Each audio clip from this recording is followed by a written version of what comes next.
interviews, and conversations on her YouTube channel. She also creates educational and other important content. You can find her YouTube channel at www.youtube.com/Amy Newman.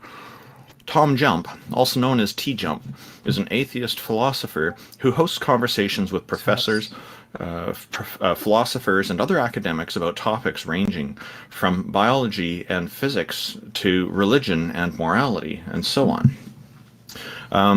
TJump's YouTube channel is at www.youtube.com/TJump. J-Mike is one of the co-hosts of the Talk Heathen show.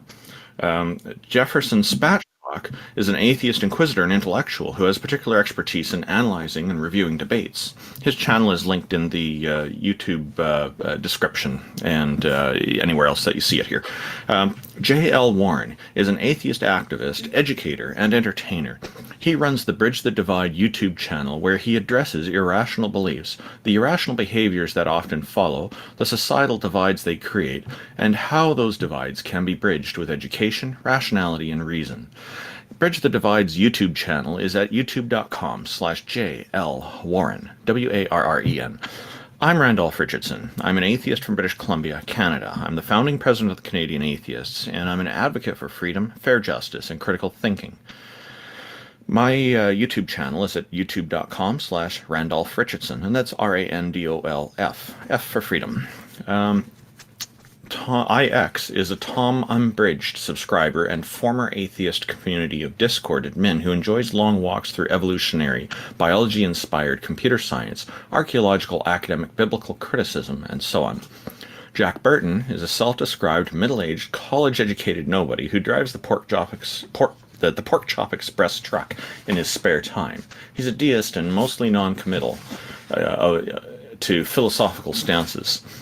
Peter de Tucker is an atheist from the Netherlands who handles the production of various YouTube channels, including Iron Raws, and generously contributes his professional artistic skills for free to atheists all around the world. His YouTube channel is at www.youtube.com/gonna-go-for-it. Taco is our #1 Discord debater who has never lost a Discord debate in his life, and he's also our organizer. He will also be managing the queue. Thank you, everybody, for tuning in.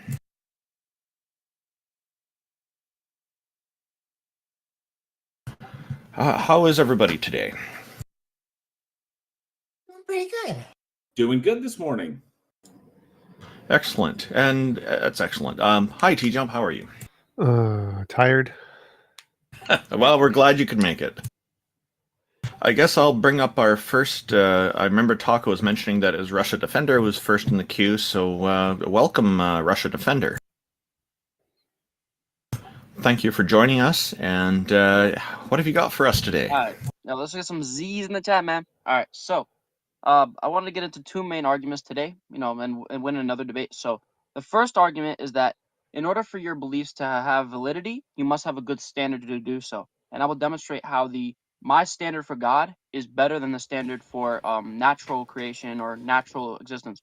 And the second argument is that the people who believe in something, the quality of those people is an indictment upon that ideology. So let's get into it. I want to start with the validity thing. You said that for our beliefs to have validity, you need to believe in some foundation. Like, what do you mean? Validity just means the conclusion Like, for falls from the instance, premises, right? You have to have an answer for, like, why is murder wrong, or where do we come from? You have to have a consistent standard of beliefs. What do you mean by validity? Because validity just means the conclusion follows from the premises. So to have that, you don't need a standard. You just need. Come on, dude. Don't play semantics. Let's just get into the argument. No, I'm not just like making fun of your not knowing philosophy. I'm literally asking, what do you mean? Well, He's asking for Russia. He's asking for clarification because he's correct on that. Valid just means it follows from the premises. So, like, whether or not action is, whether or not morals are subjective or not, you could say that the subjective nature of morality is a grounding feature of it. That humans decide, individually and societally speaking, what is and is not moral, so and that changes. Standard, yeah. So that would be your standard. That's what I'm saying. But that is the only determinable standard. Well, I'm disagreeing with that, obviously. But go back to TJump's question, because TJump had a question. Yeah, my question. What your answer is. My question was like, what do we need the standard to do? Because we don't need it to be valid. Like, valid just means the conclusion falls from the premises. Like, do we need a standard to have it be true or something? Like, what do we need the standard to Well, do? no, I'm just arguing it has to be valid first, and I'm saying the atheist worldview isn't even valid, let alone true. Well, I'm what do you saying it's mean not by even valid. valid? Valid means the conclusion follows from the premises. I don't know what you mean by valid. Yeah, it's not valid, and here's why. Because the atheist worldview believes that murder is acceptable because, No, it it's doesn't. justified under Yeah, certain no, we circumstances. don't. No, it Yeah, you does do, not. because you have No, I subjective don't. morality. No. I personally don't know. As an atheist, I personally decide what I find to be moral and immoral. And unjustified homicide, unjustified killing, I find to be immoral. Okay, but that's your opinion. Right, that is my opinion. And guess So what? why The is it vast majority wrong? of society. Now, if you want to talk about what that's grounded in the fact that that as part of our evolution, we are societal animals. We are social animals. And so we also understand through evolutionary game theory that selfish action, like unjustified homicide, unjustified killing of other people, yields negative results long term for the entire Wait, why is it species. negative? Why is it negative? Yeah. Because okay, so from an evolutionary game theory standpoint, when you just like wantonly kill whoever you want, you take people, number one, first and foremost, you limit the genetic diversity of our species. And that's already a bad thing. Why is it a bad thing?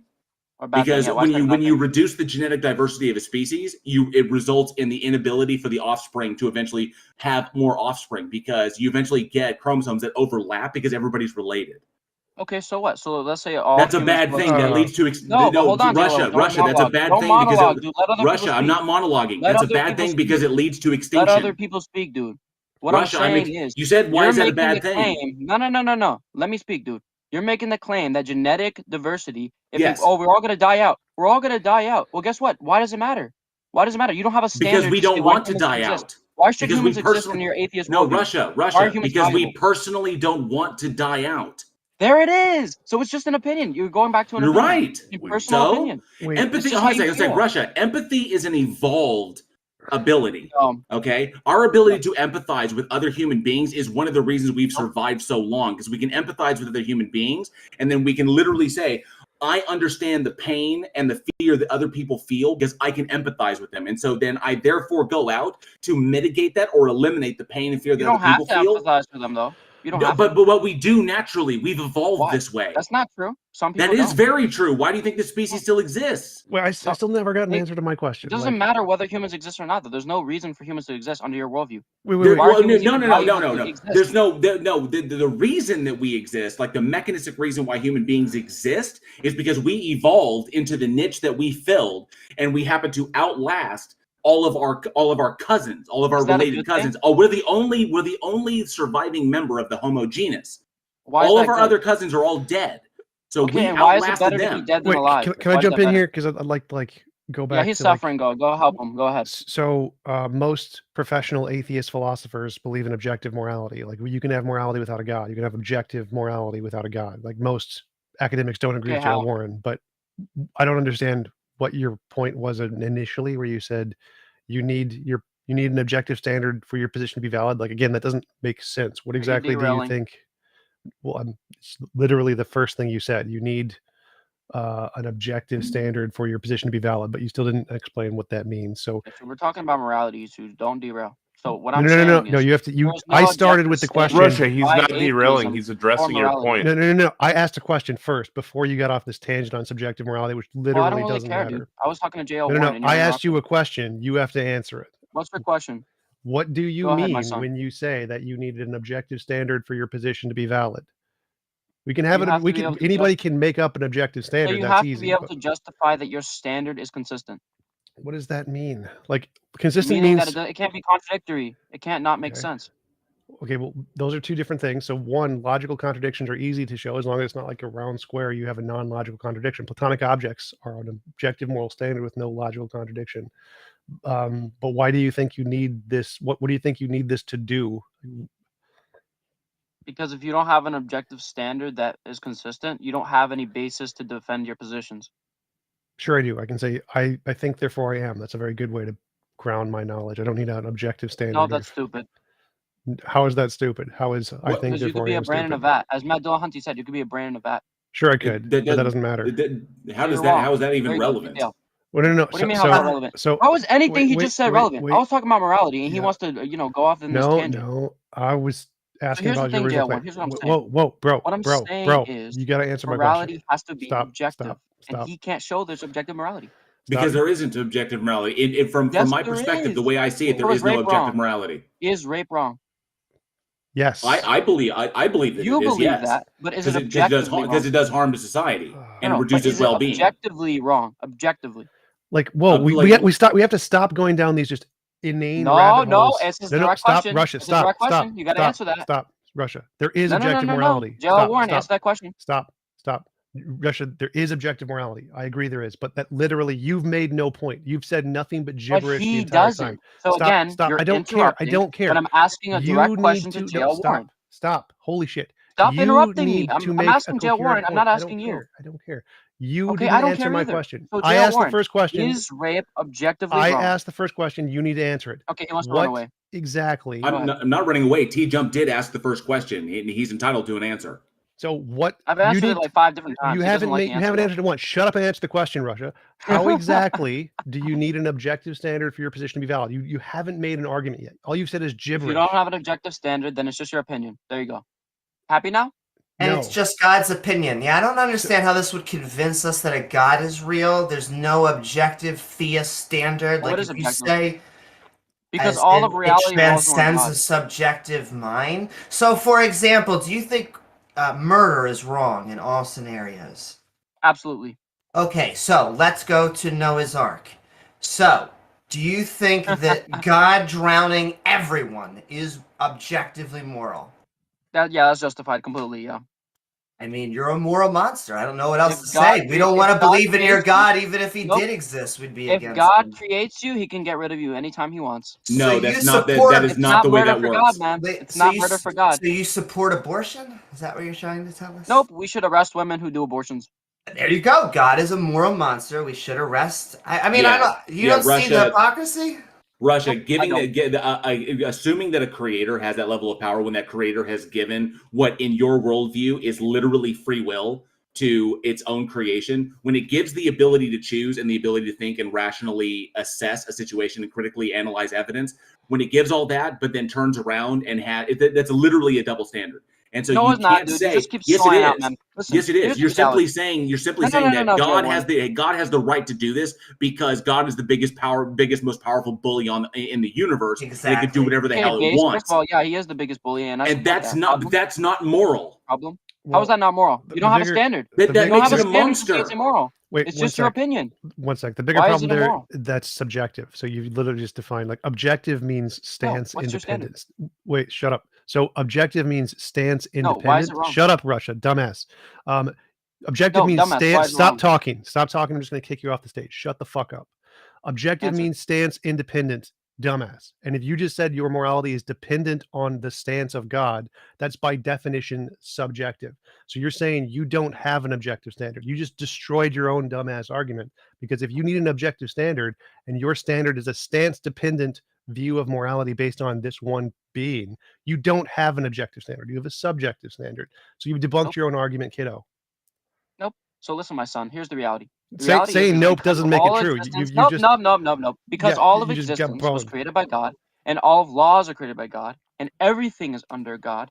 By definition, anything God does or says, what does that have to do with it being stance independent? There is no objectivity outside of God. Objective means stance independent. That's what the word means. So how is it stance independent if it comes from a mind? Why is God evil? You have no standard. I didn't say that. Answer the question. Objective means stance independent. God is stance dependent. Therefore, it's not objective, right? Basic logic. Definitions. Learn the definition. It means you love a dictator. It doesn't mean that it's moral or objective. It's just like he could kick your ass, therefore it's moral. That is not objective.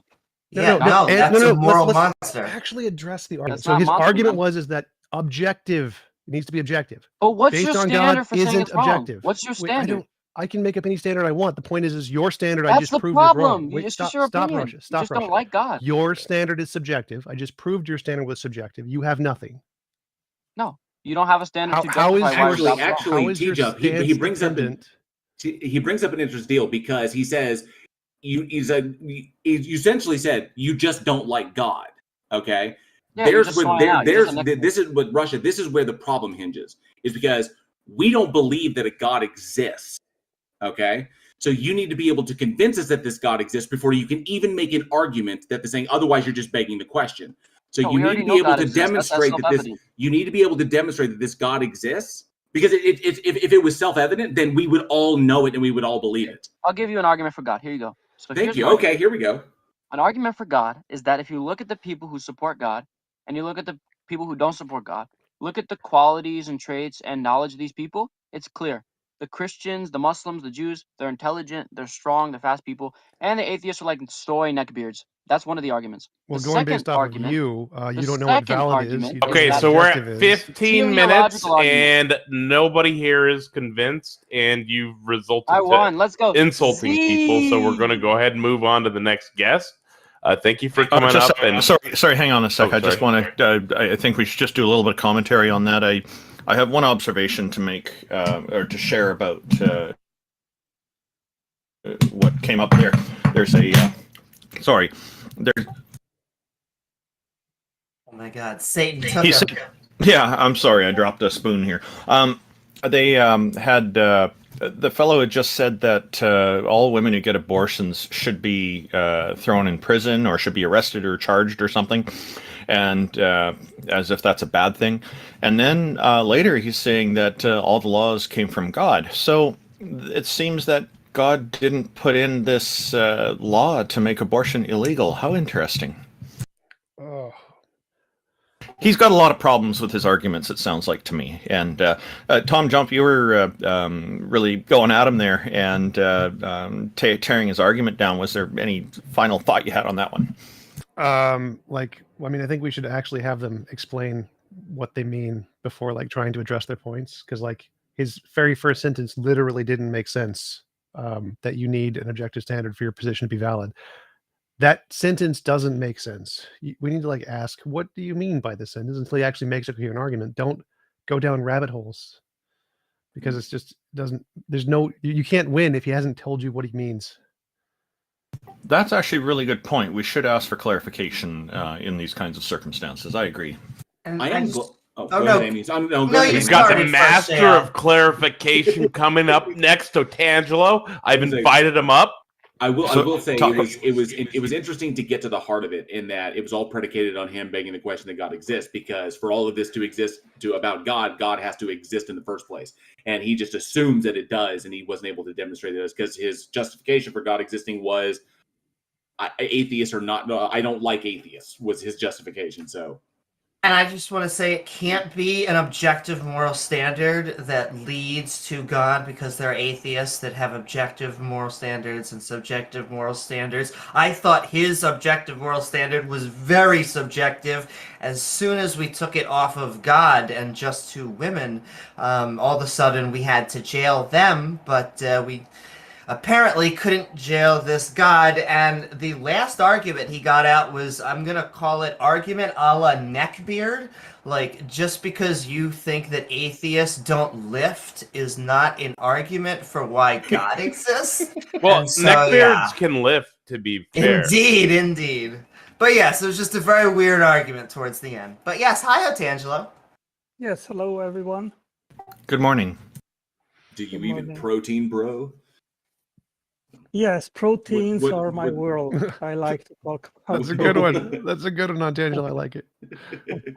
Yeah, we should quote Otangelo on that. Proteins are my world. I love that. That's great. So what you got for us, Otangelo?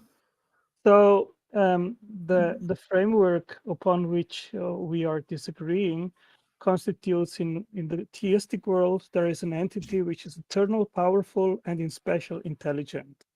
And in the no-God world, there is no pre-existing intelligence, no agent which supposedly explains our existence. Okay, can we all agree on that? Sure. Okay. Sure. So I want to ask you this. Let's suppose that you see a house and a scaffold which is being constructed to build that house, and you see. Otangelo, sorry, I was muted. I disagree with that. If you say in your worldview that there's something intelligent, then explain to me how killing off every all forms of life on the planet during the flood as an intelligent solution to people disobeying said God. Well, that wasn't technically a part of his argument. He was just asking, can we agree that the debate is between theists think there is a big mind before the universe, atheists think there is not? That was his first question. But he did say intelligence. So let's establish this intelligence, please. Let's not, because that wasn't his question. That's fine. There's two separate questions. But it's my question to him. Well, he hasn't made his question yet. So he was just asking us, do we understand the debate is theism, atheism? Theism thinks there's a mind, atheism doesn't. He was asking this to us. Right. If I am saying I still disagree with the intelligence, so I would love to have Otangelo. We need to let him make his argument. We need to let him make his argument first. TJump. This is my question to Otangelo. No. He was not done making his argument. We need to let him go first, Peter. I was muted. I was muted. I apologize for being muted. Peter, stop. Yeah. TJump.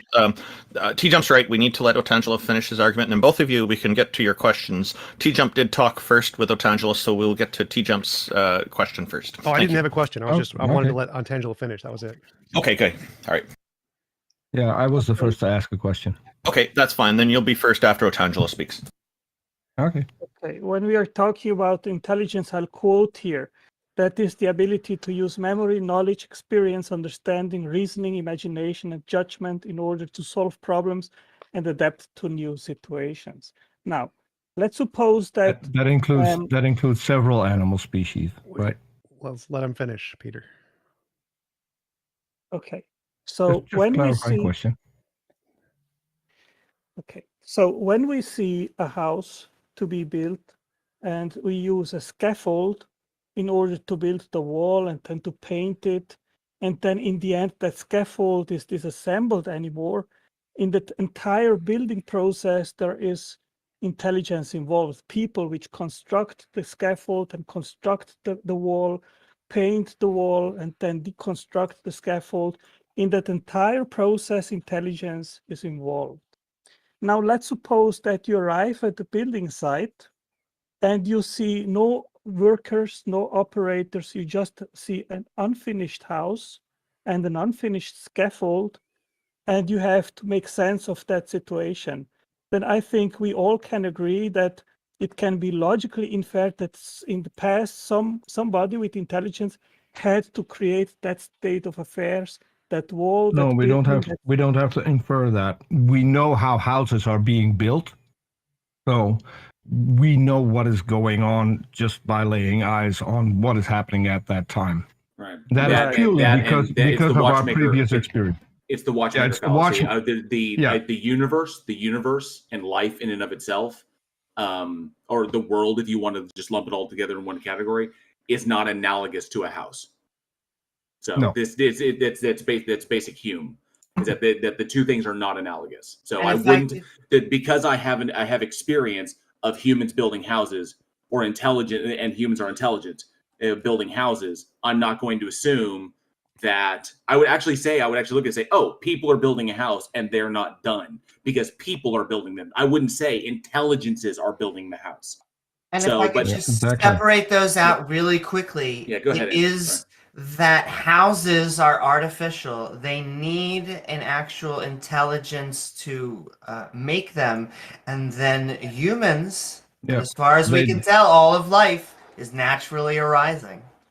The houses don't grow in nature. Houses don't have sex and multiply. So, we know all of this. That'd be very bad argument. That'd be very helpful if they did, because we have no homeless problem. Oh man, that'd be so easy. But they're that's the big thing, is that they're not analogous. Is that a house or any other type of structure that we can build? These are not analogous to like cosmic, stellar formation. That they're not analogous. So it's inappropriate to judge the two on the same merits. Well, so the way I would go ahead, Otangelo. Sorry. Well, Otangelo, I want to say. I agree. I agree with you. To make my argument, I mean, I've still not even finished to make my argument, And JL, you don't know But what I want to we know what That's argument great. you're making, so we're just cutting off short because that saves everyone time, and we can give you more time, and we can give other guests more time. So that's Peter, the only so reason why we do this.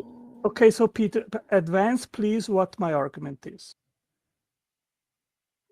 You're going to make an analogy where we see houses being built, and therefore deducted that an intelligence is necessary.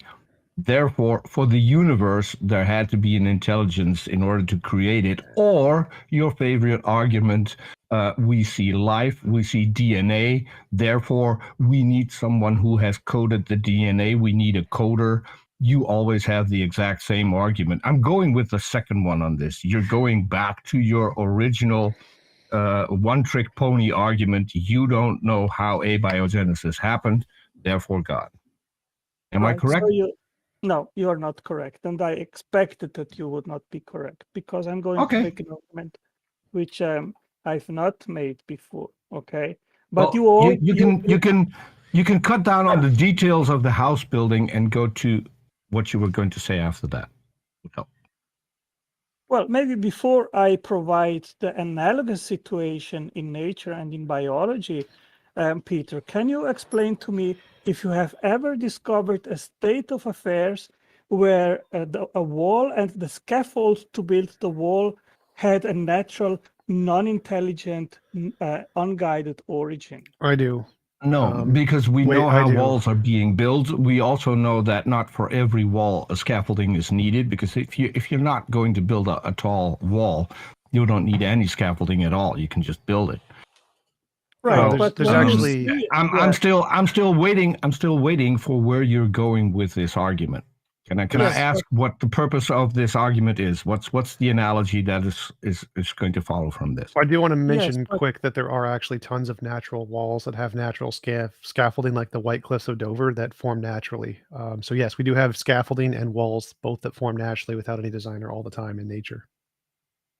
Okay, but when you have a wall of a house and you see actually the scaffold which was necessary to build that wall, and then you have also the observation of the disassembling of that scaffolding, especially when the scaffold is inside the house, and obviously you will not remain that house with the scaffold inside. You have to disassemble it, and that is an intelligently driven process where people with intelligence, they disassemble that scaffold. Well, no, that's the reason. I fully agree that that's an intelligence. One sec. So there's natural cases. One second. I want to be quick. Peter. No. I've given you a lot of time to talk here. TJump. Read the new rules. I was starting on this, so I started first on this one. So there are natural cases. You interrupted me. Peter, let TJump talk real quick, and then you can comment after TJump. Wait, what? Why are we having new rules if they're not going to be enforced? Shut up, Peter. I need like 5 seconds. Please just shut up. So there are natural cases where there is scaffolding that builds a wall, and then the scaffolding is removed like salt. So salt can be a scaffolding. It dissolves in water, and so the salt can be used to build a stalactite or a wall of some kind. And then the salt can be dissolved in water, removing the scaffolding. There are natural occurrences of this happening, so we don't need intelligence for that. I give you that, but that will not be that has nothing to do with the argument Otangelo presented, but it literally does. He literally said you required scaffolding to build a wall, and then the scaffolding's removed that indicates design. That's I just proved you didn't. That's literally what he said, Peter. Oh my God, stop talking. Well, TJump, I can even give.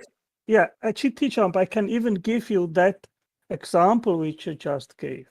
But when you have actually a blueprint or an architecture plan which instructs how to build a wall and as well how to build the scaffold itself, and then you have the process of building it, and you have also a manual which explains precisely how to remove that scaffold and but now you're adding on a lot of things, Otangelo.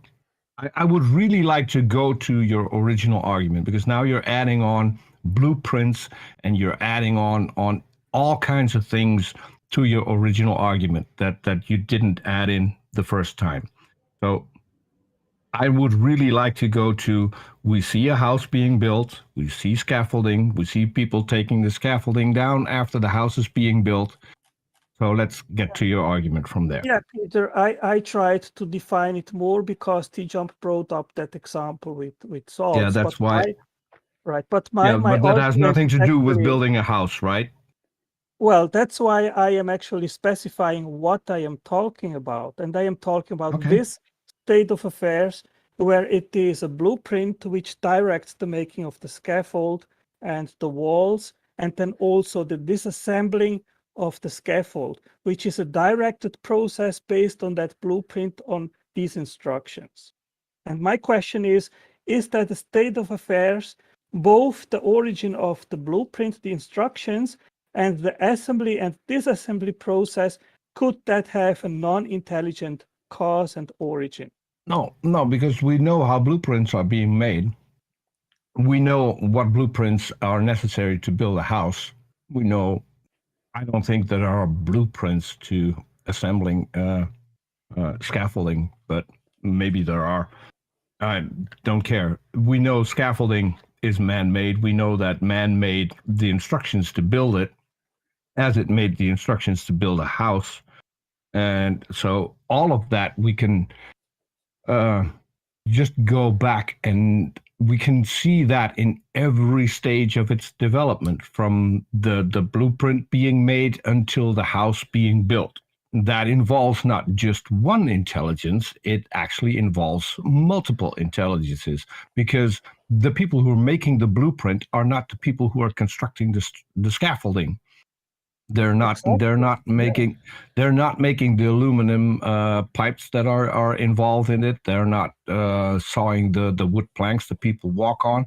Then we've got other people who construct the stones and the mortar that the house is being built of. We've got electricians who install the electrical system. So it's not just one intelligence that is being applied here. There's multiple.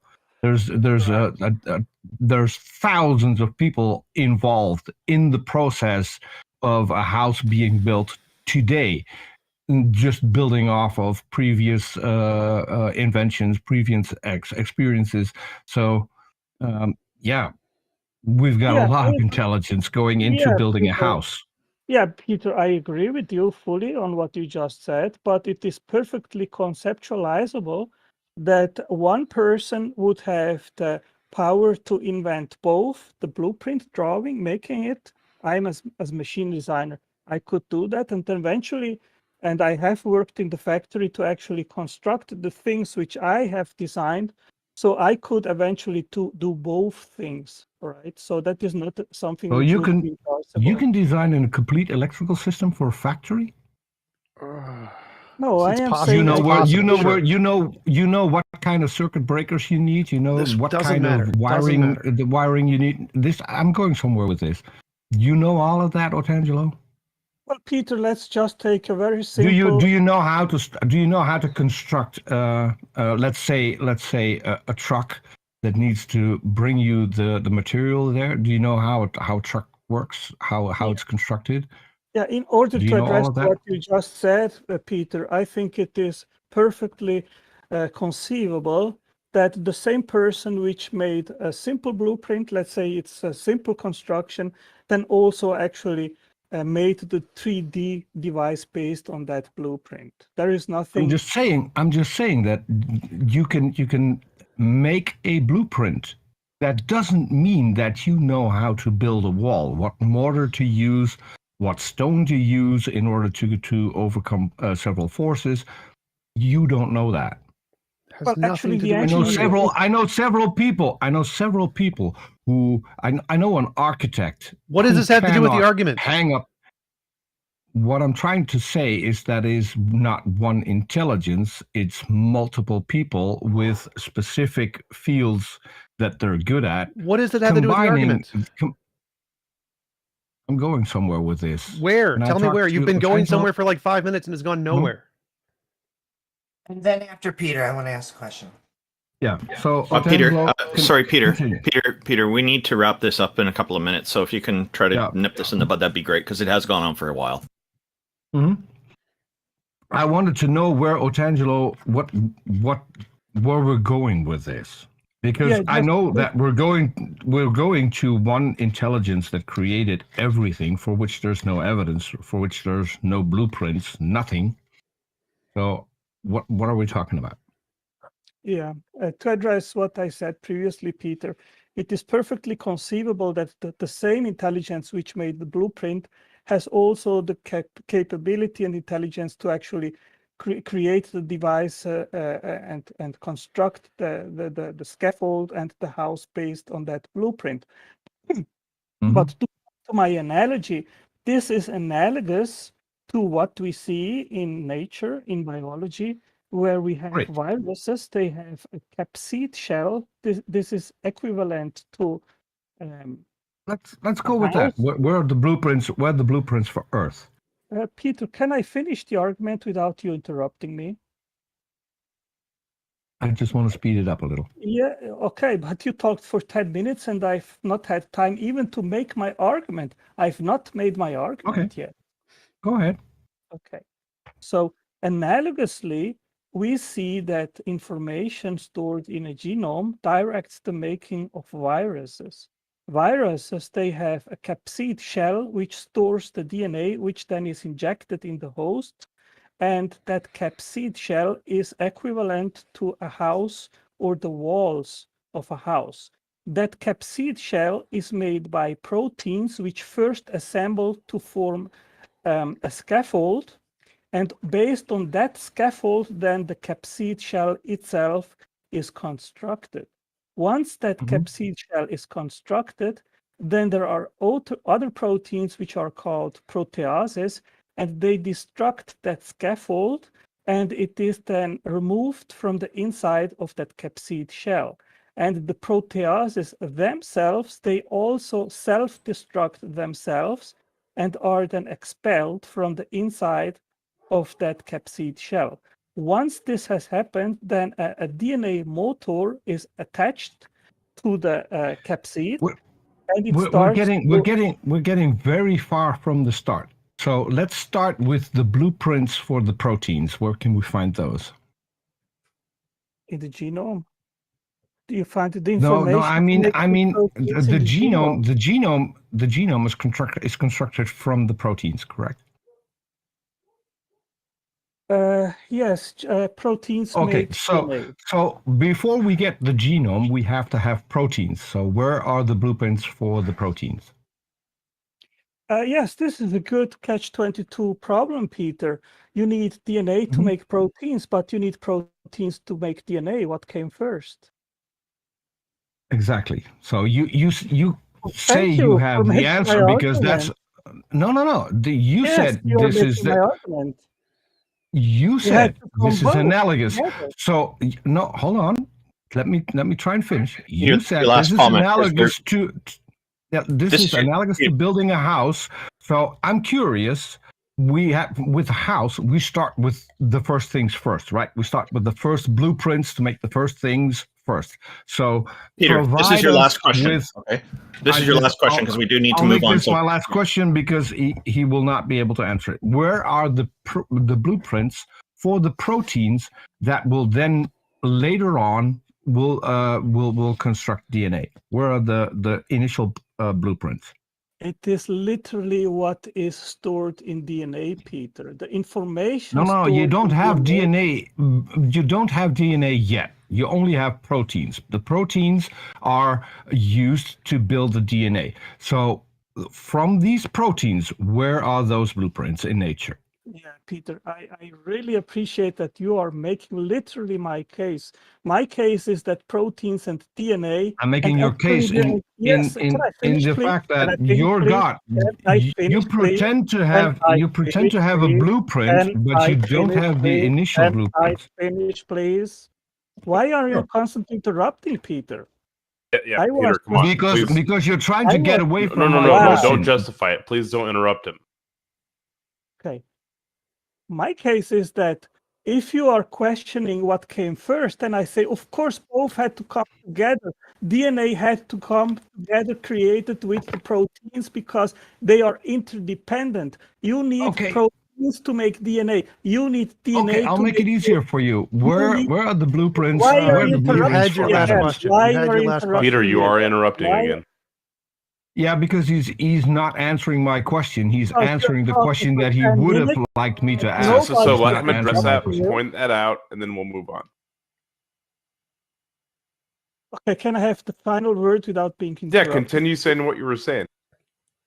Okay, you need proteins to make DNA. You need DNA to make proteins. You need the information stored in DNA to make the scaffold, to make the capsid shell of viruses. You need information to disassemble the scaffold. You need DNA to inform how to make the proteases which self-destruct themselves.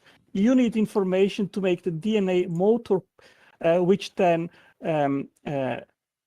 inserts the DNA into the capsid. This is all an information-driven process, and both things had to come together and be created by intelligence. That is equivalent to the construction of a house, which requires a scaffold. Can I just make a little bit of a It counter isn't to that? Oh, Peter, can I just make a little bit of a counter? My last remark. Peter, we got to it, wrap it. We got to wrap it. Let Amy ask her question. Yeah, real my quick. last remark, and then I'll let it go. This isn't analogous because you skip everything from the initial stages, from the basic building blocks. All of that you skip because you have no answer for that, Otangelo. You have some kind of intelligence who did not leave you the blueprints for those. That is why I wanted to go there. That is why I wanted to point out that you have no answer other than I don't know. And this is your dishonesty that you will not address the point. So I'll concede and I'll let others talk. Well, I just also wanted to, this is a irreducible complexity, or I thought it was going watchmaker, but in the end it ended up being that things like the flagellum on the sperm are irreducibly complex because they work like a motor. That is not true. They are not irreducibly complex. Evolution works by adding small changes over time. You don't need the big mechanisms. Like an eyeball, you just need a very light sensitive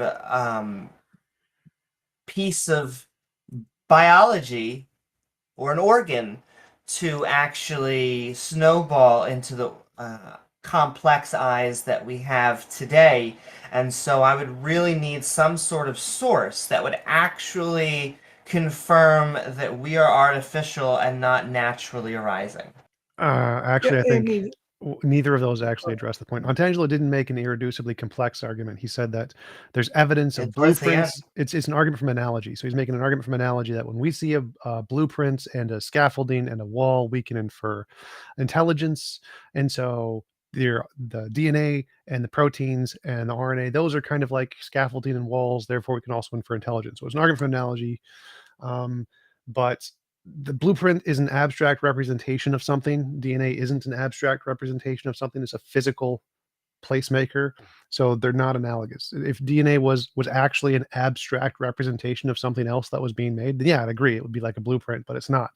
Blueprints are abstract. Yeah, let me answer to that, TJump. The Well, DNA molecule itself, I also just, because a comment on that, it was a watchmaker argument up until he started talking about motors, in which it did become an irreducibly complex, because it was like an entire watchmaker argument up until then. No, that was still a argument from analogy. He wasn't saying it was irreducibly complex. He was just saying it was like a blueprint. So it was an analogy.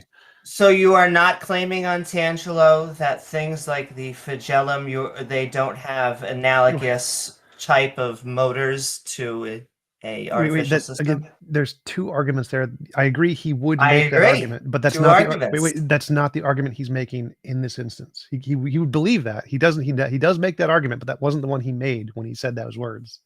Then maybe we shouldn't try and have an analogy to a motor and trying to compare those two things, because that is an irreducibly complex argument. Not every analogy to a motor is an irreducibly complex argument. You can make analogies for motors to design by analogy to a blueprint. It's perfectly legitimate. But so Tangelo, go ahead.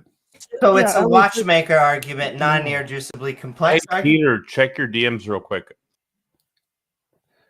Yes, it's more like a watchmaker argument because he's making the analogy to a blueprint. But go ahead, Antangelo. So yes, we could have blueprints are abstract. DNA Yeah, isn't I would. abstract. Yeah, I would really like to address this point, TJump.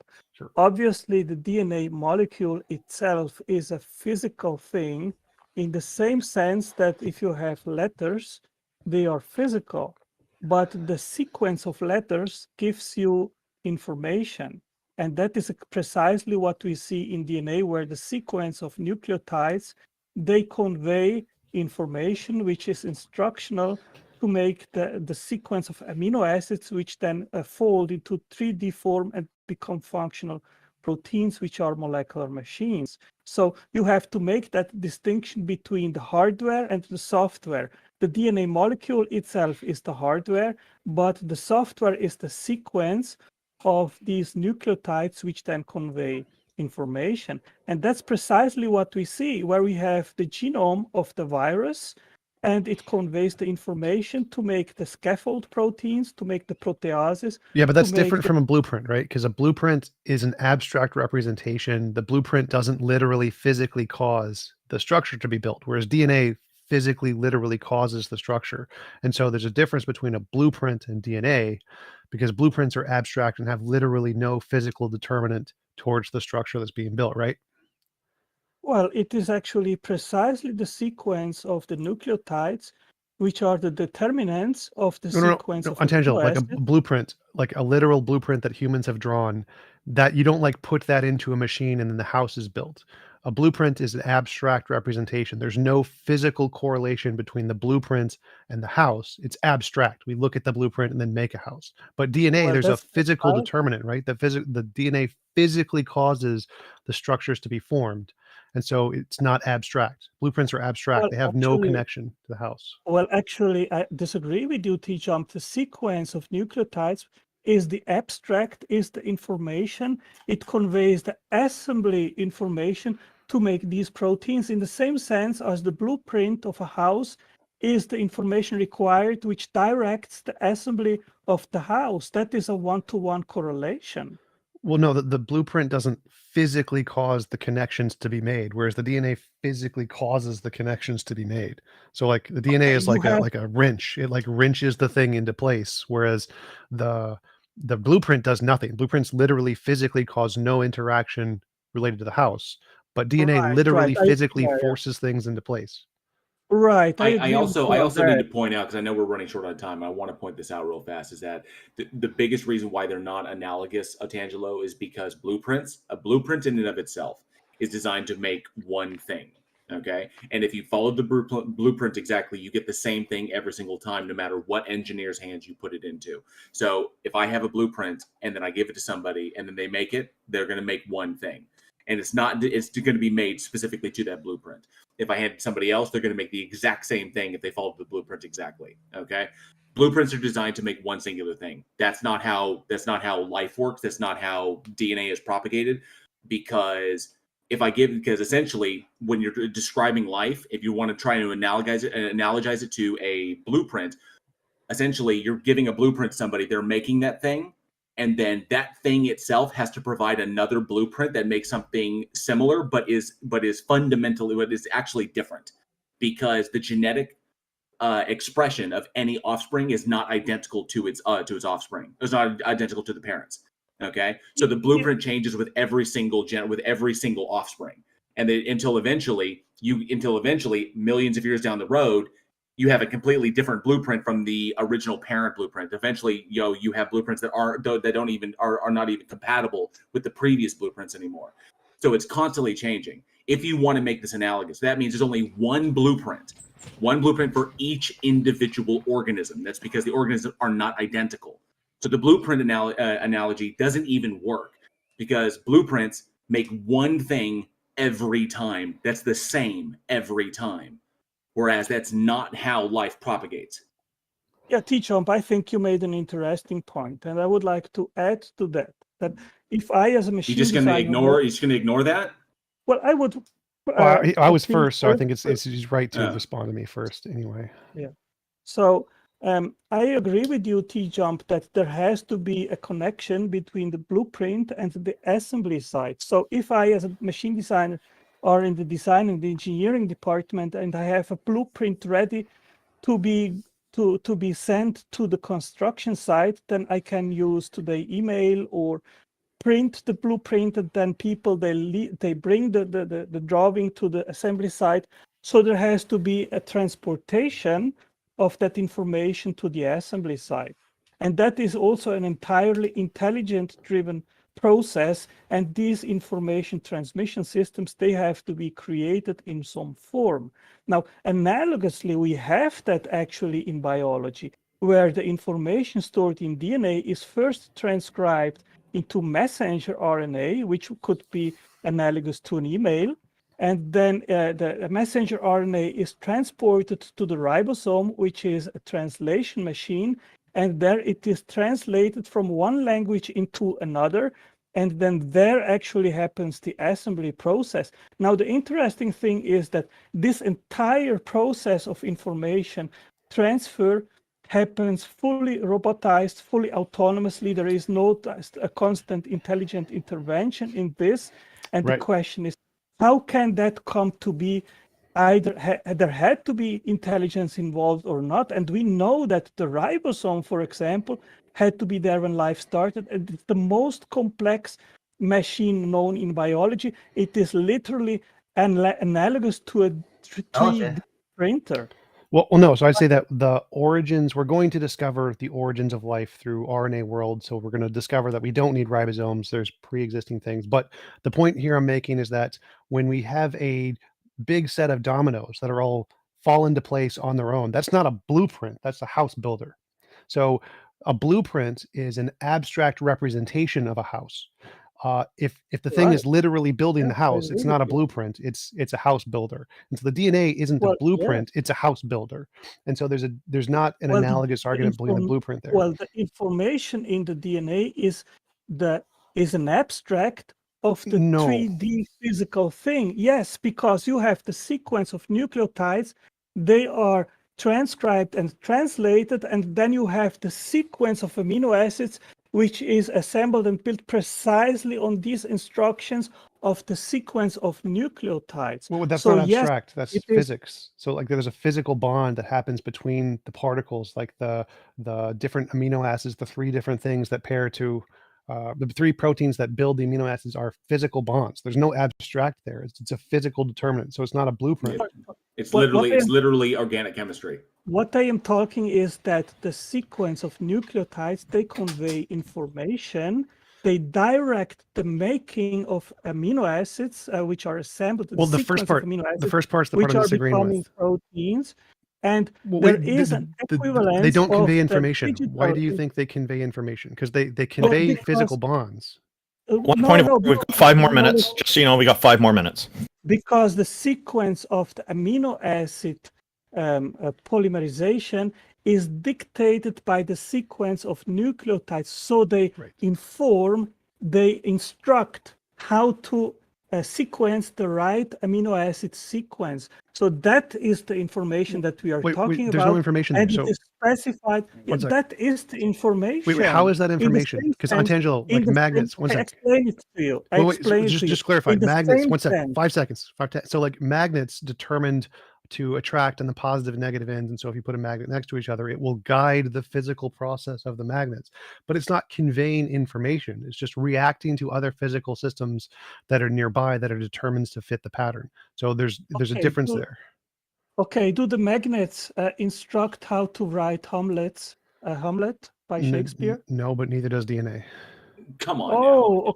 Okay. So you need an intelligence which points, which writes the letters in the right sequence to convey the story of Hamlet. Correct. Correct, because Hamlet is an abstract. Okay. Good. So the information of a blueprint to make a house is an abstract, but the construction of the house is dictated by the information of the abstract, which is the blueprint. Well, no.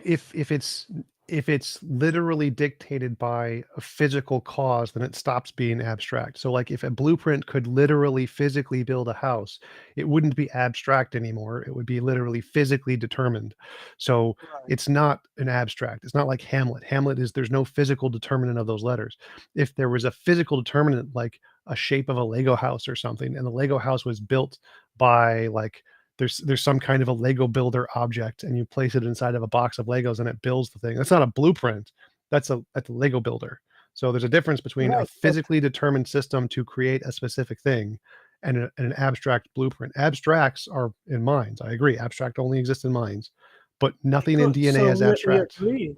Okay, so we agree that in order to convey the instructions, the size, the materials, how to build things, to put them together, it requires a mind which puts these information on the paper, and then you have the blueprint. Is that correct? No. Tangelo, there's 1 minute left for you. So like magnets don't need a mind to say that the negative end pairs with the negative end, because they're physically determined to do that. And so the DNA is physically determined to bond in specific ways and not other ways, which is what causes it to build those things. It has nothing to do with the mind. TJump, you're not understanding. The sequence of nucleotides is not dictated by physical necessity or forces like the forces of a magnet. Yes, it is. No, you can freely choose the sequence of nucleotides.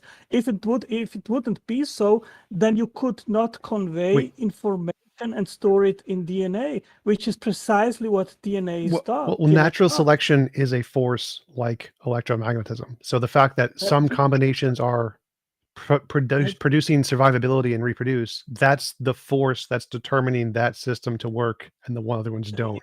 So that it is determined by a force. Yeah, TJump, there was no natural selection prior to DNA replication. And Tangelo, can I ask you a question, which is, do you think that any of these processes are supernatural? No, so we're just over our time here. Tangelo, sorry, I'm interrupt. We're past the time for you, but we'll let you give one answer to this, and then we're going to move on to our next guest.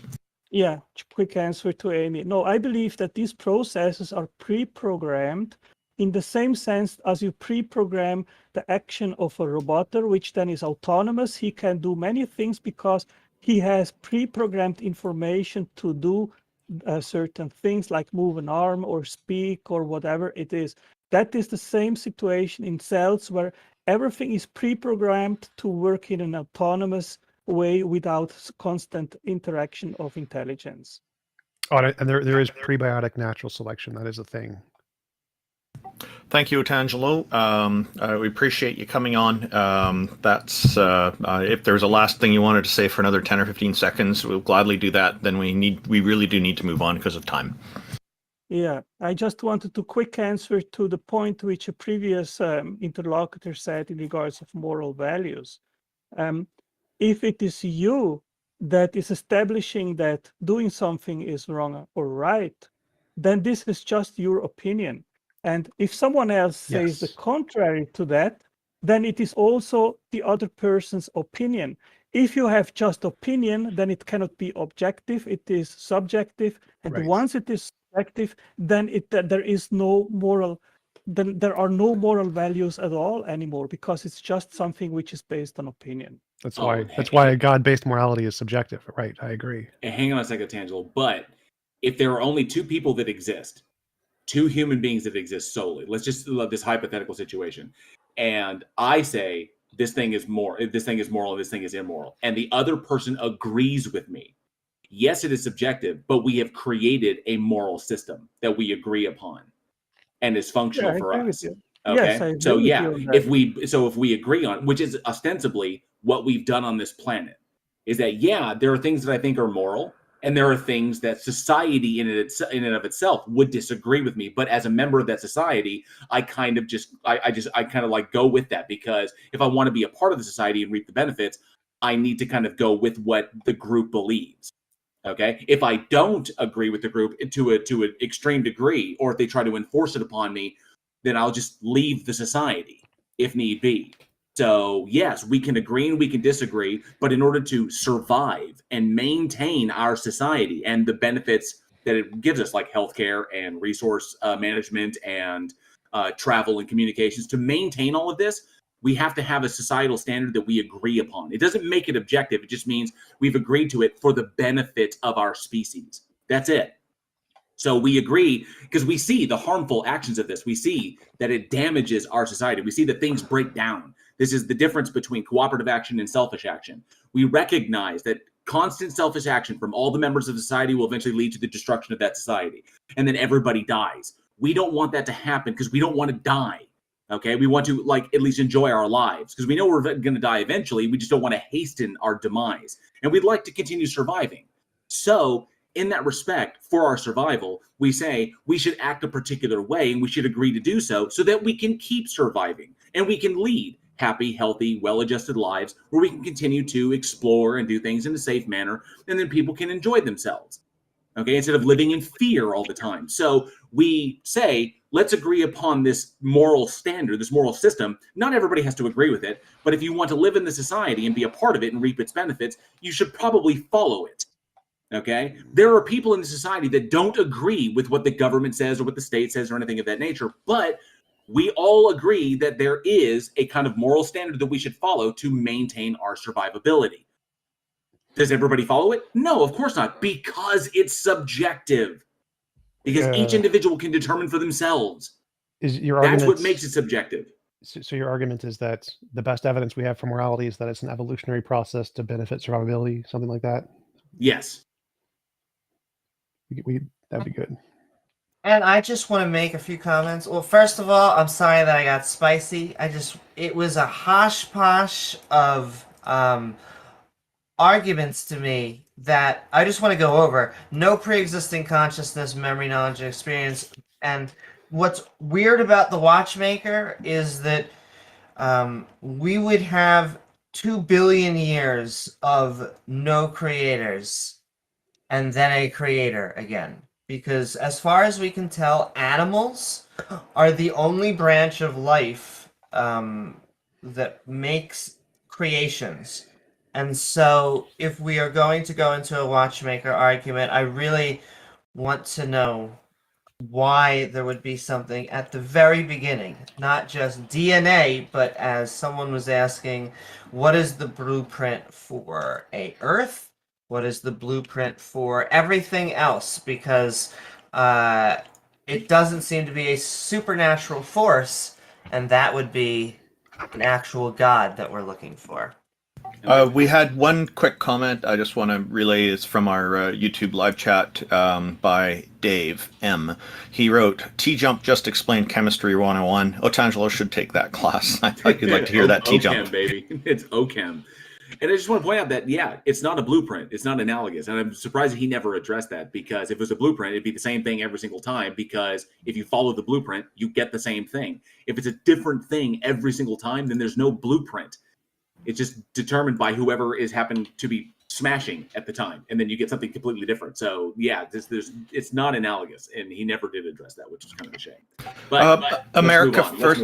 I just want to say, America First, Donald J. Trump. Welcome. Thank you for joining us. What have you got for us today? Thanks for having me, guys. I just wanted to say, first of all, I really appreciate that you guys are trying to create, the discourse between people who disagree.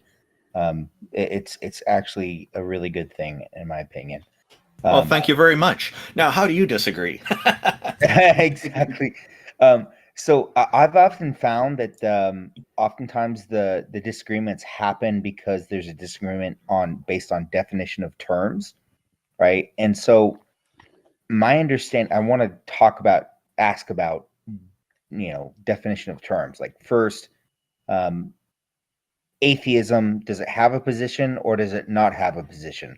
My understanding is that agnosticism does not have a position, but then you have old atheism and new atheism. The old atheists, they had a position, like Albert Camus, for example. Wait. So both. There's both. Both. You can use the word both ways. What is your point?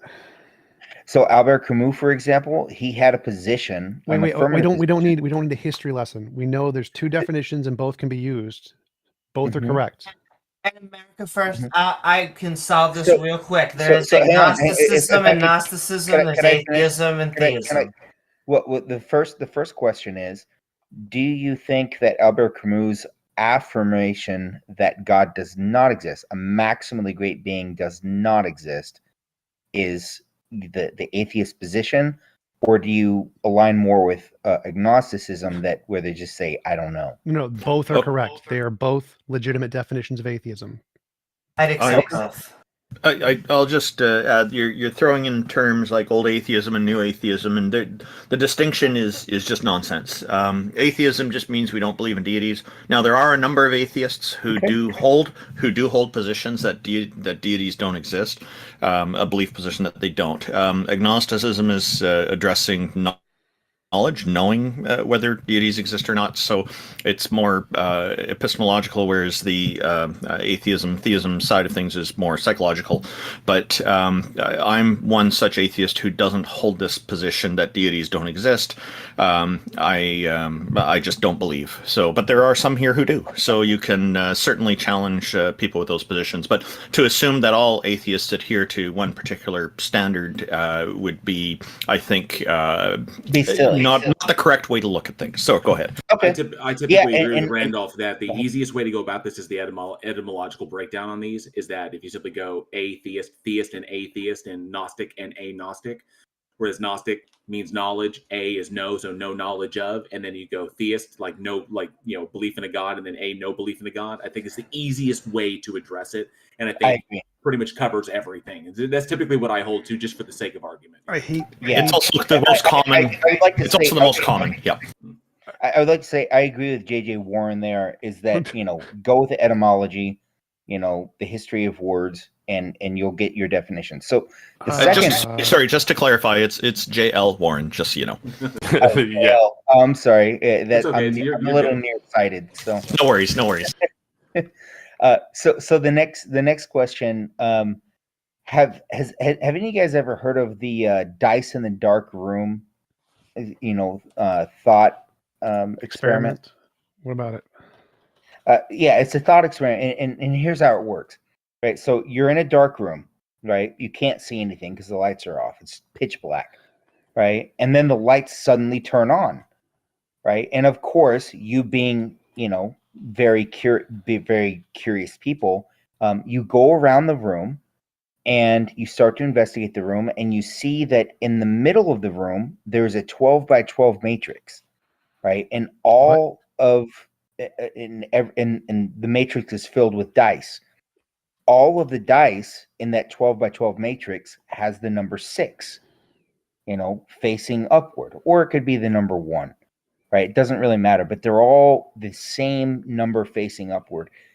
And so, being the curious person that you are, you pick up one of the dice and you flip it, right? And now 3 or 2 or 4 or 5 is facing upward, and the lights turn off, and you can't see anything. Then you turn it back to 6 and the light turns on. You flip the dice back on. You know, Can you we flip the dice back. Fast forward, please. You flip the dice back. Just follow the thought experiment. You flip the dice back, and the lights turn on again. And what you realize is that if all of the dice didn't land exactly the way that they were, you wouldn't even, the lights would never turn on, and you would never get to find out that it required all the dice to land the exact same way on this 12 by 12 matrix.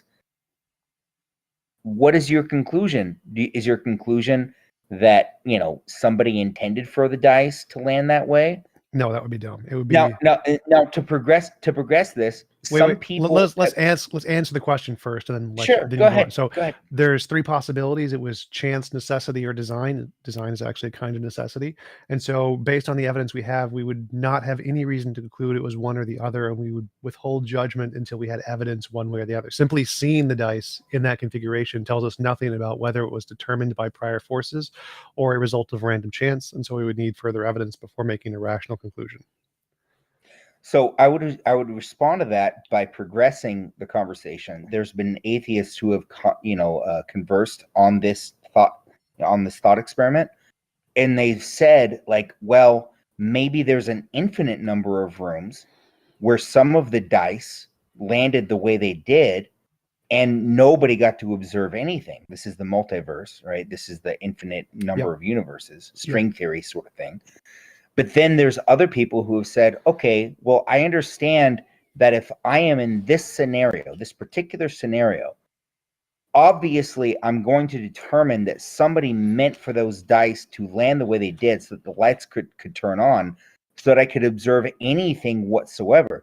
We are all capable of empirical observation.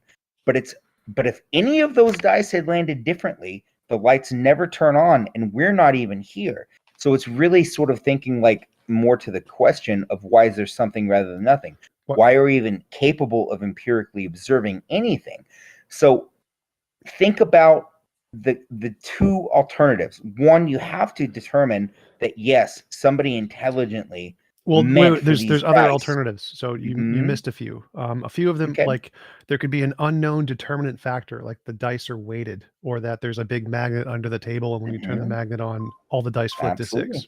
So it's possible that there is some physical force that determines all the dice to go to 6s, that they're interconnected in some way. Absolutely.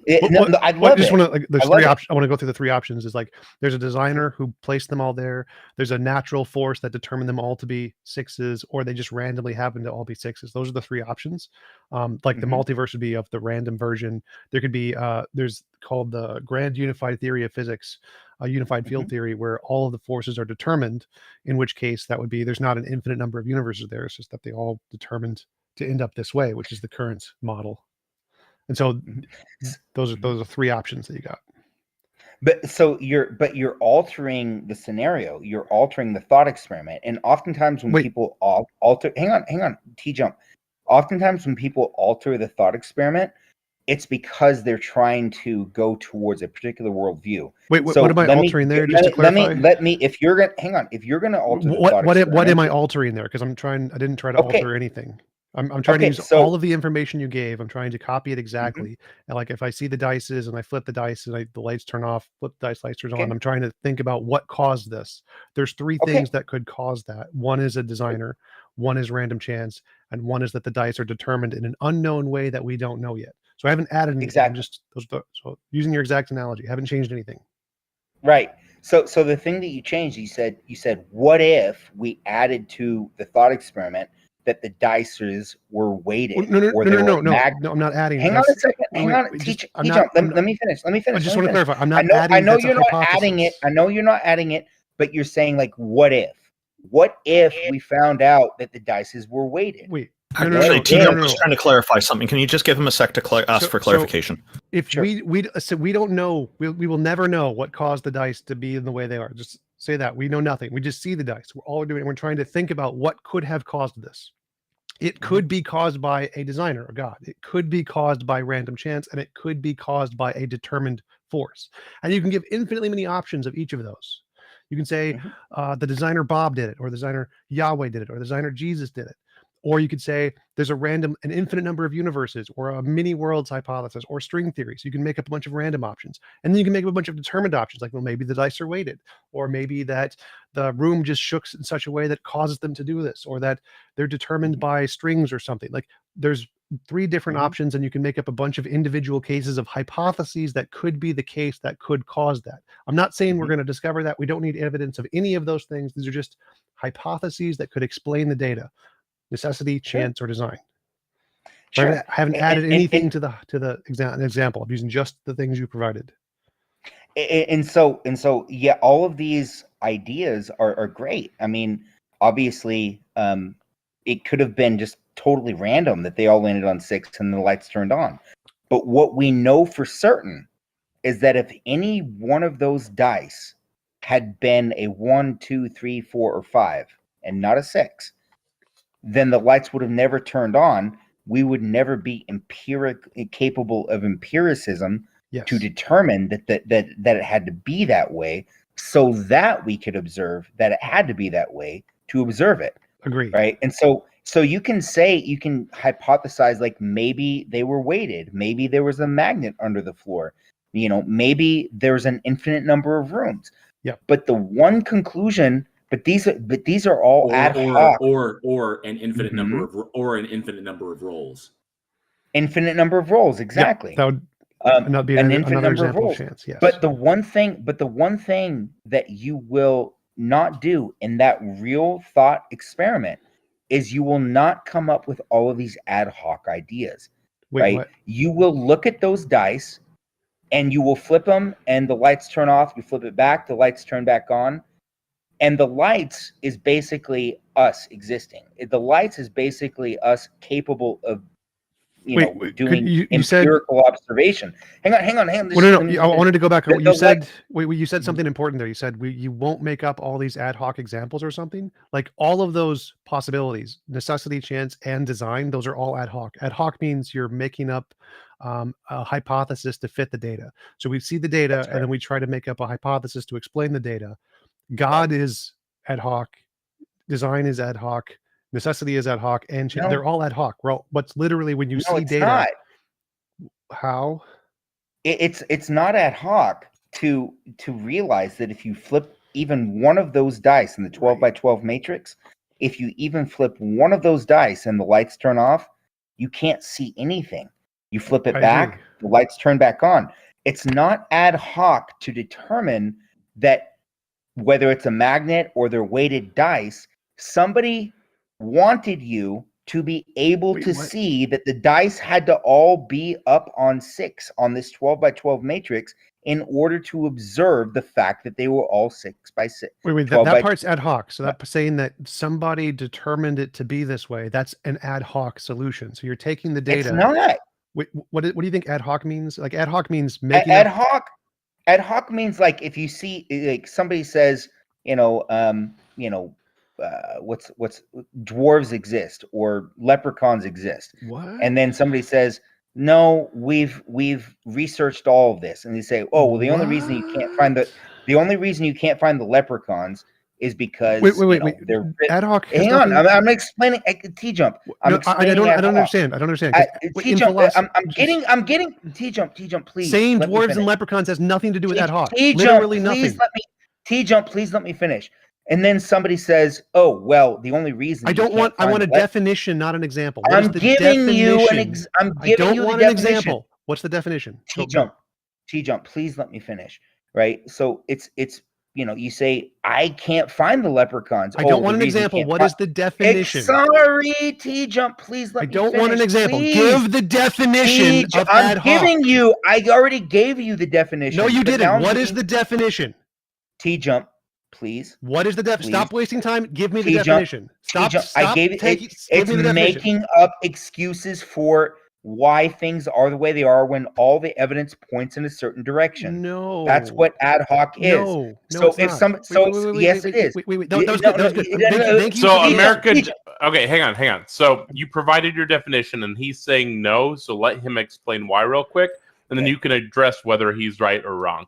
Okay. So ad hoc is not making up alternatives when all of the evidence points in one direction. That's wrong. Ad hoc is just making up an explanation to fit the data. Like every single hypothesis is ad hoc. Ever, no matter what. So whenever you make up an idea to explain anything, it's ad hoc because you're just saying, oh, there's a phenomenon. What could explain this? And then you make up an ad hoc solution to explain the data. And then you try to make up evidence to make it make sense. So everything starts as ad hoc. The problem with what you said is that you said that there's evidence that indicates something. That's the part I'm missing here, because the evidence of seeing the dice on the table indicates the necessary force, it indicates the random chance, and it indicates design. It indicates all of those things equally. So what is this extra evidence that you think indicates a God? Because they're all equally ad hoc here.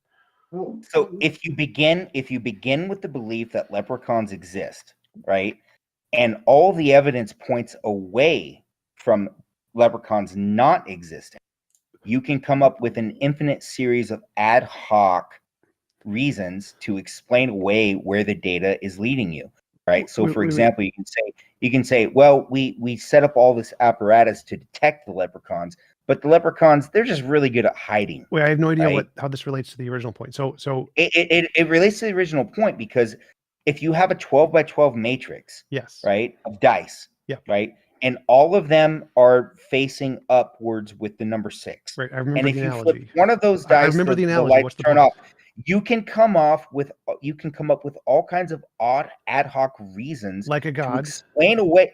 Hang on, you can come up with all kinds of ad hoc reasons to explain away data. Like you can say, oh, well, there's an infinite number of dice rolls. There was an infinite number of rooms, where the dice was rolled. I understand. You can jump. Let him make his point real quick. You both want to make a point. Please let me finish. I'm saying just afterwards. I hear you.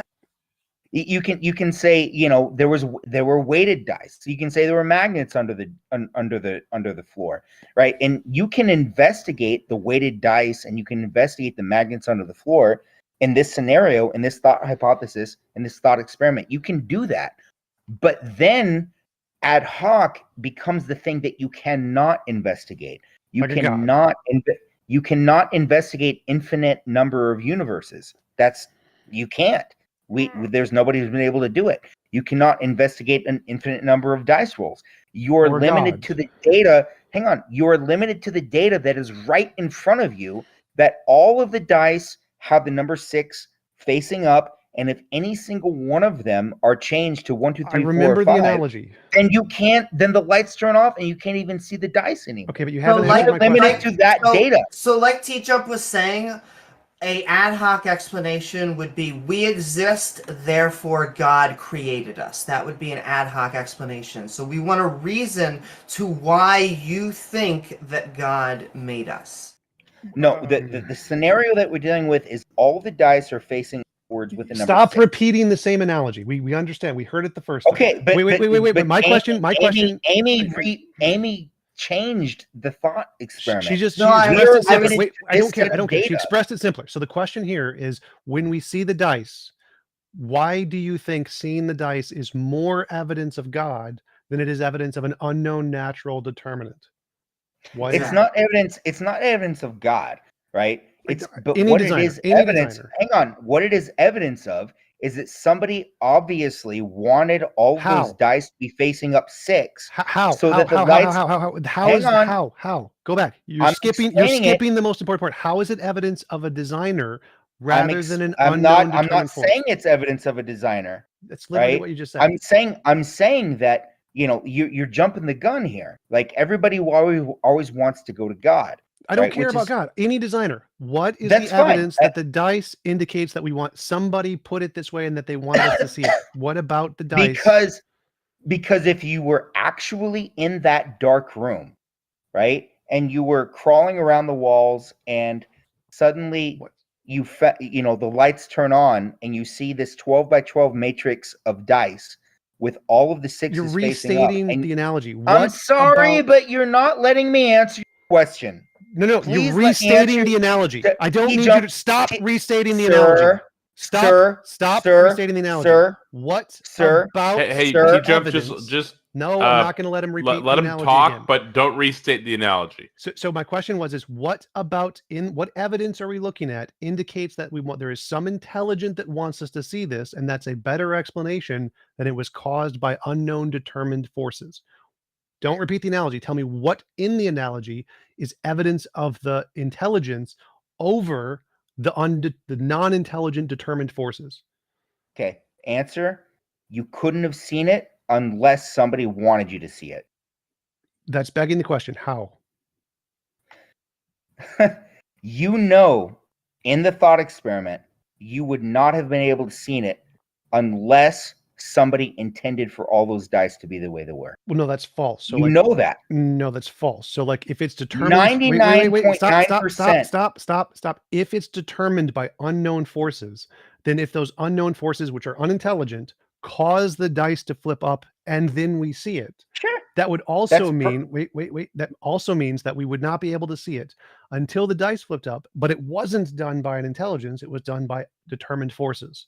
So that your argument is false. Perfect. That's perfectly possible. Yes. It's perfectly possible, right? But that's ad hoc. Wait. What is the difference between that? That's not where the evidence points. Well, no. This is what I keep asking you, and you keep failing to answer: is what evidence indicates the intelligence more so than this determined example I just gave? Because these are the exact same. There's no more evidence for one than the other. They have exact parity. Why do you think there's more evidence for the intelligence? Why do you think this is less ad hoc? Because they're both ad hoc. They're both 100% ad hoc. There's zero evidence to indicate either. Why do you think one is more supported and less ad hoc? What indicates that? Listen, it's perfectly let me concede a point. Your intuition doesn't play into this. You recognize that, right? Yeah, absolutely. The intuition that there could be some intelligence saying that it wants us to see this. It's not sufficient. It doesn't even play into this because you can't eliminate the bias there. Absolutely. It's perfectly possible that all of the dice are the way they are perfectly randomly. It's perfectly that's possible. Yes. I'm not asking about possibility. That's not where the evidence points. That's what evidence? I'm seeing exactly 30, 30, 30. There's 3 options. They all have exactly the same probability. You keep saying that there's evidence that makes one more likely, and you haven't explained. 12? Here, wait, actually, hang on a second. This may be a better way to describe it. So you're saying that the evidence points to one conclusion over another conclusion in America First. So let me ask you this. Let me kind of reverse it a little bit. From the evidence we have, how can we eliminate the possibility? From the evidence we have, how can we eliminate the possibility of random deterministic forces so that we can conclude an intelligence wanting us to see this? How can we eliminate it? You can't. Then they're all of equal grounding. No, they're not. Eliminate means 0%. So how do we increase or decrease? How do we increase the likelihood that the intelligence? Well, yeah, I was just like, how do we decrease the likelihood of one and so that we can say that we've said we've eliminated this possibility. We know it can't be this just by the evidence we have. And because we can't, I agree with you, TJump. It's all equal footing. It's literally 33, 33, 33. That we can't eliminate one or the other. So we have to look at the evidence, say, what can we logically conclude from the evidence available to us? And the intelligence that's saying, I want you to see this, you can't derive that from the evidence alone. For you to say that it is, you're simply working off of your intuition. No, what I'm saying is, if you actually engage in the thought experiment, right, you will know that unless every single die you're repeating the analogy. So America first. America first. America first. You just said it. You said it. America. Stop. How do we know? Oh goodness. No. How do we know? Okay. What I'm saying is, if you sincerely engage in the thought experiment, you will say that there's no way. Well, there could be some way randomly, right? But the evidence leads to the fact that the lights can only turn on unless all of the dice are facing upwards. We agree on that. That doesn't address the question. Okay. So if you're engaged, if you're sincerely engaged in the thought experiment, then that's fine. Yes, I'm sincerely engaged. Now, what fact in the thought experiment indicates intelligence more so than determinants? Because I'm fully engaged, and all of the facts seem to be 100% explained by design, 100% explained by chance, 100% explained by necessity, and there's no evidence that indicates one is better than the others. They're all ad hoc. They all have equal evidence. There's nothing that points to one over the other. What fact in the analogy do you keep claiming indicates one more so than the other two? Okay. So let's add to the thought experiment. There's a door that you can escape through. Okay, so if you can't provide a fact, we're gonna move on. No. Now you're changing it. Now you're changing the thought experiment when we wanted to stick with it. I'm adding something to illuminate the point. There's an escape door, right? And if you flip over a die, the lights turn off and the door locks. Is that a fact? Flip the die. If you fly, in the thought experiment. I've been waiting to make this joke. It sounds like the mildest version of Saw. I'm just curious. That was an argument for fine tuning, right? Yep. That's what he was making. Yep. Yeah. At the very end, I was like, this sounds like fine tuning to me. This is like legit like an analogy for fine tuning, which already we've deconstructed. Which is probably why he didn't dive into fine tuning, because obviously it falls apart. But we do appreciate you coming up, America First. Just please address their questions and don't derail off on a tangent. Anyways, McGruber was next in queue. He had an interesting thing he wanted to go over with us. First of all, I want to thank Amy Newman for the video with TJump against the flat earthers. I think the strategy was not to take it seriously, and I think you did really well. Like, that's a sincere compliment. I'm not trolling. Thank you, McGruber. Appreciate it. What have you got for us today? And Amy would do like mock outrage and say oh, NASA, the big bad NASA says this. So let's go back on topic. God, Yeah. So all of you know that God exists because of Romans chapter 1, verse 20. The fact is that the Bible is God's word and that you ought to believe it. Isn't that begging the like, question? when I was an atheist, MacGruber, yeah. Isn't that begging the question? Well, it's not begging the question if it's true, number one. Well, no, and number two, when I was an Assuming that it's atheist, true. I Assuming hated that, God. No, it's like MacGruber. Assuming that it's true, how do you determine that it's true? Because if it weren't true, then you wouldn't be able to make claims about anything. Sure, we can.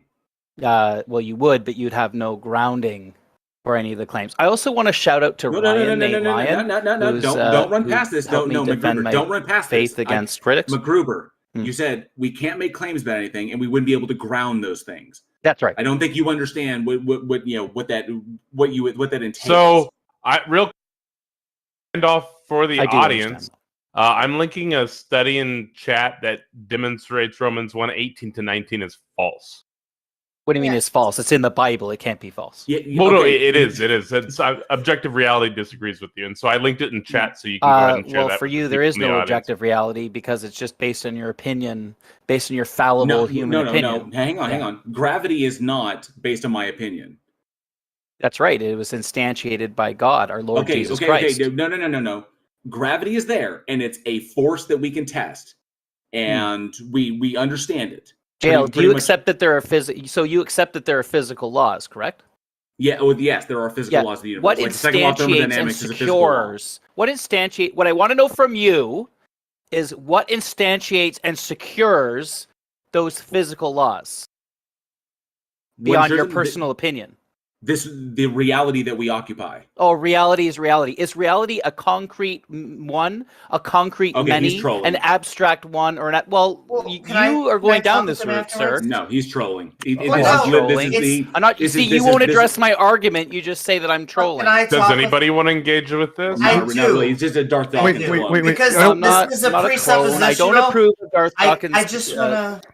Please, MacGruber, please hear what Amy has to say. Yeah, well, sure. I appreciate all the compliments you gave at the beginning, but I don't think that we need a grounding instantiation for physicality. I do not understand the connection between like a Jesus Christ, like a rabbi in the Iron Age Judea, and why it would connect to why everything was instantiable. Because, I mean, Jesus didn't exist for longer than we've been around. Yeah, true. So... Amy, did a bunch of Greek pederasts discover the Pythagorean theorem, and is it still valid? Just because Can we please get him off the stage? Because this whole thing where he's going to slight Greek, deals as bringing up the whole pederast thing is just an emotional. No. My point was that it's not. No, it's not. My point was that it was ancient knowledge One sec. that is still true. One sec. Yeah, he's not a troll. He's a legit presup. This is not like that's a legitimate argument. He's making an argument. But calling Greek mathematicians and Greek philosophers pederasts. They were. That was their culture. I mean, Mary was 12 when she gave birth to Jesus. Hey, we're not going to have that. Yeah. Let's get him off stage. Okay. There's no point. Let's move on. Wow. Cerberus is next. Oh. Well, we have a order, but I had promised him because you had clarified to me that Cerberus is next. So Cerberus has really wanted to get up here. Hi, Cerberus. What's going on? Hello, guys. Thanks for joining us. What have you got for us? Thank you. I also want to say something. First of all, I'm Greek, so sorry for my accent. Secondly, trying to prove God here, it's kind of retarded because you won't ever believe that there's God. Even if I get God in front of you, you would still deny him. No, I accept novel testable predictions. Cerberus, stop. Cerberus, stop. Just looking at what your claim is right there. If God actually showed up, okay, let's just look at it from the standpoint. If God actually showed up, it's like, I am God, okay, and look at all these things that I can do. Like, here I am, and I'm God. I would then have to acknowledge, because it's there in front of me, it's demonstrable, and there it is. I would then have to acknowledge that this thing exists. So if God was demonstrated, I would no longer be able to deny it. I would have to accept that this is a thing of reality, this God exists. The question then becomes, would I worship it or follow it? That's a different question from whether or not it exists. Yeah, that's a different question. I agree with that. So, assuming that we simply wouldn't follow it, even if it was like in our face, If it was like demonstrable reality and it was there, I wouldn't be able to deny it because it's there. So so these are two separate questions. So when you come in and you simply say, even if it was in your face, you wouldn't accept it, that's not true. Yeah, but God has already came. Jesus Christ already What's came, your and some evidence? people defeat him. But it hasn't. It's never come to me. I've never seen it. I've never experienced it. So since you haven't seen your grandmother, means that she What's didn't your exist at all. evidence? What is your evidence that God exactly. came? What's the evidence? And the historians. Wait, say that again. Anecdote. So no, the plural of anecdote is not evidence. Why? Because anecdotes are not evidence. Because anecdotes are insufficient. Brother, you're just going to hell. Just read the Bible, nigga. Well, no, I also wanted to point out that, yeah, I would want to know if God was real, because if hell was real, I would want to know, I would want to oppose God, I would want to join Satan and be on the other team. So, I would want to know. I just want to point out one thing. Hi, Gio, just give me a sec. I just want to point out one thing. At the beginning... It's truth. Sorry, at the beginning of that, he apologized for his accent. I just want everybody in our audience to know that nobody has to apologize for their accents. We're really willing to work with whatever accent you've got. Probably apologize. I was going to debate something else, but so Amy, why do you want to join the opposing team even if God was real? Well, because if Yahweh is as they are described in the Bible, then I would want to be on Team Satan, so we could capture Yahweh, try and figure out how to take him, because he's a moral monster. He drowns babies. What do you mean by drown babies? So you're talking about the? I mean, blood? literally, like he fills. Are you? Oh my god, dude! Are you talking about? I am not trolling. No, I am being literal. I'm talking about the. Yes, your God specifically. So do you know Satan even burns all your physical things, including your physical body, and then soon to be your probably physical spirit? Do you have any evidence for that? Because I think Satan would be on our team and kind of be partying with us. No, he wouldn't be partying with you. He'd be burning you in hell if you're going by the definition of the Bible. It sounds like he's God's lackey. Oh my God! Then. Argument. Give us argument. Or evidence. Argument. Something. Like TJump Say something says. constructive. Argument. Yeah, what do you mean by argument? Because this person's just saying shit that's bullshit. If you go by the Bible standards, if you go by biblical standards, you'll be burning in hell. Let that sink in. You'll be burning for eternity. If you're going by the Harry Potter standards, you're going to be burning in Hogwarts. So give me some. Harry Potter. Harry Potter's is a fictional book. Harry Potter is like the Bible. Gio, you did say that would be completely burned. So if that's true, there's going to be no sensation of pain because the pain has to travel through nerves. So if the nerves are all burned, you're not going to feel anything. It's not a physical burn. So your argument falls down in that case. No, it doesn't, because it's not a physical burning. Then it's not burning because burning requires physicality. You're moving the goalpost. This is not the Bible. See, this is what happens. This is what happens when like atheists go to the Bible, and then like when they go to the Bible without the presupposition of God. This is what's so stupid. Okay, hang on. That's important. Gio, why would I presuppose God? Why would you presuppose God? Because it's the most coherent. Paradigm that we live in. No, it's not. Now, given the evidence, it's not. What evidence? The evidence of our reality. The evidence of reality. It's not the most coherent. It is, actually, because I only No, it isn't. No, it isn't. If you presuppose God, everything else is coherent. God did it is not an explanation for anything. So God doesn't provide. No, it's not. Yes, it is. So and all existing beings. Okay, then fine. Gio, give me I can give you the mechanistic explanation for why for like the mechanistic explanation for why everything exists. Okay, Can you give me the God explanation? Yeah, so I'll go through. Yeah, so how is the universe created? So ostensibly, if you go back to like what the prevailing hypothesis is that virtual particles popping in and out of existence at random is a completely natural experience, results in what we can determine to be what we have observed to be the Big Bang. Yeah, and then that results in our observable reality. Our observable universe is essentially what it is. But that's like you're getting into like physics and quantum physics, and this isn't a physics and quantum physics. I don't need to explain the science. What you need to explain is how God is a mechanistic explanation for anything and justify its existence and how you can demonstrate that.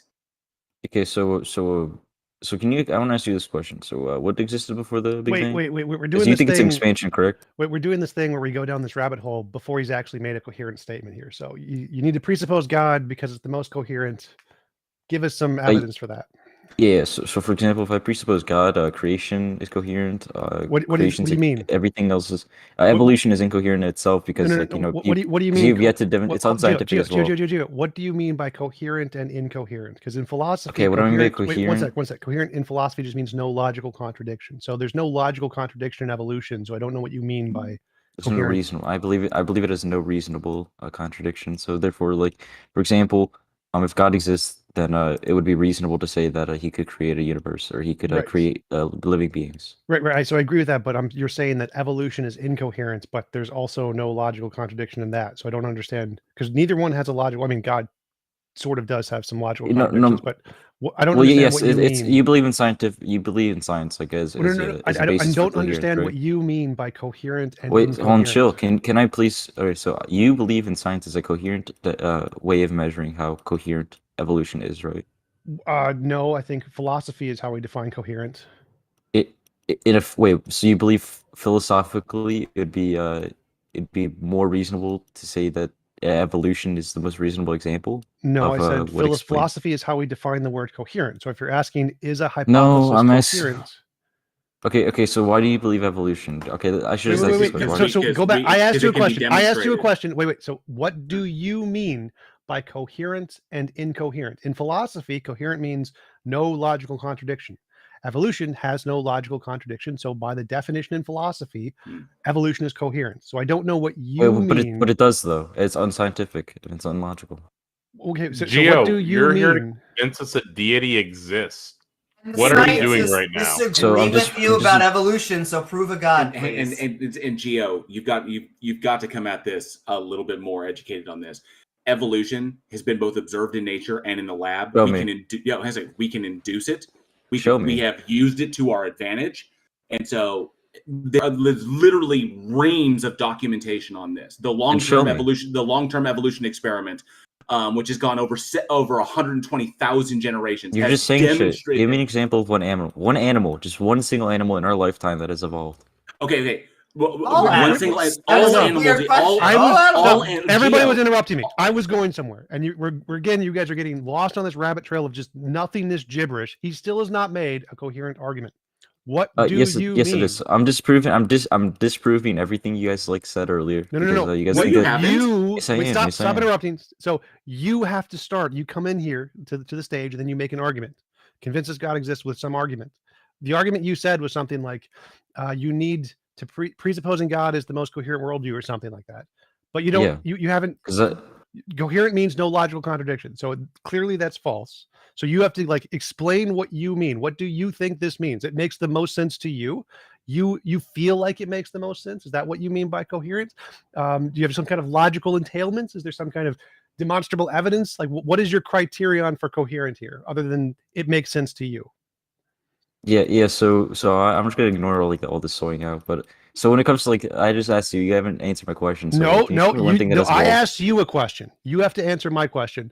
You have to make an argument here. You think God is coherent. How? What about God? Okay. So can you show me one animal evolving? No. You don't get to run away from this. You don't get to run away from this, kiddo. You have to make an argument. Your argument was God is the most coherent worldview. Yeah, because I have to disprove everything, all the bullshit that you guys say, so I can explain my stuff. So evolution has I'm literally asking you to explain your stuff right now. Yes, it does, because you guys are incoherent. TJump, Gio.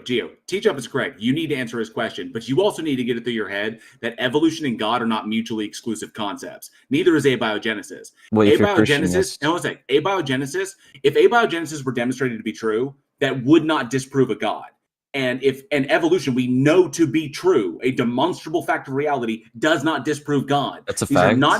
These are not mutually exclusive concepts. Can you show me? Gio, abiogenesis and evolution. Abiogenesis could be the means by which God created life, and evolution could be the means by which God diversified life. Why do you keep doing different things? They're not mutually exclusive. So stop sitting on evolution and address T-Jump's question. Okay, so no, I will not, because when it comes to JL, you just said it's true. Then we're going to kick you off the stage. You have one option. Why do you guys keep kicking everyone off the stage? Okay, thank you for coming up, Gio. Gio, for the future, when you are asked a question by one of the moderators, answer the question. Don't try to rabbit trail it, especially when that rabbit trail is completely unfounded. The concept of God and the concept of evolution and abiogenesis are not mutually exclusive. Just because we've demonstrated evolution is true does not disprove God. And just because we may in the future demonstrate that abiogenesis is true doesn't disprove God. These are two separate things. They have nothing to do with one another.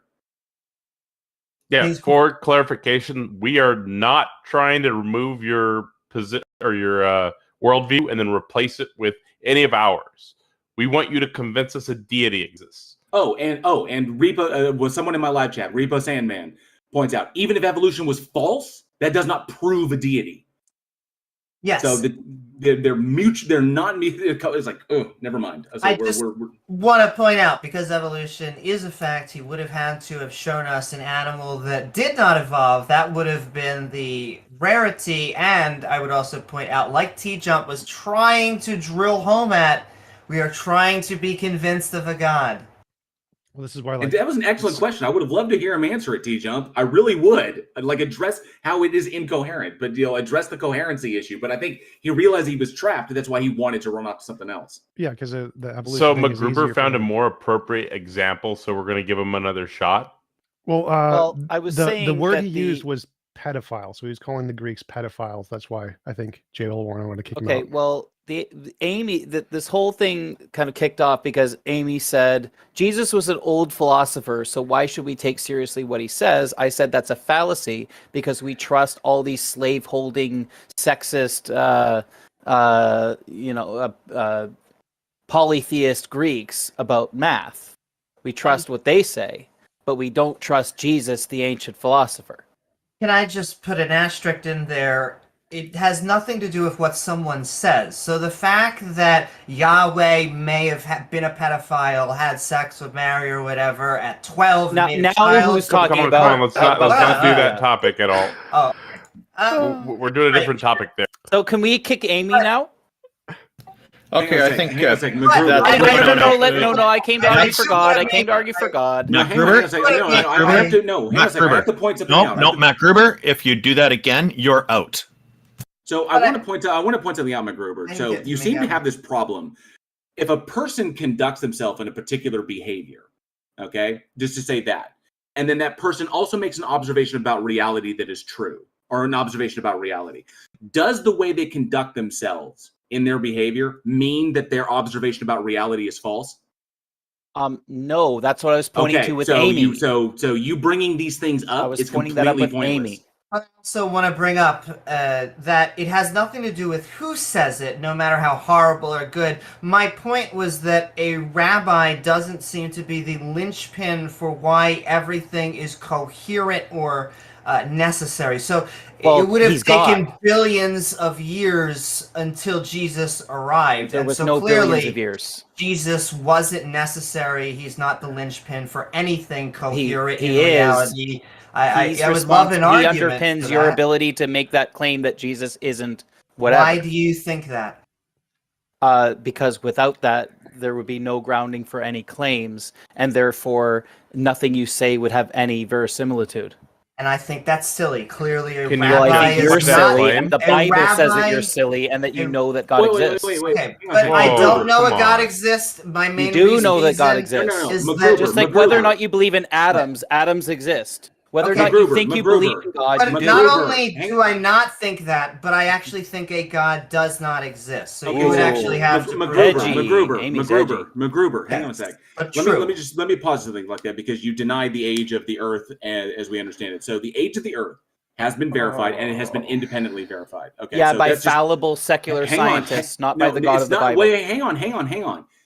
Just because they don't believe in a God, you already conceded that just because someone comports themselves in a certain way does not necessarily invalidate the argument they make.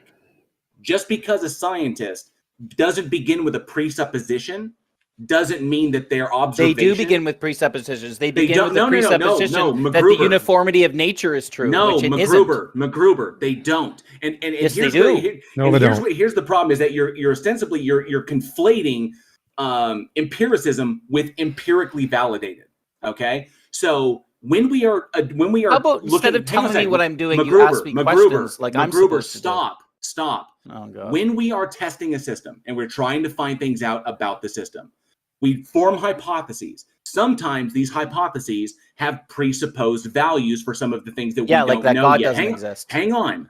We presuppose these things, okay? So just like trying to solve an algebra equation, there are two ways we can do it. We can use a formula in order to get to it, or we can literally go and just drop in values for each variable until it makes sense. Until it sets out. There's two ways of doing it. One requires more time and effort. One, either way, doesn't matter. We can do the same thing with determining things about reality. So we can say, let's start with this. Let's say we observe this. Why is this way? Let's presuppose this. Let's put JL, I don't think this is like his point was about the grounding of all knowledge, not the methodology of science. Well, I understand that, but what's going on is like we have nothing that we have presuppositions. What is going on? Hang on, MacGruber. What is going on is that we can't ground these things. So the reality of it is, we can presuppose some things, but then we do a test, and that comes out to be false. We know that our presuppositions were wrong.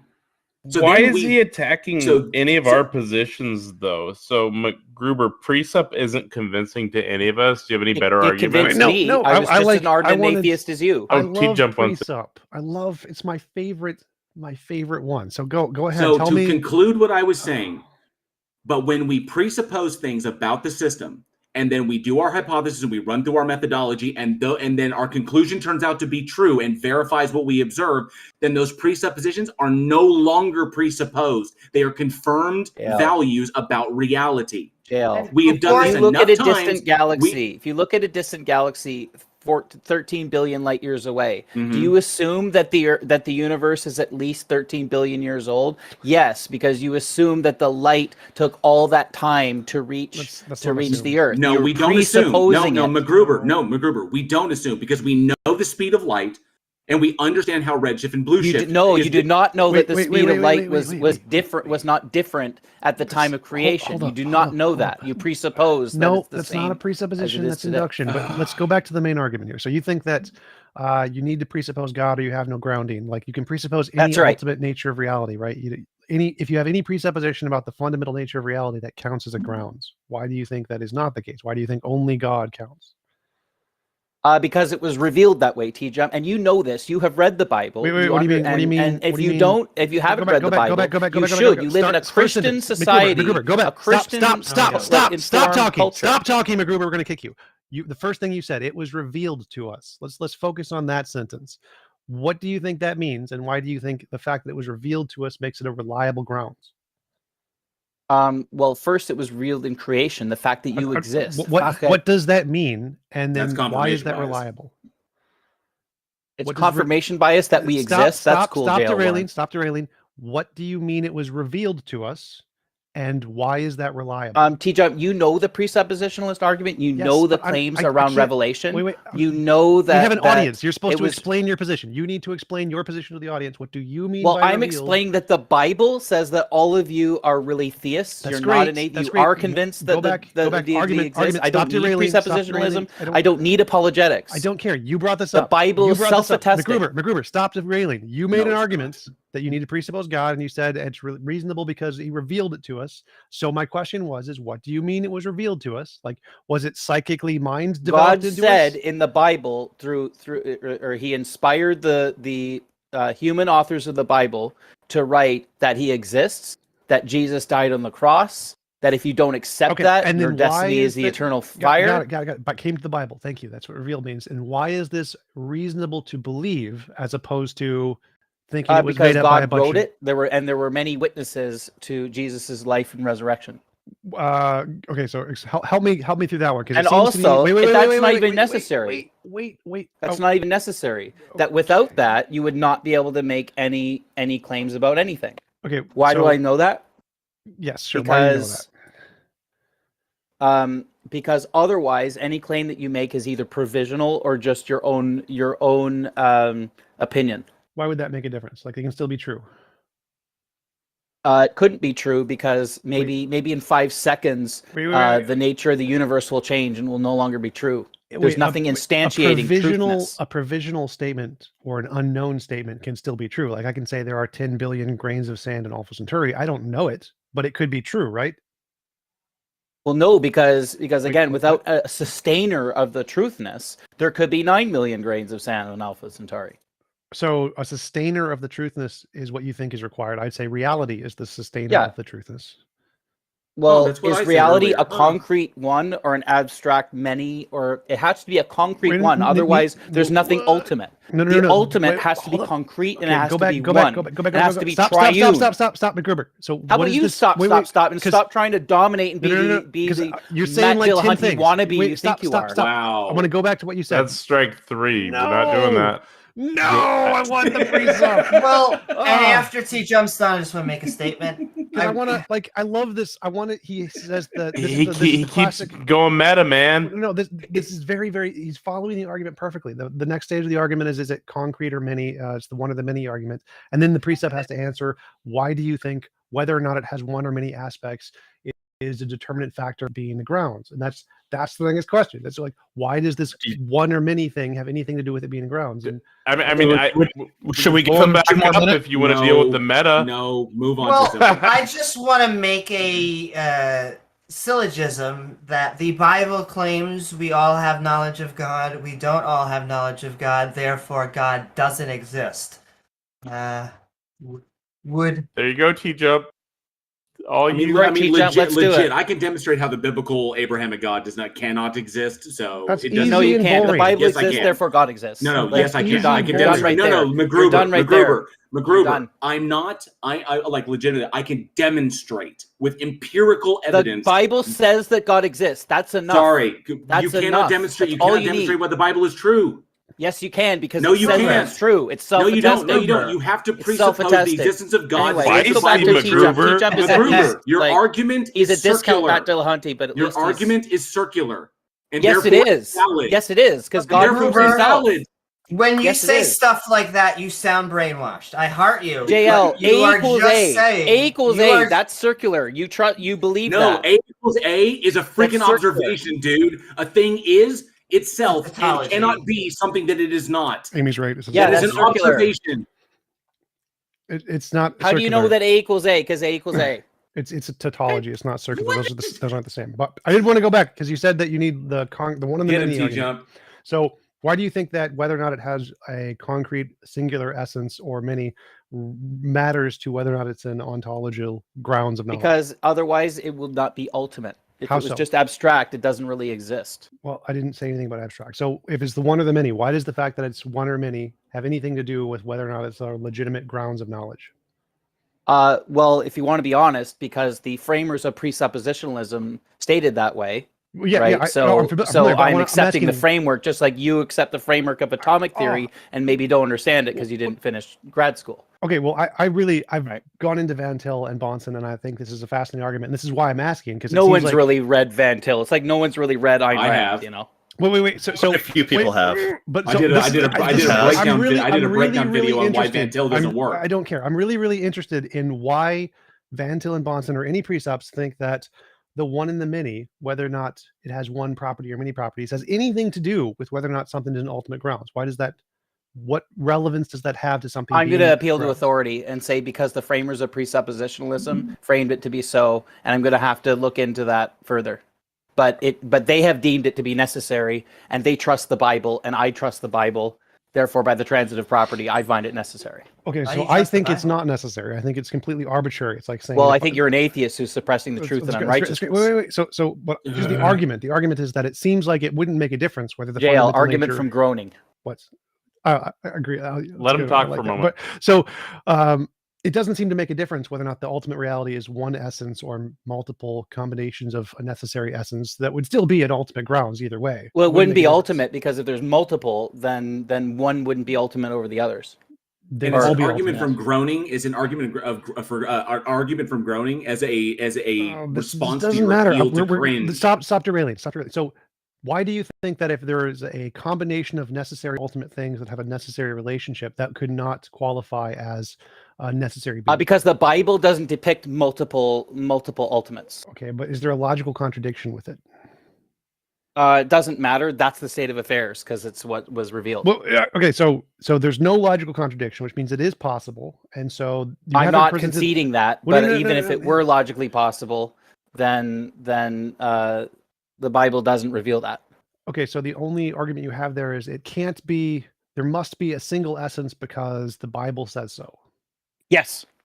Okay, but there's no logical contradiction. So logic doesn't say so, but the Bible says Well, so. I didn't concede that there was no logical contradiction. Well, is there? I'm just saying that if I were to grant you, TJump, can I ask one single that. question? Sure. TJump, can I ask one single Go for question? it. Because he's advocating for the biblical God, who is a Trinity, who's not Yes. one. He is one. He is a three persons. No, he's not. He is. He's not one. He can't be three persons and be one. He's revealed as one God.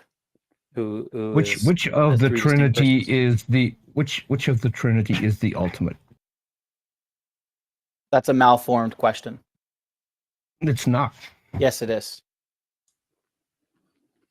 This is your there are three co-equal rejection. This is your three rejection co-equal of persons in one argument. God. In one God. Hold on. McGruber, hold on. This is I'm answering your question. It's a malformed question. This is I'm telling you. This is your rejection of TJump's argument that reality is the grounding. You said it can't be because there are multiple things that make up reality. There are multiple things that make up your God. No, it's not things. There are persons that comprise the Godhead. And persons aren't things? Persons are not things. God is not a thing. A thing is a contingent, particular. Oh, Jesus is not contingent. No. Holy Spirit is not contingent. No. Wait, so God isn't a thing? Sounded pretty contingent when he was dying on the cross. Your blasphemy is really funny, JL. I'll look forward to mocking you while you burn in hell and have the flesh rendered off of your body. Technically, McGruber, that's impossible because those in heaven cannot see into hell. Well, I I'll think make a sin, divine what he periscope just or said. something and see down Can there. anybody in chat confirm if that was a sin? What, blasphemy? Yeah, it's a sin. No, threatening. Sin presupposes the existence of a God to declare something sin, so you still haven't By the way, demonstrated God, I'm not threatening JL. God's threatening JL. Wait, but I did want to go. Blasphemy doesn't exist. Let's move on. So I did want to go back to his argument was that you need to presuppose God because it's only the only coherent worldview, and you can't presuppose different grounds because it entails a logical or it's incoherent or something. I don't remember the word he said. And then when we talked about a different grounds, he said the reason it doesn't work is because of the Bible. Now, I'm not seeing a problem here with starting with a different grounds and then saying that works as a grounds of knowledge and the foundational reality, other than the fact the Bible doesn't say that. So I'm not really convinced. I think the Bible doesn't depict other gods as ultimate. Well, no. So your argument was that you have to presuppose God because it's the only worldview that can ground things. Yes. And then I said, okay, so let's start with a different worldview, like a multi thing or one in the many. Either one works. And you said that doesn't not ultimate. work. There's nothing ultimate. And you said that doesn't work because the Bible says so. No, it doesn't work because in that worldview, nothing is ultimate. There's multiple ultimates. Which means that not one thing. So there's multiple ultimates. There is a world in which, according to one ultimate, there's 900 million grains of sand on Alpha Centauri, and then in another ultimate's worldview, there's 10 million. And that's no. So the ultimates all agree. Yeah. So there can be multiple ultimates, and they all agree, and so they don't disagree. Well, then there's one. Then that council of ultimates is really one ultimate.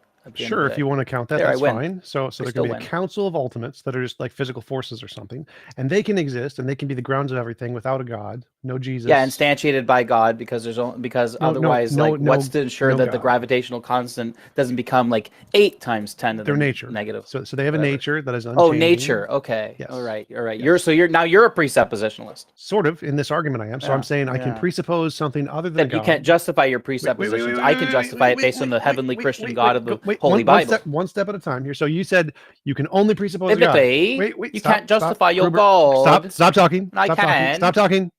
So you said that you have to presuppose a God. I presuppose something else. So yes, I'm being a presuppositionalist. I'm presupposing something else. And you do anything to give a reason to make sure that God doesn't exist in your worldview. So you have to give a reason. You know he exists. Stop. You have to give a reason why you think your presupposition is better here. So you said it's only possible to presuppose a God. I just presuppose something else and it seems to work just fine, which proves your argument wrong. So why do you think alternate presuppositions don't work equally as well as your Sky Daddy? I don't have a sky daddy. I have that the wasn't Holy part of the Christian argument. God of the Focus Holy on- Bible. Focus on the argument. So why is your presupposition of a sky daddy worse than my presupposition of the many forces? It's not worse. What are you talking about? Why is your presupposition of Yes. It's sky not worse. daddy? Well, thank you. Because Okay. it contradicts the Bible. Is that the only reason? Do you have any other logical reasons, evidence reasons, or is it just the Bible thing? Well, I mean, the Bible is a great shortcut, isn't it? Because it tells us like what the nature of God is, what He did with creation. We'll skip the et cetera, et shortcut cetera. and go to like the part where there's actually some kind of logical or evidential difference. So how? Again, I don't do like logic and apologetics aren't necessary. The Bible is self-attesting. You just need to accept it. Do logic? Yeah, he doesn't do logic. Okay, so Not that I don't do it; it's that it's not important. It's said that the the Bible- Bible is self-attesting. It actually is really important. Is God a logical being? Yes, logic is reflective Okay. of God's nature. Does logic apply to God? Can God be not God? What do you mean? Does it apply to God? God instantiates logic. Can hang on a God, sec. can But God can exist and God not be? exist at the same time? Yeah, can God No. be not God? No. Okay, so if A equals God, then not A cannot also equal God. No. All right, so that means logic doesn't derive from it. Logic applies to it. It does derive from God because again, like God instantiated this If whole logic like, derived from construct. God, then that would mean God was outside Okay, of now logic, and then the laws now of you're logic. just, okay. MacGruber, Put this guy stop. back to the audience. MacGruber, stop. If God is outside of logic, Wow, and feisty. logic derives from God, then God is technically outside of it, and the laws of logic don't apply reflective to of his it. nature. And again, I don't need to listen to somebody who knows that God exists. I and don't is know just God clamoring. exists. You do know that God I have exists no because knowledge Romans of this. 1:20 These are says that strikes. These are you know strikes. that These are Can I strikes. ask MacGruber Yeah. a question? Like, Can I remove him now, TJump? Yeah, go ahead. Yeah. Okay. No, Taco. So Amy and Taco, Peter not have yet. one question each, and then I'm removing him. And MacGruber, please just address the questions. I mean, you seem to think that we are not justified in thinking a God does not exist, and yet that is what you are just presupposing, and it just seems kind of weird because I think that we are contingent on the planet existing, and I think God is then contingent on us. And I think when the Earth is destroyed by the sun red gianting one day, the God concept will go away. And so I just really don't understand it.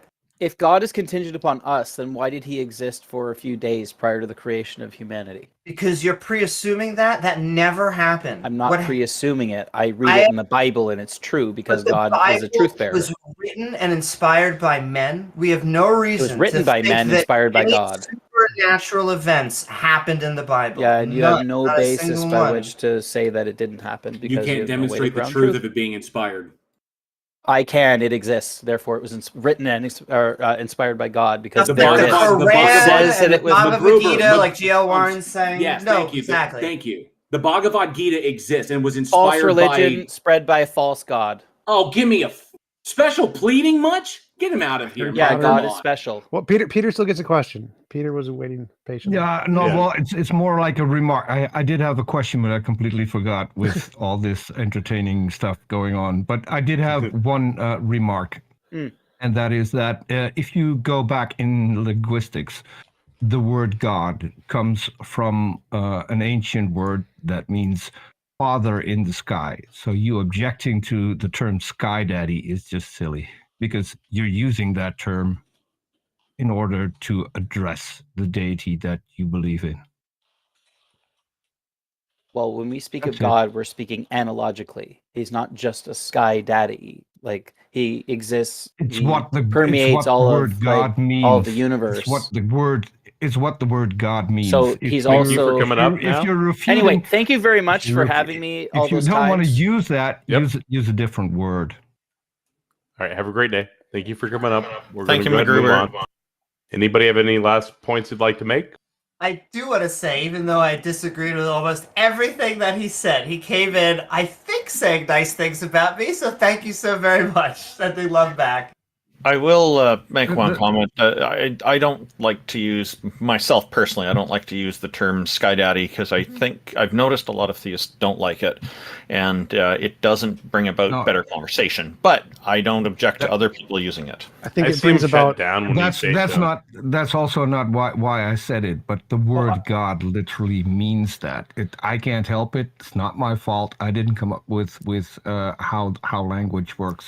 Well, I like it because it makes more dumpster fires and I get more views. So more views, more dumpster fires. Right.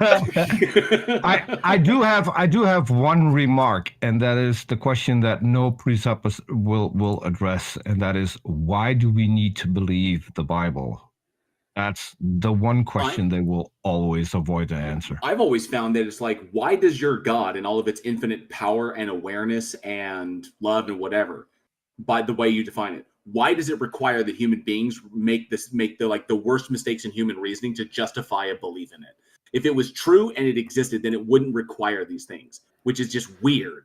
It's like for some reason this ultimate being demands faith, which is just ridiculous.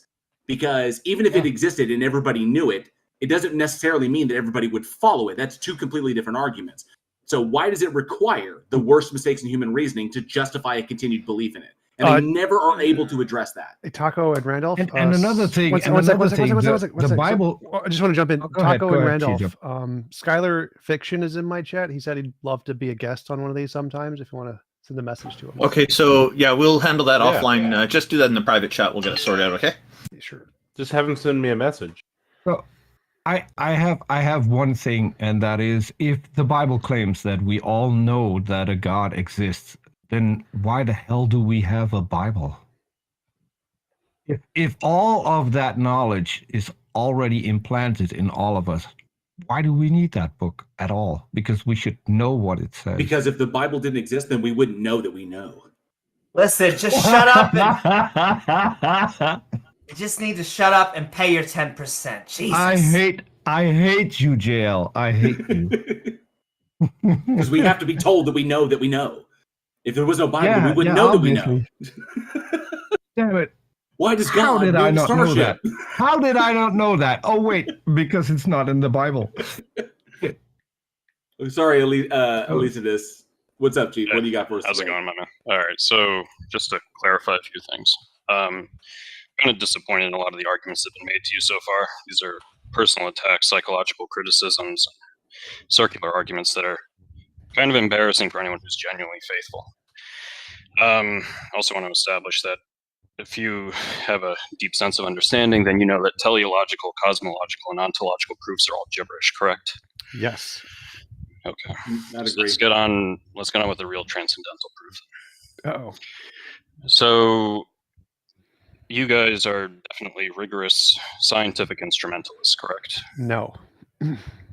No. So you believe in naive realism? No, but what is your argument? Well, the concern here has to deal with how we discover natural laws in investigating the world. I mean, you would agree that we happen to experience things and we test hypotheses in order to have replicated experiences. And sure. What's the argument? Okay. So when we are engaging in this rigorous instrumentalism, we are using statistics, correct? No. So I'm not an instrumentalist. But what is your argument?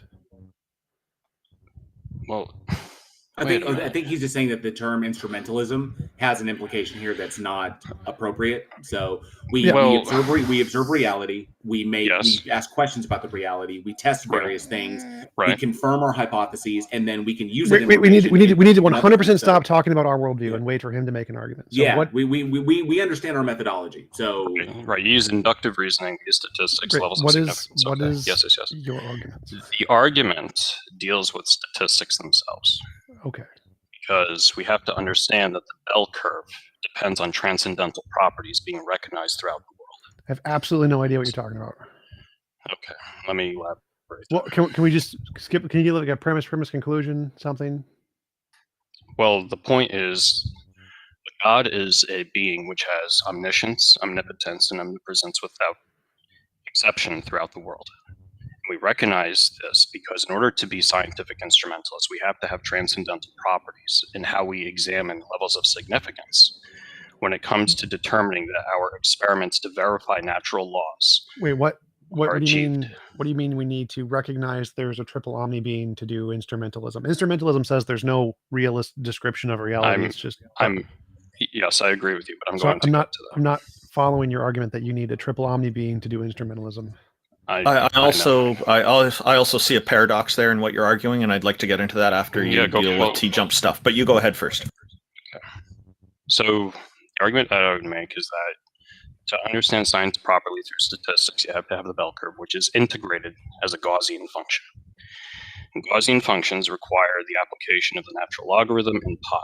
We know that these are transcendental numbers, correct? No. No. I don't believe in transcendental numbers. What is like? Wait. So math is a language. It is a formal language made up by humans to describe patterns in reality. We don't need any transcendentals there. So there's no transcendentals in math. Well, wait a minute. So, say all the conscious beings in all the world died. Sure. Okay, such that their discoveries of math were no longer before us, correct? Can I just pause?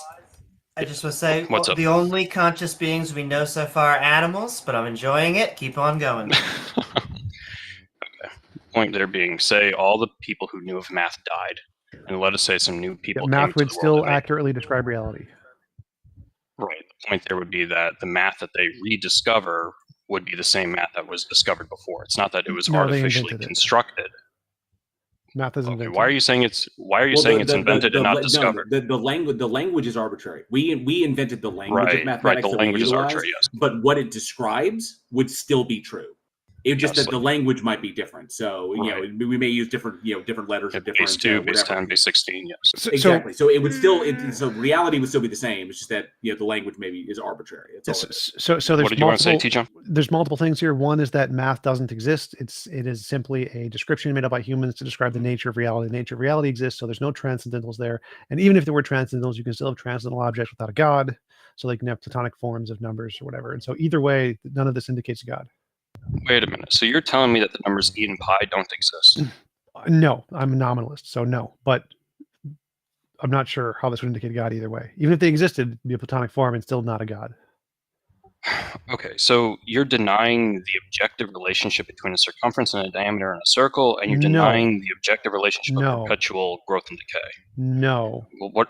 Okay, so what those are are properties of reality. There's no like abstraction or transcendental of pi that exists that governs these things. There is a thing in reality that has this pattern, and we describe it with the word pi. Pi doesn't exist. You can't prove that concretely though, because any empirical proof is going to have a finite understanding. Separate. Whether or not you can prove it is separate here. The point is it doesn't. You don't need to like the consensus in philosophy is it's nominalism. But what is your argument that you need one way or the other that this leads to a god?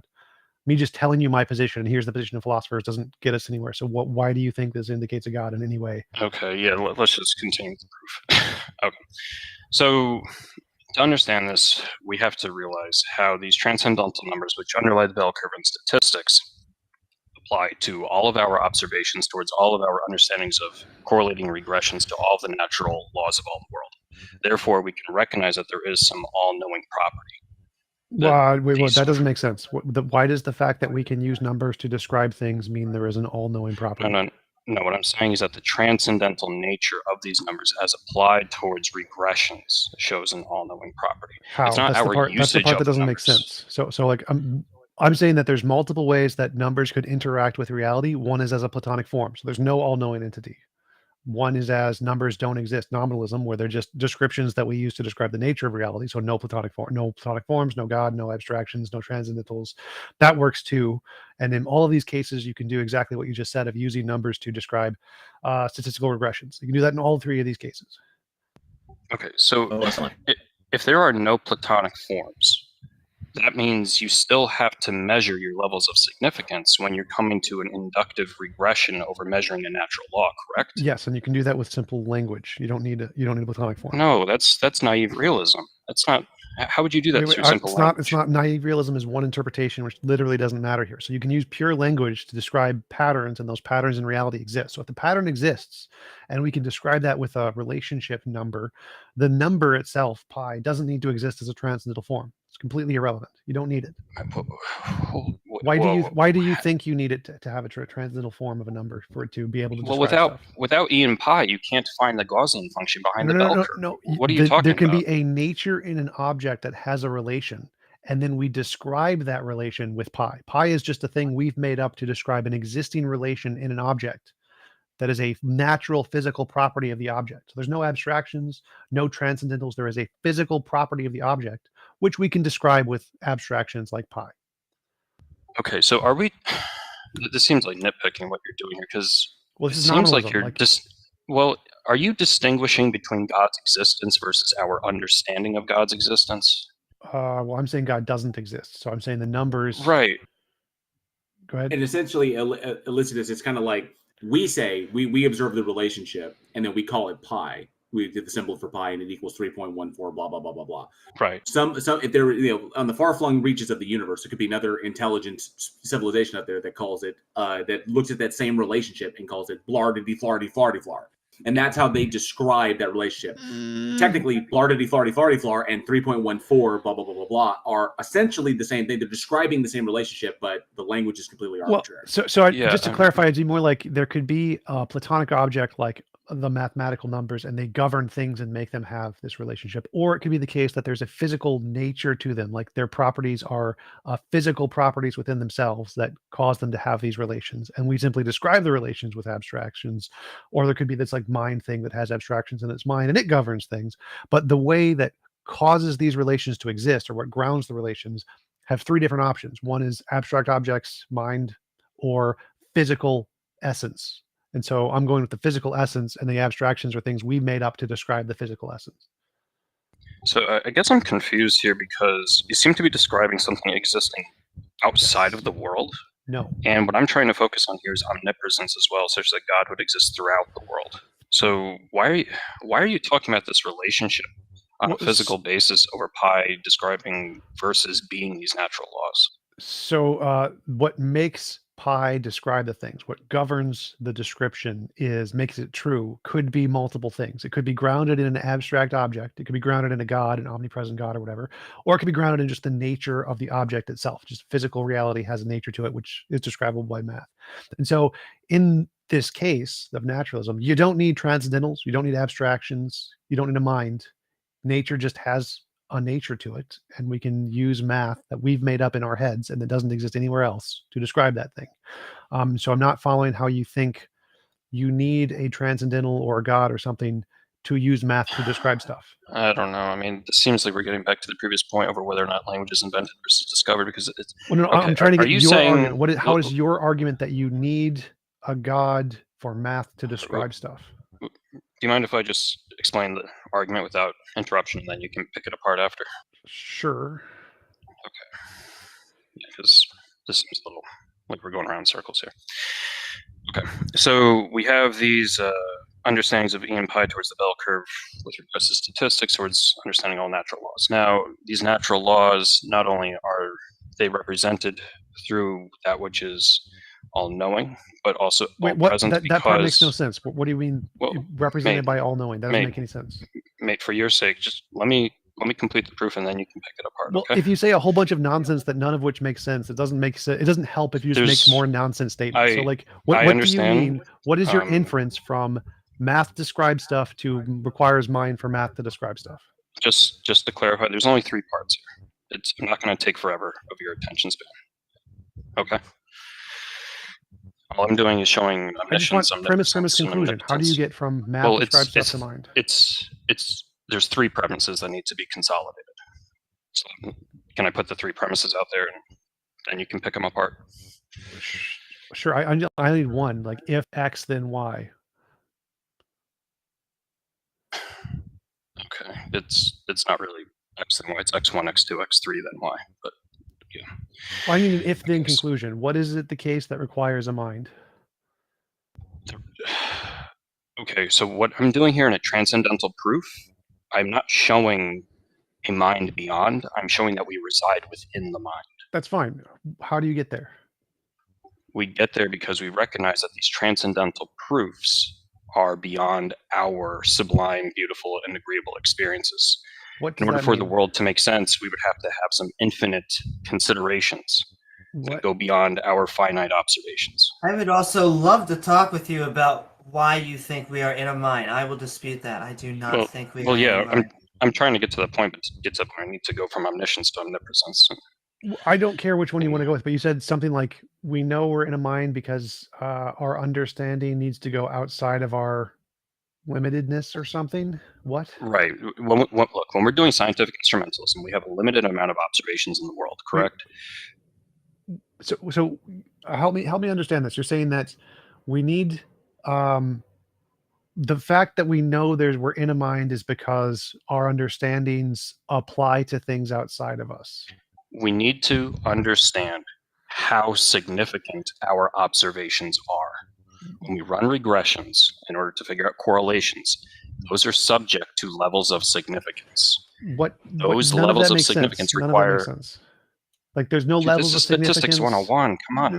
No. You aren't making. You're just using philosophabble here. Like none of that actually helps your conclusion. Like, get rid of the nouns. Give me like a P therefore Q kind of a thing. How do you get from we describe reality, therefore we're in a mind? Can I ask the rest of the panel? Am I really engaging philosophabble here?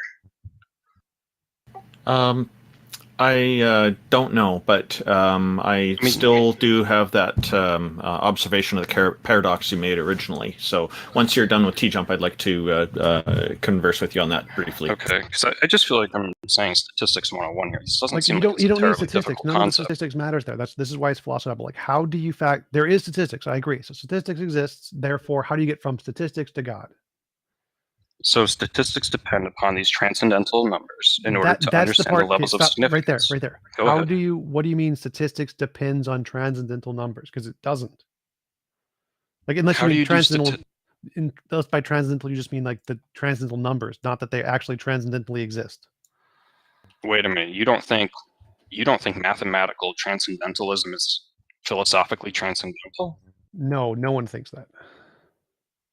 Okay, so when we're talking about philosophical transcendentality, we're talking about a concept of infinity which surpasses all phenomenal observations, correct? On the ontology of transcendental, that's what it means. No one in math thinks that's what it means. Like, no one thinks imaginary numbers are literally imaginary. Just because it has the word imaginary in the front doesn't mean that's what they think its ontology is. Same with transcendental. Right. When we're talking about transcendental numbers, we're talking about relationships which cannot be factored by any polynomial method. Right, but that doesn't mean they're ontologically transcendental. They're just. Do you think that mathematics is more than a language? I think it's transcendentally independent of our cognition, yes. If we all died tomorrow, mathematical truths would still be true. Weird. But I think I've explained this point enough. Randolph, did you want to do your little? Your original point, you mentioned that your deity has three omni properties, two of them being omniscience and omniscience and omnipotence, knowing everything and having all power. So the problem with those is I see that as a paradox because, the example I normally give is that the weather. God could know, this omniscient, omnipotent God could know that tomorrow is going to be a sunny day here in my neighborhood. Okay. Then tomorrow comes along, and despite having that knowledge, decides to use his omnipotence, his power, to change the weather to snow or rain. Then it's not sunny, it's all cloudy and all this. He has then, therefore, invalidated his omniscience from the day before. Therefore, he's not omniscient anymore. He can ruin it for himself. So I see that as paradoxical in the claim that you made, and that's why I don't accept the claim. But feel free to respond. Yeah, I'm a little confused there because it's not just that; it's also omnipotence, and omnipotence means he would exist across time. So he would already know all the decisions he's going to make across time. So why would he change his mind like that? Are you a Platonic realist? So I just stated he knows that tomorrow is going to be sunny weather here. Right. Tomorrow rolls along and he decides to change that. Right, that's the problem. But if he can change that, then he's omnipotent. But then that invalidates his omniscience. So he can't be both, is what I'm saying. Why would he change if he's omnipotent? Okay, I'm serious. I'm pointing out the paradox. Listen to this. There's a I contradiction. might have a better. There's a logical I might have a better example for that one. Between omniscience and omnipotence, because if God has all the power and the power to do something and can change things and can interact with reality and change things the way He wants, then it can do this. But if it already knows what it's going to do, then essentially omniscience implies that God is just literally a minecart running down a track. Okay, so and it can't do anything outside of that track. Well, that's the point. The point is God. So it can't be omnipotent. So it can't be omnipotent. No. You have a different. Listen, you have a different understanding of omnipotence. What I'm saying here is that God is 100% of the power which will be exercised across the eternity of time. Okay, so that means God has already made all these decisions throughout time, and He already knows all the decisions which are going to make. God would not change His mind like that. He already knows the decisions. So you're saying that these concepts exist in the mind, not necessarily a Platonic realist sense, right? That's why I think I have a better example for this paradox. Peter, just give me a second. Peter, I have a question. Hang on. So, what you're doing is you're not addressing how to reconcile this paradox. Instead, what you seem to be doing is presenting excuses for, and not explaining the excuses, but you're saying God would not do that. So somehow it seems that you know better what God would do, and that God would not exercise His power when, of course, if He's omnipotent, He can do that regardless of what you think He will or will not do. Why are you convinced God would change? I'm not convinced. I'm just pointing out a paradox, a hypothetical here, which explains why I'm not convinced by your argument, because I see that as a paradox, having both omniscience and omnipotence. Yeah, but you have to include omnipotence. Like, why are you simply focusing on two of the conditions? Go ahead. Can I put my example forward, because I think that's where we're. Sure, Peter. I'm just going to quickly answer. Just give me a sec, Peter, and then you're next. So you're asking me why I'm just focusing on those two. I like to present arguments with a small number of details so that it's easier to deal with. The fact that this God is omnichronological is there pervasive through all of time. It doesn't matter. It's irrelevant to this because the point I've made, it only requires those two characteristics. The others are incidental. So I'm just trying to put forward a hypothetical with a simple set of conditions so that it's easier for everyone to comprehend and to discuss. That's all. It's not that I'm focusing only on those two. It's just that I've picked those two as the example. Do you want me to respond to that, or do you want me? Feel free, and then Peter will probably go on. Well, I'm working Peter, with the exact same example. Peter, I'm asking the panel. Do you want me to respond to that? Peter, he's going to respond to me first, and then you can ask. Okay, so I find that strange because when we're talking about reasonable concepts, we have to talk about them in a complete sense. So I would agree that reducing things to a simpler form can make it easier to understand, but when you leave out all the sufficient conditions and you only focus on some of them which are necessary, it can appear that you have paradoxes which aren't really there.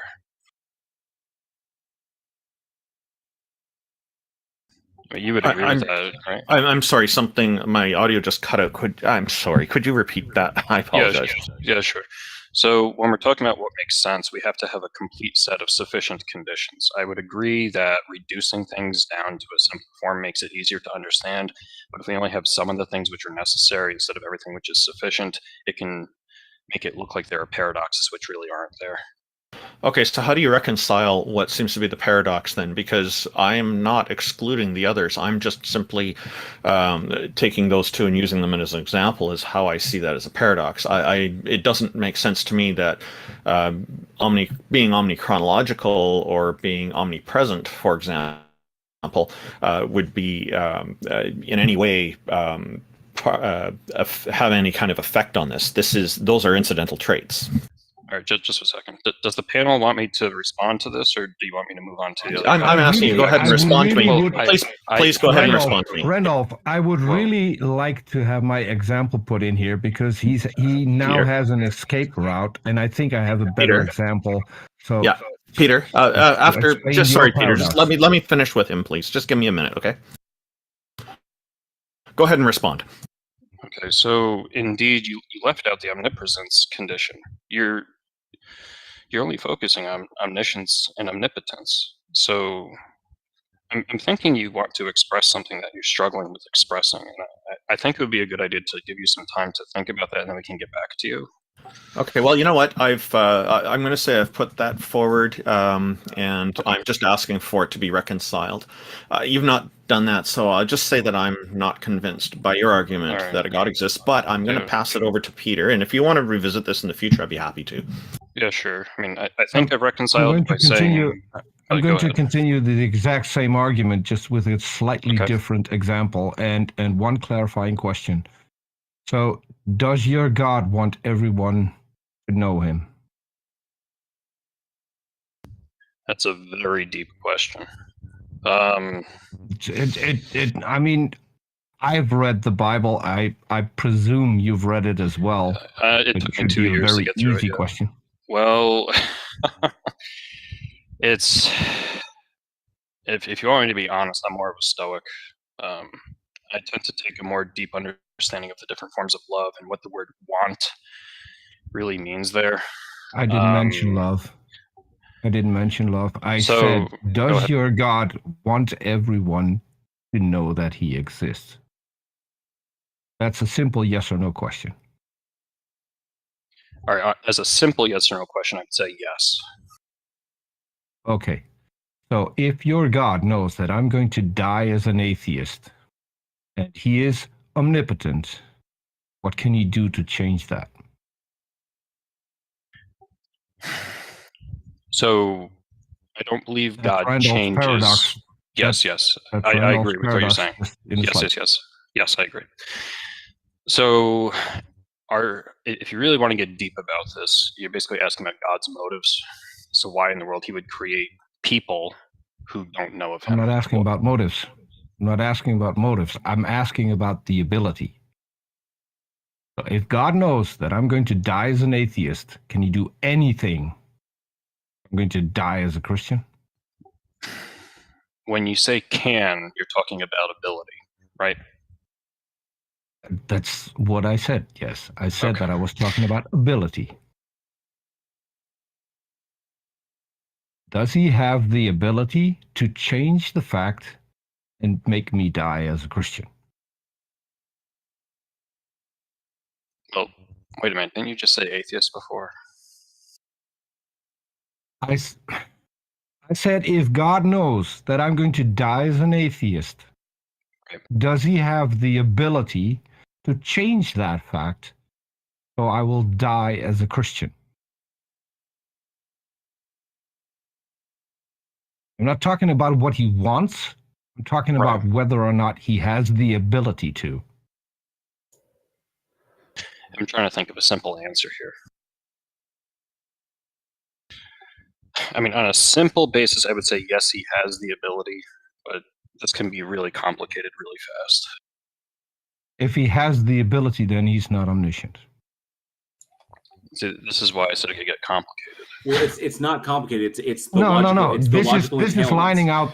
Yeah, it's the logical. This is just lining out the paradox with you not having an escape route, because now we've got something that either is the case or is not the case, and either your God can interfere or he can't interfere. If God knows that I'm going to die as an atheist, that is the end conclusion. If he does not have the ability to change that end conclusion, then he's not all powerful. If he does have the ability to change the end conclusion, then it wasn't the end conclusion that he saw, so he's not omniscient. Therefore, the two are incompatible. Do you want to continue talking? Do you want to continue talking in simple terms, or do you want to get complicated about this? If there should be a simple way to explain it. If it's really that simple, it's basic logic. And after you answer, I just want to ask a question or two to him. So, again, what I said before was that God is omnipresent throughout time. So God has already made all of his decisions. So the idea that and I circumvented that with saying, does he have the ability? Right. So it has nothing to do with whether or not he knows what he is going to do or what he has done, no matter how you view it. If you view it from God's point, he has already done everything. I'm asking you whether or not he has the ability. That has nothing to do with time. That has nothing to do with God knowing what he is or is not going to do. It merely addresses the ability to do it or not. If he has the ability, which would make him all-powerful, then he's not omniscient. If he is omniscient, then he would not have the ability to change anything. So he wouldn't be all-powerful. Yeah, I mean... that is the paradox that Randolph tried to explain to you, and what you do is you get in time, and you get in that God has the knowledge of what he is or isn't going to do. That was not part of my question. My question was merely addressing whether or not he has a certain ability. If he has the ability to see the end conclusion, then he's omniscient. If he has the ability to change the end conclusion, then he's I see what you're saying. all-powerful. This is why we're having the conclusion. Okay. He cannot have both. I see. Yes, I see. Yeah. Okay. So the problem that I was having was I was thinking in a process-oriented rather than results-oriented basis. You're simply focusing on the conclusion here? I'm simply focusing on the abilities, which is what Randolph did. Right. And then you threw in a third thing that we should. Okay, so which just is for some completely irrelevant. Right. So just for simple language, you're saying if someone is on their deathbed and they happen to not believe in God at the very last moment of their life, that's it. That's what you're saying. What? No. Well, I'm trying to use simple language. I'm saying that if God has the knowledge that I am going to die as an atheist, that is knowledge. That is something that an omniscient being would know if that was the case. Right. Correct? Okay. So if God knows that that is going to be the end conclusion, and he has no ability to change it. Right. He's not all powerful.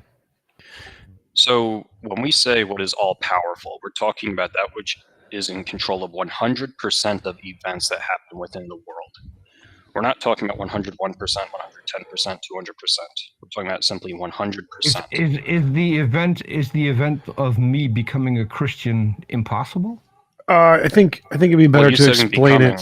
I think it'd be better to explain it a different way. So if God knows something is going to happen, then if God changes it, it would be false. It won't happen anymore. So it couldn't be knowledge, right? So God knows the rock is going to fall down the hill. Exactly. And so if he has the power to stop the rock from falling down the hill, well, then it couldn't be knowledge anymore because it would be false. It would be not true.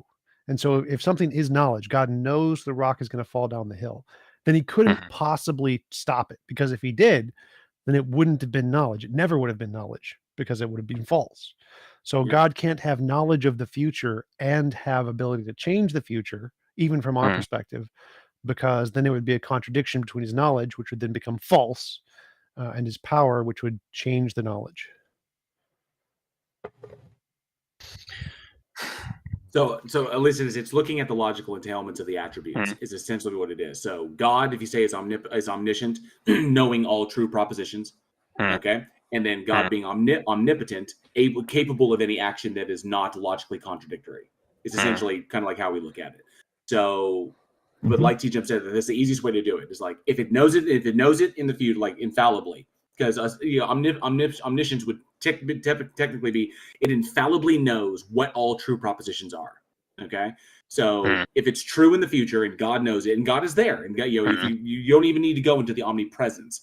Okay, but if it's true in the future, that means it can't be false because God infallibly knows it to be true. But if God has the ability to change it, then technically it's not true because God has changed it, making what he previously knew to be false, which means so it's one or the other. You can't have both. I see what you're saying. And right.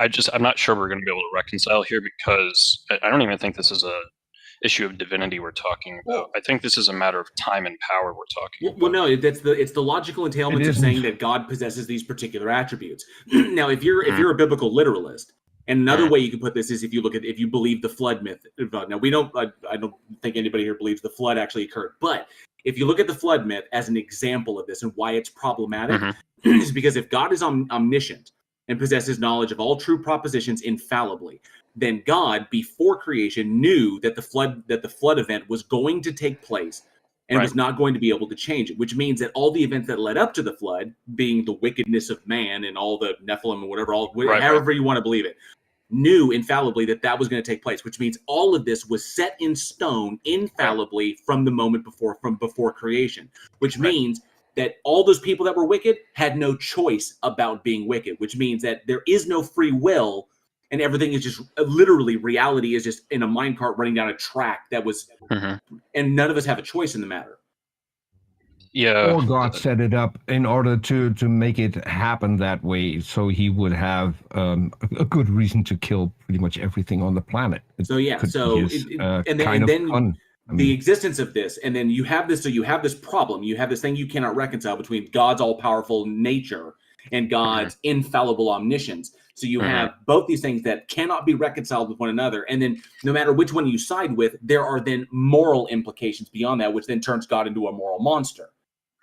So the moral implications come from the logical entailments. And as I usually say, gods die on the swords of logical entailments. You describe the god in a particular way, and then those things lead to entailments that are contradictory. Logical contradictions can exist, therefore that being cannot exist as it is described. Yeah, go ahead. Well, I also wanted to ask you a few questions. I think the omnis get really weird when we start talking about a conscious being and a mind. And so my first question to you would be, when you think of our minds, what is a mind to you? Okay, this is actually a really good question. So when you're asking that, you're asking about the finite personhood that we have. Well, you see, I almost didn't want to give my set of questions away with a finite and infinite, but yeah, I would say that I'm talking about this brain on top of, I would say the mind is hierarched under, whether you're a dualist or not. I guess my question would be, I'm sending it right back to you. What is a mind? Okay. So I think this is how we can reconcile the free will issue of what you're trying to get at. So a being which has 100% of the power in the world does not make alternative choices, just like how if you have a piece of machinery, all the gears are interlocked. Now, as people with minds, it's a different story because we are finite. We do not have all the gears interlocked. And the decisions that we make are based off of a limited amount of understanding of fellow gears. God has knowledge of all the gears of the machinery. So his decisions are going to be fixed. But our decisions become contingent upon which direction and how far we look throughout the machinery to see how other gears are operating. So to resolve your question about what a mind is, a mind entails a set of experiences by which we are observing our surroundings in the world and making decisions based on that information. So I like that answer. However, I would then put forward that an infinite mind would be either contradictory or useless. I would then ask, what would be, if a mind is the set of experiences that help us, walk on this macroscopic landscape, what is the benefit of an infinite mind? This is going to seem strange. I mean, I'm not quite sure the question makes sense because when we say something is useful, we're talking about a transformation of,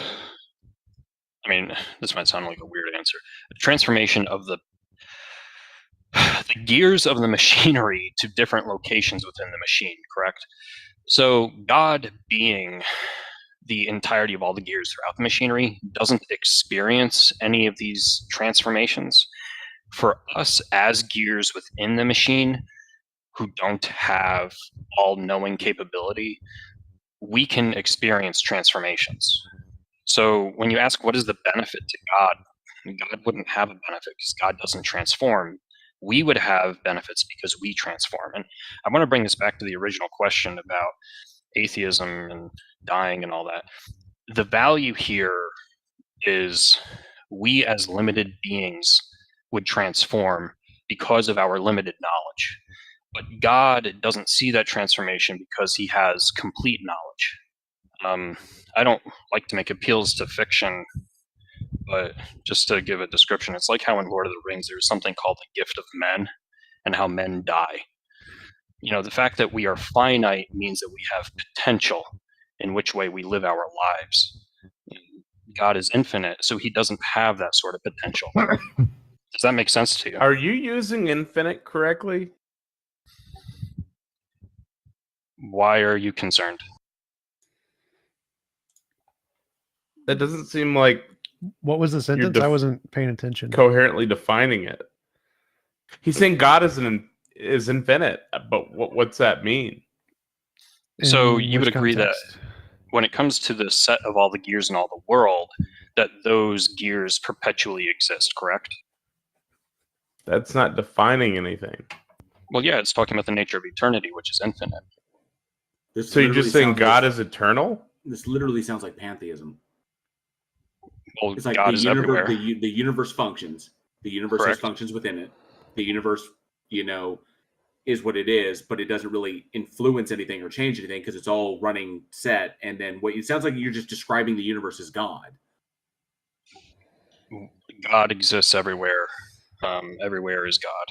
Yes. But how you've defined it is essentially you're defining the universe. You like the laws of the universe, the physical laws of the universe and how the universe works, the patterns that we see within it, the relationships between objects. You're essentially saying it's the universe. This sounds like very much like pantheism. That is a conclusion, but it's not a premise. The premise dealt with the whole statistics and how transcendental understandings are required and all that. That's where the definition comes from. So did God create us from him? Did God create us from pre-existing material? Or did God create us out of nothing? Are we talking about our physical existence or our minds? Or both? The physical substrate, whatever that is. Our bodies are an outcome of the natural laws of the world, yes. God, we know, happens to exist within those natural laws because of the transcendental numbers which were required in order to understand them. You just dodged the question. Yeah, Well, that I was said an yes. answer to the question. My very first word was yes. But it wasn't What's a the yes problem? or no. Well, I was doing you the courtesy of elaborating, but if you want to reduce There were it, yes. 3 options. What were the 3 options? We are created by God. What was the third option? Were we created by God? I'm sorry, did God create us from him? Did God create us from nothing? Or did God create us out of pre-existing material? Okay. So, I mean, wow.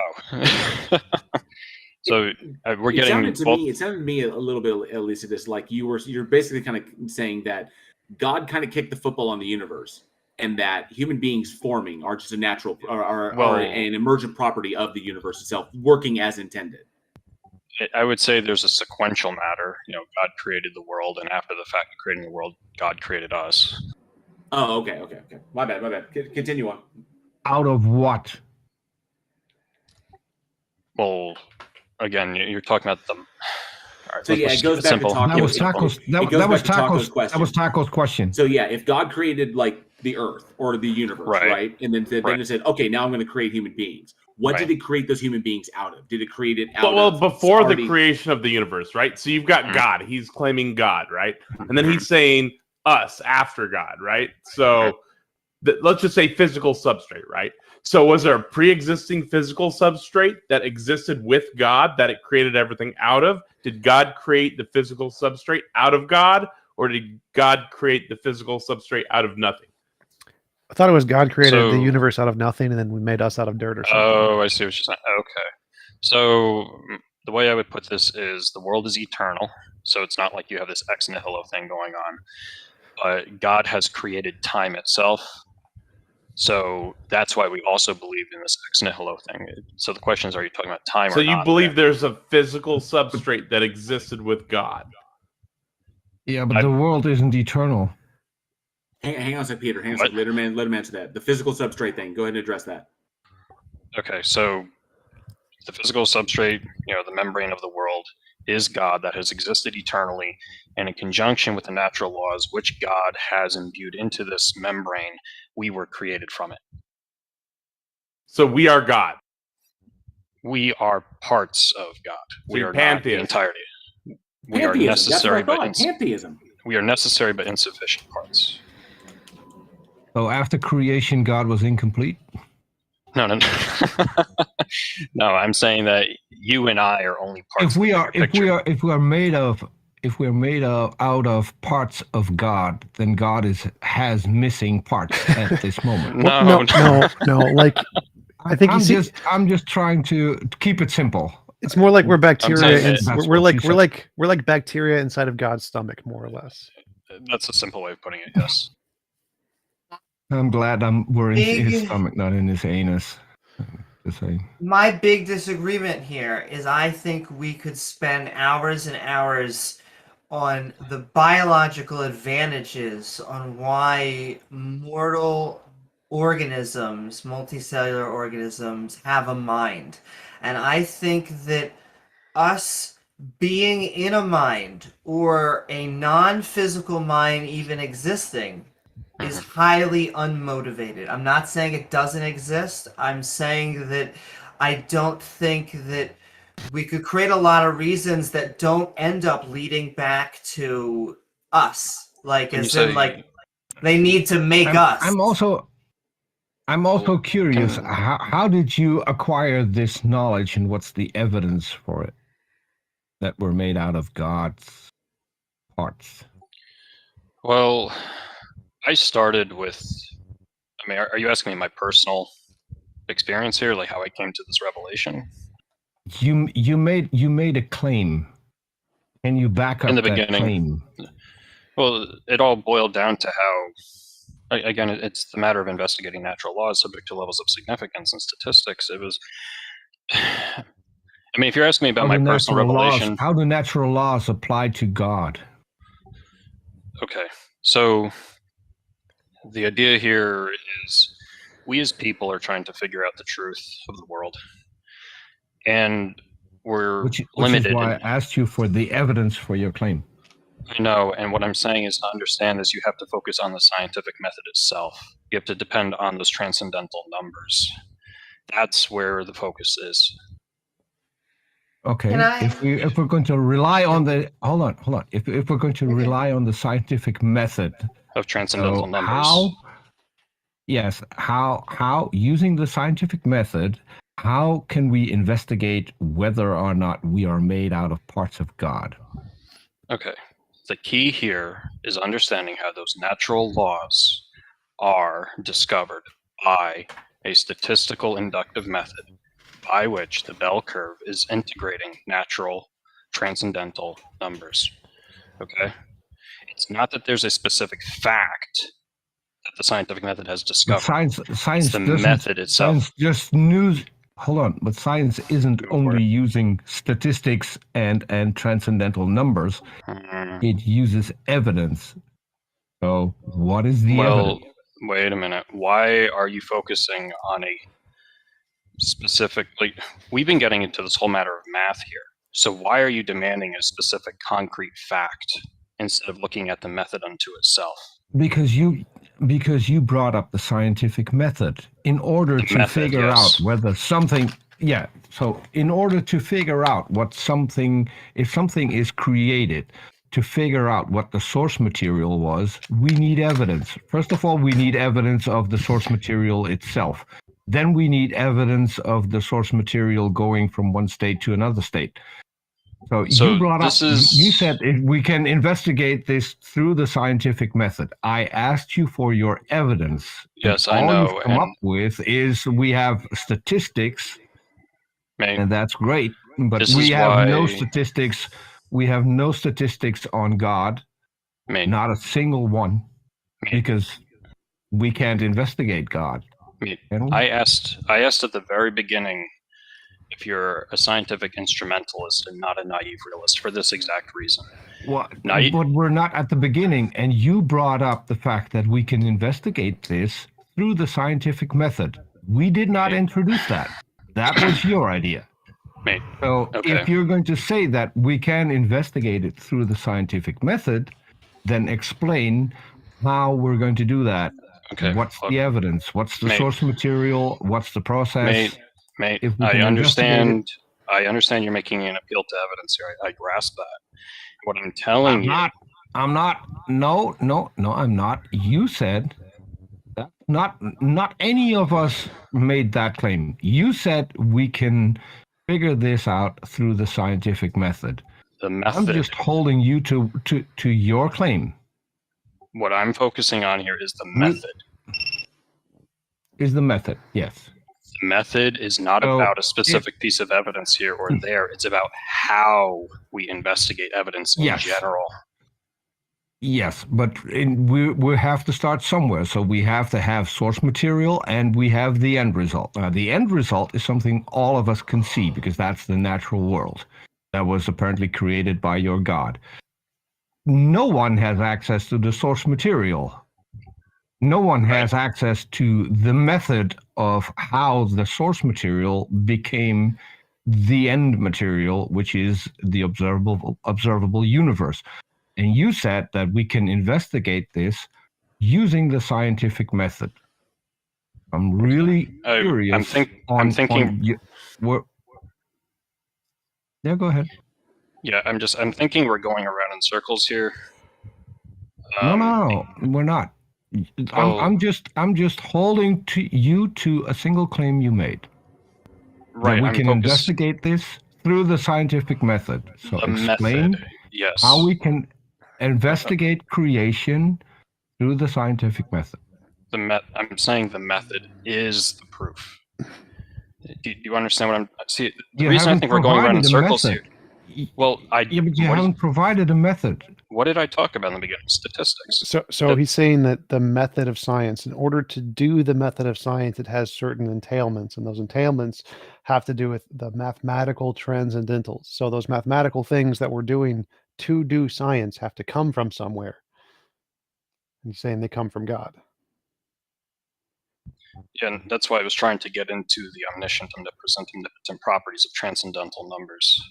Can I also say? Go ahead. I just want to remind you that you, Amy, just one thing. I just want to remind him that he came up with the scientific method when I asked him for evidence of us coming from parts of God. So that's one specific thing. I'm not talking about the entire conversation that came before it. Well, that's you made the claim that we came. He was answering that from God. Peter, he's trying to answer. And that we could investigate. He's answering that. He's answering that question. We could that we could investigate that we stem from parts of God through the scientific method. That has nothing to do with everything that went before it. This is a new claim. Yeah, he was answering that question, Peter. He's saying that we have the scientific method. It's like a piece of evidence. This thing exists. The scientific method exists. And he's saying, well, how did it come to exist? What is required to make the scientific method possible? Well, the scientific method requires these transcendental number thingies. They have to exist in order for the scientific method to work. And for the transcendental number thingies to exist, they have to come from God. Therefore, the fact that the scientific method exists is evidence that we are a part of God. That's his argument. Okay, but that's not that's not what I understood.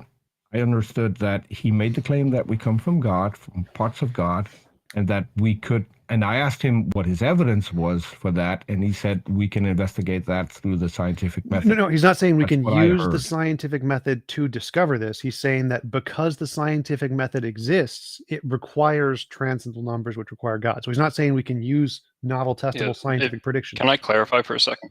Go for it. Sure, and then after that, I want to ask you a question. Okay, yeah, sure, Amy. So the point here is that throughout the world, we have a set of information. Right? That information is going to be there whether we discover it or not. Now, I mean, you agree with conservation of information, I'm assuming, as a scientific matter.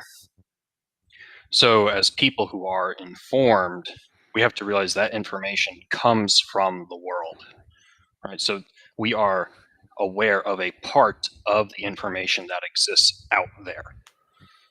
Okay, these transcendental numbers apply to all of the information, which is maybe discovered, maybe not discovered, but regardless, regressions that can correlate into natural laws exist, and they are subject to the transcendental numbers that have these properties. But can I ask, when I always Go for say it. that a lot of the God explanations end up being plot devices for, I would say, almost a God of the gaps fallacy. It is what we do not know. You're saying that there are these transcendental properties to maybe mathematics or a specific set of numbers, and we don't know why. We don't know what is it that actually inhibits them.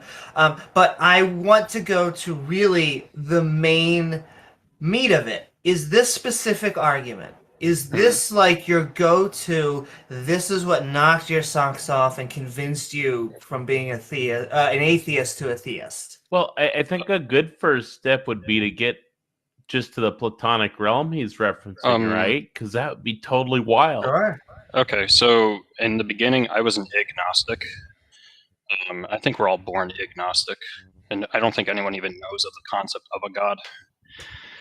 And then I remember going to church, and I remember going to all these ceremonies, but I don't think it really clicked in my head like most people have it click in their head. For me, it was just, oh, these are cultural customs that we do to get along in society. The notion of some transcendental deity existing behind the scenes didn't really happen to me. What happened was I got frustrated by being surrounded by naive realists, because I always thought that they were kind of jumping to excessive conclusions. I'm like, hey, wait a minute, guys. This isn't really an adequate way to understand the world around you. And I always had a strong inclination for math as well. I didn't really like how a lot of religious customs are grounded primarily in art. It kind of drove me nuts. But as I got older, and eventually I did learn about calculus, statistics, linear algebra, matrices, field theory, group theory, et cetera, et cetera. I started thinking, okay, these transcendental numbers, right? I mean, these things are conserved across time, whether we're psychologically aware of them or not, but they apply to all information. So there has to be something going on, and I'm not sure we can ever exactly pinpoint what it is that's going on. I think that would be the most convincing part for most of us. How do you get from language to transcendental numbers, whether that be Platonic realm or in God's mind? Language. What are you talking about, like prayers? Or No, like mathematics. He's saying that there's you see the transcendental numbers that describe everything, and you think they exist transcendentally. He wants to know, how do you get to the idea that these transcendental numbers actually ontologically exist as transcendental objects? Yeah. What makes you think they're more than language? I never thought of them as language in the first place. I mean, we communicate them as language among one another, but I don't know, it's just, you see all these imperfections that exist throughout objects in the world around you. Like, there's no such thing as a concrete perfect circle, right? Or there's no such thing as concrete perpetual growth or decay. There's always some interaction of forces. So like when you're running a scientific experiment, you're trying to isolate variables, and from there you're trying to measure things in their pure form. So that's where transcendental numbers come into play. They give you the pure form of things. But you're just claiming there's a pure form floating out there. I mean, if you don't have...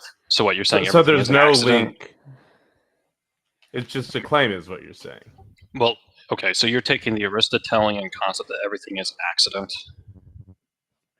No, I mean... That's not what I'm talking about. I'm asking you. So what are you saying?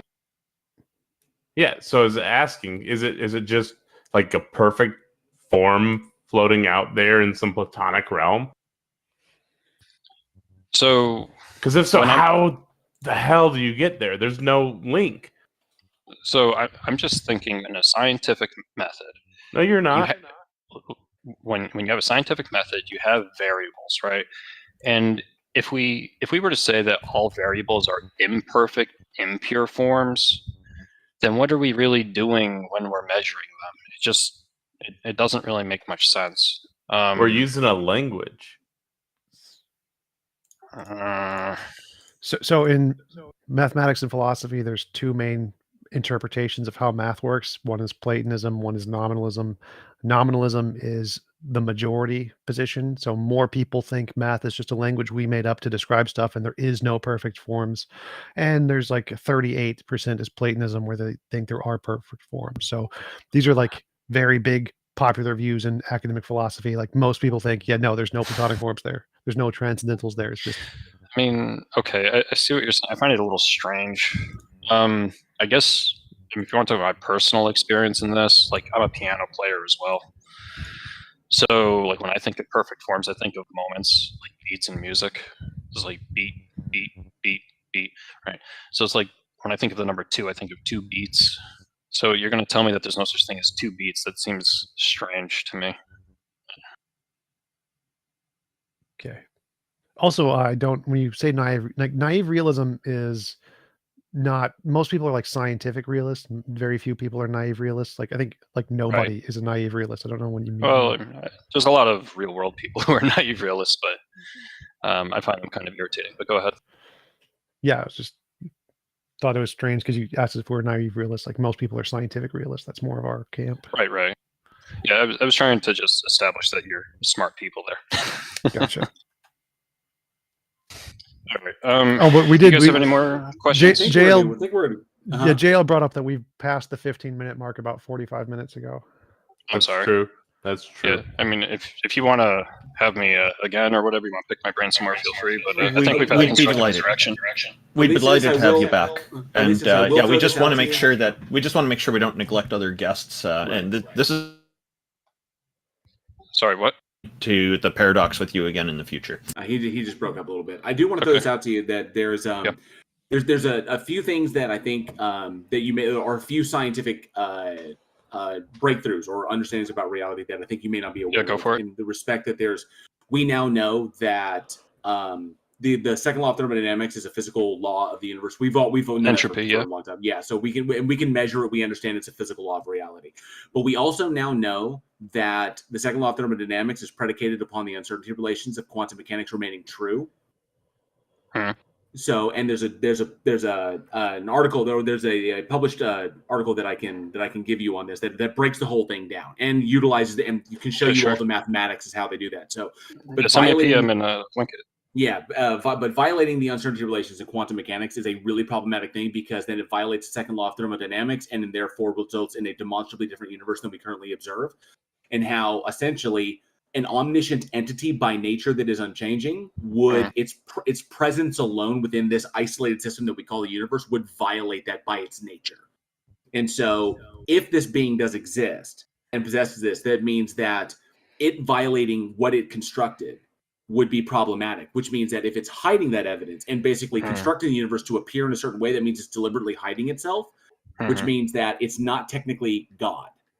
That means it's technically a sufficiently powerful being that's hiding the evidence from us. You could go like deism or you could go dystheism in that respect.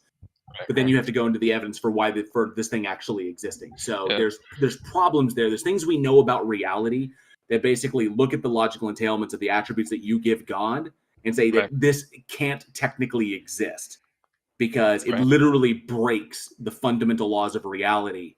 And if it does exist, then it's obviously hiding that. That's problematic. Right. I don't want to hog the mic, but I would just quickly say I'm not sure that sort of position is falsifiable because we would either be living in a world where an all-knowing, all-observing deity is present or not, so you wouldn't have access to the alternative to gather evidence about it. But yeah, just send me a link, send me a PM with that link, and I can check it out. You got it, no problem. For the future, if you want to talk with me again, do you want to send me a PM or do you want me to PM one of you, or what do you want to do? We're here every fortnight. We're here every fortnight. Yeah, just hop in queue, man. Thank you for coming up. We do appreciate your time. Fipto has been in queue for a while. Xerxes, though, did join us. Hey, man. Hello. Hey, it's good to have you back. I didn't realize I was put on the stage until just recently. I guess Randolph pulled me up. And I see we have Fipdo ready to bring up an argument. Did you just want to say hello first before we move on to our guest, King Xerxes? Oh, I'm good. Although it is interesting that Fipto would come up now because he and I had an argument that we never got to finish. Oh, great! Well, the timing's good. He's been in the queue for a while, so this will be good. And hello, Fipto. Welcome, and thank you for joining us. What do you have for us today? Well, I have three options for you. Would you like to argue on the moral basis, the cosmological basis, or would you rather argue over the excuse me, the teleological basis? Which do you prefer? I like teleology and cosmology. Those are my two favorites. Okay. Well, I like the cosmology. Cosmological. Cosmological. I'm sorry, I just can't speak right now. So go for it. Present us your cosmological argument. Oh, okay. So, well, first I want to ask, are you guys Darwinists? No. Why does that matter? We asking. do accept biology. Well, no, Darwinism. Continue. Darwinism is the position that Darwin's theory of evolution is the ultimate grounding point for evolution, which has been proven false. Like we've made progress. Evo, Devo, epigenetics. There's lots of things we've made progress since Darwin. But this says, what's your argument? Now, what Charles Darwin presented was a great foundation, but yeah, T-Jump's absolutely right. Go ahead, Fipto. Yeah, I would say it's the linchpin, and we've moved on to things like genetics, but all yours. Okay. Well, I have one more question, just because I want to hold you guys to an account of what you believe in. So, do you guys believe in abiogenesis? I think it's the most Which likely version hypothesis. of abiogenesis? Most likely hypothesis, meaning like. Is this leading to an argument, or are you just Well, going the to ask problem with 7 more abiogenesis questions? is that we can never know how it actually happened, but we can know all the ways it could have happened. Yeah, I think abiogenesis. We don't have a is the most time likely. machine to jump back to, like, primordial Earth we don't have and any- look and see exactly how life emerged, but we know a variety of different ways it could have emerged in similar conditions. Also, all of the elements were on the planet. Lots of carbon, lots of liquid water were in the circumstellar habitable zone. There are many reasons for why the leading hypothesis is that life naturally arose on this planet. So yes, the answer is yes. Okay, so the reason I asked this question was to just put on display, so I can't be mocked for my faith in God, that you guys have a faith in something. I don't or have something faith. What's your happening. argument? Okay, so you don't have faith that this happened? Nope, it's based on evidence. But what's your argument? Okay, so what evidence has shown that we can go into our has worldview happened? later, but what is your evidence? Well, I mean, I'm just trying to make sure that I can hold you guys to an account of That's your great. own. Yes, Convince us a deity exists, Give dude. us an argument. So yes, I'm happy to defend abiogenesis. I'm very qualified in this field. Tell me what your argument is, and we can discuss it. Like there's plenty of examples of me debating this with Untangelo. So go ahead, present your argument. Okay. Okay. So you guys have laid out your foundation. My foundation is that I believe the scientific evidence shows that space, time, and matter have exploded into being out of, a literal nothing. Okay, what scientific evidence is that? Can you point to like a specific paper or cosmologist who agrees with that wording? Just one. Do you believe in the? Okay, so do you affirm that the Big Bang actually happened? Yes. What you just described is not in any way the Big Bang. Wait. Okay, We're addressing something from nothing. You said something from nothing. And the Big Bang specifically is a expansion event of a singularity or something like that. So it's not. Hold on, just really quickly. Fipto, do you have? Because I know I don't. I don't have like a higher order understanding of cosmology or physics, so I'm not gonna try and go out of my way to comment on that. But I will say this much: if you're gonna make a philosophical argument for the existence of God, that's one thing.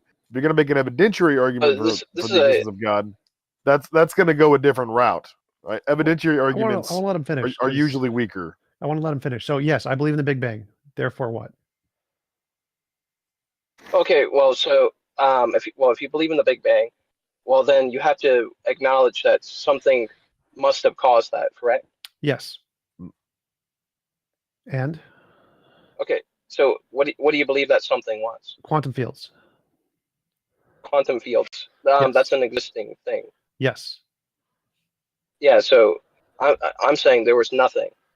Why do you think that? From nothingness came something. Well, none of the evidence indicates there was nothing. Like the consensus among because physicists. there's no evidence that there was anything before. Yes, but why do you think the Big Bang came from nothing?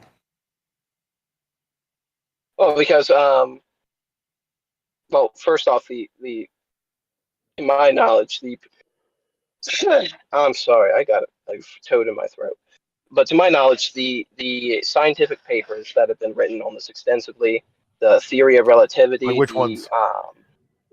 Well, don't worry about it. Just tell us what do you think the papers say? Yeah, I'm just making sure. I'm just making sure that I'm sick of this bullshit claim. How many Christians do we get up here and say the scientific evidence says this? The scientific papers show this, but they can't actually cite any of them. Let him finish. Just be honest and say you're pulling this out of your ass. Let him finish the argument first. So what do you think the scientific papers say? Mostly because I don't save these documents on my phone. I don't. Okay, that's fine. That's fine. I don't care. I don't care. I don't care what the documents are. Tell me what they say. What do you think science says? Okay. Well, so. To my knowledge, the science would say, well, there's an impossibility of an infinite regress of time that shows that time had a beginning. No. So the consensus is not that, like, there's no logical contradiction with an infinite past. Nobody in science thinks that. We think that our time did have a beginning. That's what the evidence indicates. So we think there's a beginning to time. Yeah, so there's a beginning. To time, to our time, not to everything. Yeah. There's a beginning to observability of our universe. Try and remember that, Fipto. Like the Big Bang, like the expansion event we call the Big Bang, is the origin point of observability for our universe. That's it. Yes. Not the origin point for everything, just the observability of our universe. Can I go out on a limb here and saying that you have faith that that we just don't have that? Well. Okay, I have no faith. I have zero faith towards anything ever. There is no faith in my real quick. Accusing us of having faith doesn't help you because at that point, Pipto, at that point, what you're trying to do is you're identifying that faith is not the most intellectually strong position to hold. Right. So all you're doing is condemning yourself by telling us that we have faith too. You're not helping yourself, right? If faith is a virtue in your religion, well then, yeah, I have faith, sure. But if it's not a virtue, which I don't think it is, then I would say no. But do I believe in things based on what I've seen or heard or observed? I have confidence in those things, but faith is specifically believing in something based on like emotional apprehension. He's not gotten to the point where we made an argument. So what is your argument? Go keep going to your argument. So I believe Big Bang, yes. I believe quantum physics, yes. No one in physics thinks it's nothingness. No one in physics thinks there's a problem with an infinite regress. What is your argument for God? Get me to the evidence. Well, from the evidence, we can't show that there was something before. Even you guys admitted that nothing. No. You guys just admitted that we can't observe what was before the Big Bang. We can make predictions. So, like, we make predictions about space time. Yeah, it's a prediction. Wait. So that's what evidence is prediction. So we make predictions about novel testable predictions of virtual particles and space time being emergent from quantum mechanic principles, and those things are confirmed through the Casimir effect and other experiments. So we have evidence to indicate this. Now, it's not proof. I agree. We don't have any proof for what happened before the Big Bang, but we do have evidence, and that's more than what God does. And so we do have a reasonable basis to conclude it's quantum fields that is stronger than the God. So it's not faith. So I don't think you're using the term evidence correctly. What? It's the evidence is signs and indication of something occurring, and it's not exactly proof. 100%, but it is evidence. So like the Casimir effect. Casimir effect is a thing we can demonstrate. Virtual particles, we can demonstrate it. So it's something we can observe. Okay, can you break that down to me? Sure. If you Google Casimir effect, it's an experiment that demonstrates virtual particles and quantum fields and the nature of those things that we can then infer could be the cause of the Big Bang. That's what the test is about. Virtual particles. Google Casimir effect. They don't have. Yeah. Okay. So, but it's not a solid conclusion that this actually happened. It's theoretical. It's evidence. It's evidence. So it's not theoretical. It's something we can. It's real evidence. It's a conclusion. It's a conclusion that's based off of the evidence that we have. So we have a body of evidence. It's an experiment. So this is literally a physical experiment. So it's not. It's not an experiment. It's not a theory. It's not a hypothesis. This is a actual physical test that we do that gets results.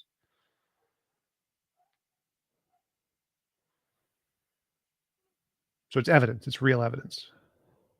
So we take the body of evidence, and then we derive conclusions from that through testing and experimentation. That's how we're able to determine these things. Evidence isn't the same as proof. No. So this is There's no. this isn't proof. We agree. We agree. There is no proof. There's no proof of the quantum fields. We only have tests that give us evidence, so it increases the probability of the quantum fields. But it doesn't. We're not certain. We don't. It's not like a proven thing in science. But it has evidence, which is more than God. God has no evidence. This has some evidence. Wait, there's no. So you're saying there's no evidence of a God? Yes, if that's my position. The current what we have proven has happened displays, and I'm saying proven. See, of course, there's the Big Bang has been proven. Strings. Good enough. Yes. There's theoretical strings that something may have caused it. Yes. Which would only affirm the I won't say Christian, but the deist faith in a God existing. No. Yes, because something would have to cause it. Go back. But so I agree. now, I agree. Something had to cause it. All physicists agree something had to cause it, but the consensus is that it was caused by quantum fields, which have been demonstrated. So these things we know exist and could cause it. There's no evidence that God could cause it. And so the consensus in physics is that it was done by things we have evidence for, and they don't use God because there is no evidence for it. We agree the Big Bang happened, but all physicists agree that it's not God was the explanation. Like there's actually a poll on this called Snapshot of Foundational Attitudes Towards Quantum Mechanics. And they ask, like, what is your favorite interpretation? And like many worlds gets like 18%. Information-based theoretic is 24%. Many worlds, I think, is 48%. So they actually ask these questions. God is like at 0%. God is like a single digit, nobody cares hypothesis in physics because there's no evidence for it. Not to mention, if you were to compare like theism to naturalism and to say, what would we expect under theism and what would we expect under naturalism, the world we exist in presently has a lot more in common with naturalism. But the problem is that theism isn't particularly well defined, and so theists can constantly fabricate these sort of ex post facto justifications for why God would create a universe in a way that we would not initially expect under theism. So, and we can also look at what happens when if we take certain areas that we don't have really solid knowledge on, and then we start inserting God as a variable in those for explanations and everything. So we take God, then we have to determine how God is defined, like what are its attributes, what does it entail. So we stick the God, that whatever this God is, as a just we're going to throw it in there as a variable, just to give a value to a variable. And then we realize that depending upon how the God is defined, that what we observe is not the conclusion. So we know that God doesn't work in that variable slot. So then we keep moving the God around, and we realize that depending upon how you define it, it constantly screws everything up. And then the conclusion we get is not what we observe. So we realize that God is not a sufficient value to stick in any kind of variable to get any kind of explanation. So we relegate God as an explanatory force to the kind of unfalsifiable. And then so we say deism, like you said, deism. So it's like a sufficiently powerful agent. Okay, well, that's still relegated to unfalsifiable, and it doesn't give it any explanatory power. So it's just kind of like out there as a kind of a stopgap measure to cease inquiry is all it functions as. I get it. So you're saying that inserting God is a gaps argument, but do you not realize that inserting quantum fields is also a gaps argument? No, because we can demonstrate them. Right. So we can can demonstrate quantum fields. You can't demonstrate that it caused the Big Bang. Wait. So I agree. We don't know it caused the Big Bang, but if we can, if you have a problem that you don't know and you want to make a solution, like what caused the hoof print in the snow, and you can say, oh, look, here's a horse. We can test the horse and it exists. And so maybe a horse put the hoof print in the snow. That's a pretty good hypothesis. But if you said a unicorn put a hoof print in the snow, that's a bad hypothesis because you have no examples of unicorns. So using combinations of things that you can demonstrate exist in reality, like what physics does, is a good way to come up with evidence. Adding in things that have no basis in physics is not allowed in physics. And so all-powerful, all-knowing, omnibenevolent, whatever properties of God you want, those aren't allowed in physics because they haven't been demonstrated to exist. So using combinations of things that we have been demonstrated to exist, like quantum fields, is good evidence for physics. That's why it's a better hypothesis. It's not based on faith. This is an evidence-based hypothesis. But that's a little bit unfair because, science itself is the observance of the natural world, while God is a supernatural entity. Right. So what you're going to say is we're going to throw out all supernatural variables. Therein lies the problem, is because you've relegated it to a category that cannot be demonstrated. by its very definition. I really want to comment on the impreciseness of that language. Fipto, if you believe that God exists, then you believe that he is the most natural default state of existence. Everything else is an artifice. We're created. We're the supernatural, not God. God is the most natural. Yeah, you're calling us natural in itself. Like, you're referring to naturalism. So, I mean, that argument, you don't even believe in it. But I'm saying that under your worldview, Fipto, if God exists, then he's not supernatural. He is the most natural of anything. I don't think that's fair. So natural, Yeah, that's natural is more a reference to the fact that we discovered this area first, so we call this area natural, and supernatural just means beyond this area that we've discovered. So it's not really like an ontological claim of supremacy there. Like, obviously, if God was the first thing, he would be natural in that sense. But that's not the point he's making. Is that God is beyond this world that we're in right now. That's all it means. Who cares if it was first? Which is just changing the rules on a cop out. But ultimately, whatever science determines or discovers about why the universe exists as opposed to not existing, if there even is a why, we might be able to discover a how. But a why is usually just the thing that we map onto reality because we desire teleos. We're narcissists that way. But assuming that there is a reason out there, inevitably you're going to run into something. If you reject infinite regress, you're going to run into something that just exists just because it does, and there's no reason why. Yeah, but it doesn't have to be just natural. is that Natural and supernatural refer to ontologies and whatever that ontology Okay, is. that's not the point I'm making right now, TJump.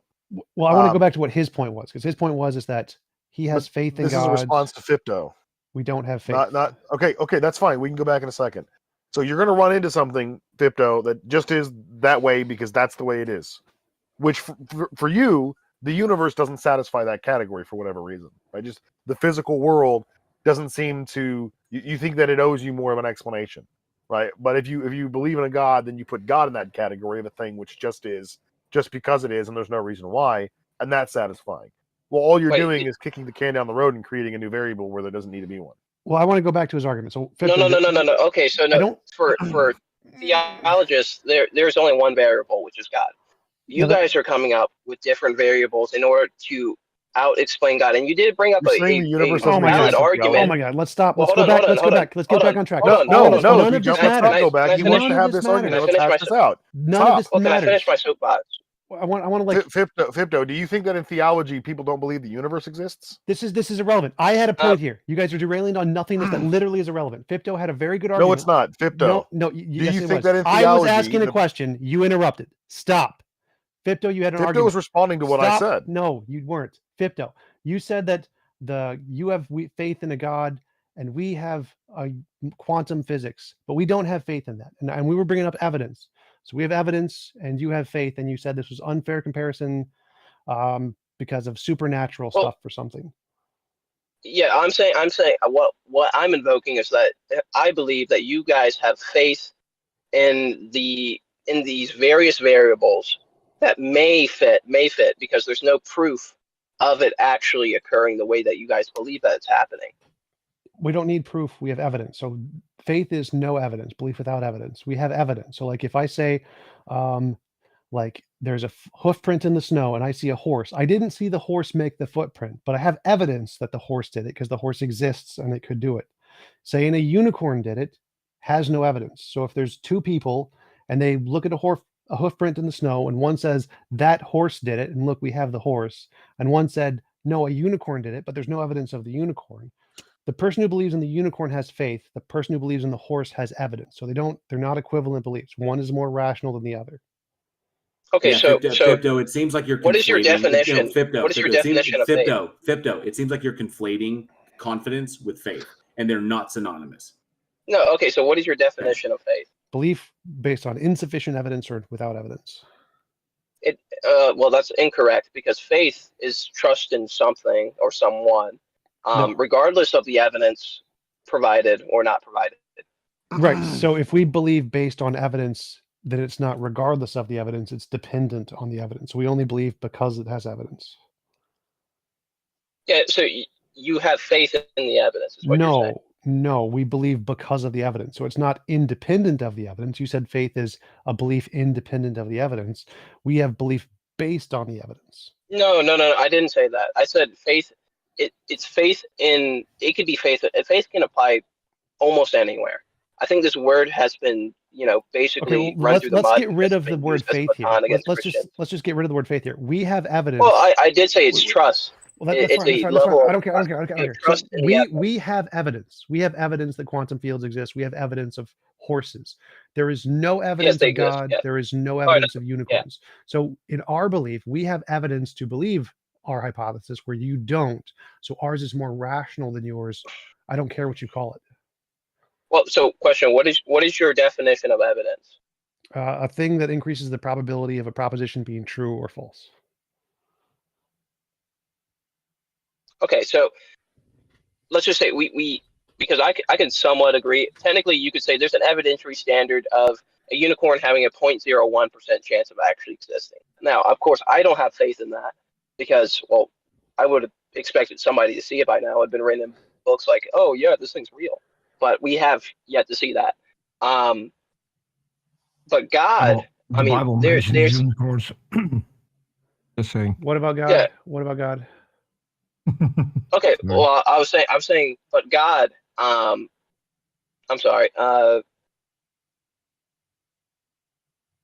There's, oh, I'm sorry. Hold on a second. I have somebody to talk to. Give me a. Well, how is God more pass me likely up. than a unicorn? Yeah, give me a moment. Guess we could. God, hello. Yeah. For someone, if he has trouble with faith, let him read the definition that's in the Bible and see where he gets with that. Beliefs of things hoped for, something like that. Exactly. I mean, I did hear him. I'm not wrong in this. Everyone else heard him say that it is beyond evidence, that it's not predicated on evidence, right? Yeah, he said belief independent okay. of the evidence. Belief independent of evidence, whereas our belief is contingent upon that evidence. The evidence leads to the belief and warrants the belief. Yep. So that's why we say confidence. We have confidence. They have the confidence, trust. These are sliding scales dependent upon the evidence. How much you trust a thing, how much confidence you have in a thing. But faith is not predicated on evidence. It's predicated on emotions. It's predicated on how much. Yes, it is. Well, let's not get into a debate about not. faith. Let's continue on with the evidence. So we have evidence of quantum fields. You have no evidence of God, and you were saying something about comparing God to a unicorn. Well, technically, with the creation of our universe, could you say that that's a level of evidence being used that could entail a God exists? It's a phenomenon. So there's a phenomenon that needs an explanation, whether it's evidence of any particular explanation of the phenomenon. Wait, hold on, but okay, so evidence is really Can I also an just indication of add, something. Fibdo, can I also just add that we have no evidence that a creation ever happened? That's just merely a claim without any evidence. Yeah, it was his shorthand. No, for the we Big have Bang. We have an evidence of a beginning. I want to make sure that those things aren't used interchangeably, because there's a difference between the Big Bang and and the creation. A creation has a creator. That's fair. That's fair. But if he slips that in, then we need to address that. That's fair, but I was trying to I understood his point, so we can move past that. So just the fact that the Big Bang happened would not be evidence of God, just like the fact that I'm sitting on a chair isn't evidence of a chair creating leprechauns. Chair creating leprechauns could create the chair. It's logically possible, but it's not actually evidence of that hypothesis. To have evidence, you need some independent prediction of some kind, some testable variable to confirm that hypothesis. Right now, it's just a hypothesis. Yeah, well, piggyback off what TJump said really quickly. I just want to separate out evidence from good evidence, because we often get what I would call lots of evidence from theists. However, we're really looking for good evidence. Everyone here may have their own standard, but I would really like empirical evidence that can pass peer review. However, I am open to other means if it can be shown.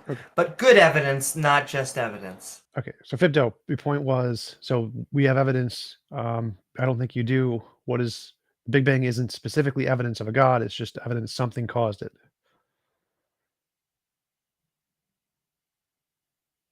Oh, so are you saying that ruling out completely that God cannot exist? No, that would mean that God doesn't exist. So you're not ruling out God cannot exist with that statement? No, not ruling out God could exist or he could not exist. So either one is possible here. It's possible that there's quantum fields, it's possible there's God, it's possible there's leprechauns, but one has evidence. Quantum field. You just said it's possible. Yes. Well, you're saying it's possible that a God, a creator of the universe, could have done that? Yes, it's Depending possible. on how you define it. So you're saying the Big Bang is a form of evidence for No, God? possibility does not increase the probability of something being true. It just means it's not logically Well, contradictory. you guys are invoking the Wait. possibility So again, of quantum fields no, creating the universe. I'm not invoking the possibility. I'm invoking the empirically verified tests that prove quantum fields exist. So we've empirically verified them. So Yes. they've been proven to exist. So question: did quantum fields cause the beginning of the universe? Probably. Why are you saying probably? Because we have evidence they exist, and there's evidence that the testable predictions show that they can create space-time potentially. Potentially. Yes. So it's still better than a God. So that's still more evidence than God has. Well, you can invoke it's more evidence, but yes. On one hand, I mean, you can't have your cake and eat it too. On one hand, you're telling me that God there's no evidence for God, but Correct. at the same time, there's there's somewhat of a possibility that God could have caused the Big Bang, while ruling out completely on the other hand that God cannot exist. So I don't understand how that works. I didn't say any of that. There's a difference between infinitely many hypotheses. They can all explain the data, but they all have zero evidence just because you imagine. Just because you imagine it could do something isn't evidence. To get evidence, you need to say, I have a hypothesis that explains the data, and if this hypothesis explains the data, here is some test we can do to verify it. That's what the Casimir effect does. The Casimir effect takes the hypothesis and confirms some parts of it. So we have that one hypothesis has more than zero. Yeah, can you admit? Can I try to help out? Can I try? I wanted to say something as well. Can I try to help out? If you want to equate the two, TJump says we know quantum fields exist. We know they exist. We do not know that a God exists. So if you start with explaining to us how God exists and providing the evidence that he actually does exist, then you can have those two on an equal plane. Until you don't provide any evidence for a God that it's even there, while it could be possible, doesn't mean that he exists. It could be possible that a unicorn exists. There's nothing in biology that would need it contradicting in order for a unicorn to exist. It still doesn't mean that unicorns exist. Yeah, so I haven't even just to note out, I haven't even ruled out that unicorns can exist. I have just said that I don't have sufficient evidence of it not existing. But okay, Fipto, can I ask you a question, please? And we have the same thing for God. Fipto, what would be evidence against the existence of God? Evidence against the existence of God. What would you expect to see in reality if God didn't create the universe? If we can prove quantum fields created the universe, I said, and if we can prove that abiogenesis actually occurred. Okay, well, hold on a second. But the problem is, though, Fipto, if you believe in God, right, and he's all powerful, he's a panacea, he can do whatever he wants, right? Well, then there's no problem with him using quantum fields to create the universe or using abiogenesis to start life, right? You can just keep pushing the goalpost back, which is the problem. So what would it's sort of true, yes, in a reality that was if you have two realities side by side, you have theist universe and non-theist universe, or in other words, God universe, not God universe. What would we expect to see in the God universe, and what would we expect to see in the not God universe? I would challenge that what we see in the not God universe in that hypothetical resembles more closely what we see in the actual universe than in the God universe. But again, you can make all these ex post facto justifications for why God would have done it in a way that's indistinguishable from naturalism. But that's an unparsimonious explanation. It's because theism is not well defined. So what do you think? What do you think you would expect to see in the God universe, and what would you expect to see in a not God universe?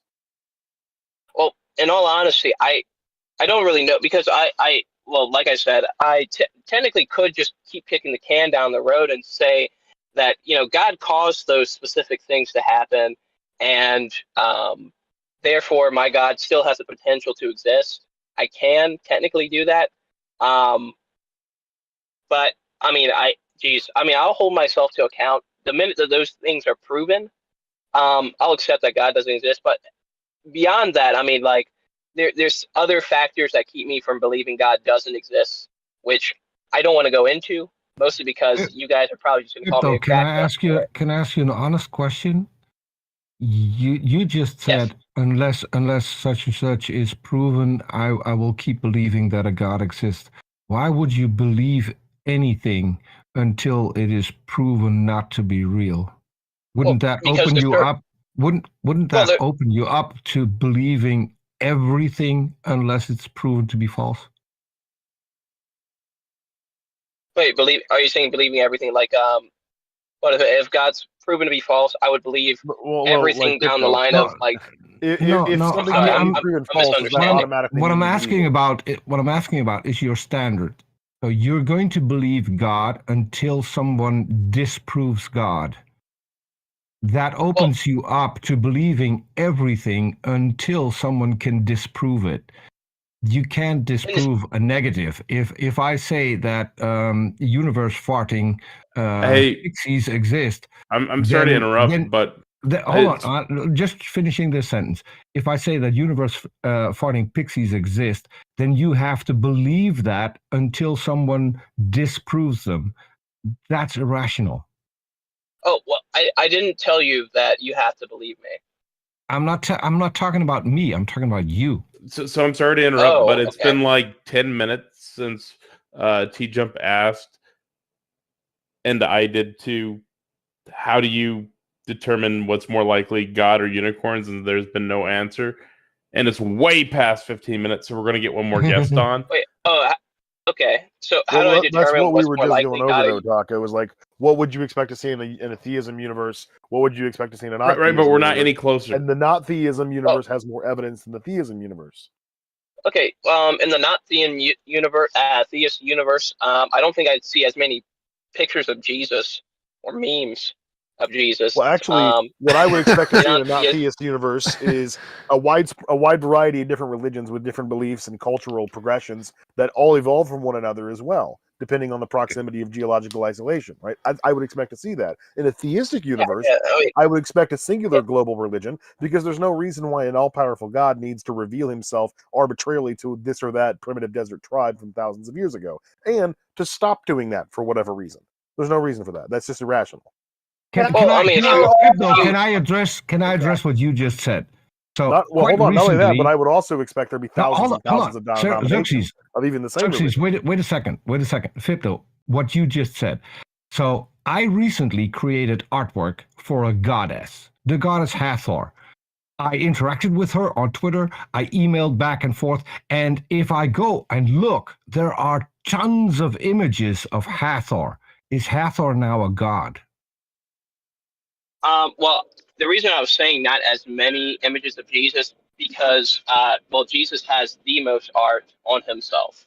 I'm not asking who has more. You said because we have those images, therefore he's God. So if we have images of the goddess Hathor, if we have images of the goddess Hathor, and we have had images of the goddess Hathor from long before there was any image of Jesus, does that make her real? No, not technically. I didn't even say that because you did say that. So many images, and actually the number one amount of images is on Jesus. Technically, Fipto, you just made an argument from popularity. Yes. Oh, no. So, I mean, I may be, but I didn't say that Jesus is God just because he has art on himself. No, I didn't say that. I said in a non-theistic universe, I don't think I would see as many images of Jesus. Yeah, that's a non sequitur. In a non-theistic universe, you wouldn't see an image of a god. Well, duh. Maybe a goddess, but not a god. What I would say is that in a non-theistic universe, you would expect there to be a wide variety of competing religions with mutually exclusive ideas about the supernatural and gods and goddesses, okay? And you would expect, logically, that there is one of those religions that is more popular than the rest, for whatever reason, conquest, expansion, it doesn't really matter. But in every time in human history, there has been a religion which was the most practiced religion. And up until maybe 1800 years ago, that religion was not Christianity. That had to evolve, right? And Christianity is soon to be eclipsed by Islam, so Christianity will no longer be the most popular religion in the world. And that's assuming, right, you take all the different denominations of Christianity, which are oftentimes viciously at odds with one another. You're following Islamic propaganda. No, Yeah, no, so it's not, it bro. It's doesn't just measure stop, is stop, that Tipto. in European Tipto, it is countries, literally just the Census Christianity Bureau. is dying. Yeah, In it European is countries. literally just the Census Bureau. Okay, worldwide, Islam is more wide practiced, like geographically, whereas Christianity has a lot of Yeah. adherents in like isolated locations, right? Like Yeah, but the you're United following States- Islamic hold on. propaganda. No, the United States is the most Christian country in the world, and that's only about 67%. Let me rephrase that. It has the most amount of Christians of any other country in the world. I don't think so. Every other Yeah, the- country, yeah.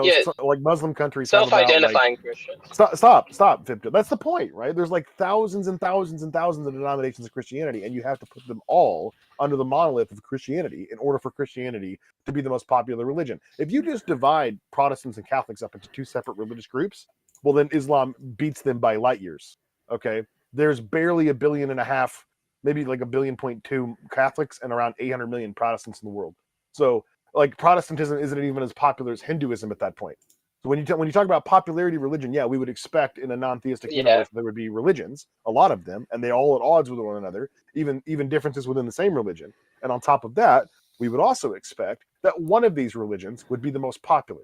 But that doesn't indicate to us its veracity. It's just its persuasiveness or its dominion over a particular geographical region and who has the most. Oh, dominion, of course. Yeah, I mean, I can say I think it's safe to say it's very easy to spread a religion or belief or There's still no probability for God or unicorns. Oh, okay, hold on. So self-professing people following a certain religion with a barrel at their head. Like I can say that's very easy to do. Yeah, it was called the expansion of the Roman Empire. Yeah, which I was is essentially gonna how Christianity say- made its way west. No, Rome. So Rome Christianity will forced people to respond a little worship their bit. emperors. They didn't force them into Christianity. Yeah, they did. Constantine did. So yes, they did. Christianity and Islam were both made it spread by the theocratically sword, and what happens is it may be not the first generation that are true believers, but then what happens is the children and then the grandchildren, the great-grandchildren don't even know most of the time that they're forebears. It's always like when you hear like Germanic people, they're like, we were always Christians. It's like, no, you were conquered and you were the pagans and they forced the religion on you and now you're Christians and you think that's just how it always was, but it wasn't. But I want to push back on just one of your pillars, which was the abiogenesis. What came from Jews? But they were pagans. So Christianity. No, they weren't pagans. They were Jews. The Germans weren't pagans. Wait, the Germans? I thought you were not pagans. I thought you were thinking. No. The Visigoths were conquered, and they were pagans, and they had the Christianity forced on them. But hold on one second. I want to push back on one of your pillars, which was the abiogenesis one, because I think it is much harder to see maybe the beginning of the universe, even though it's very well substantiated.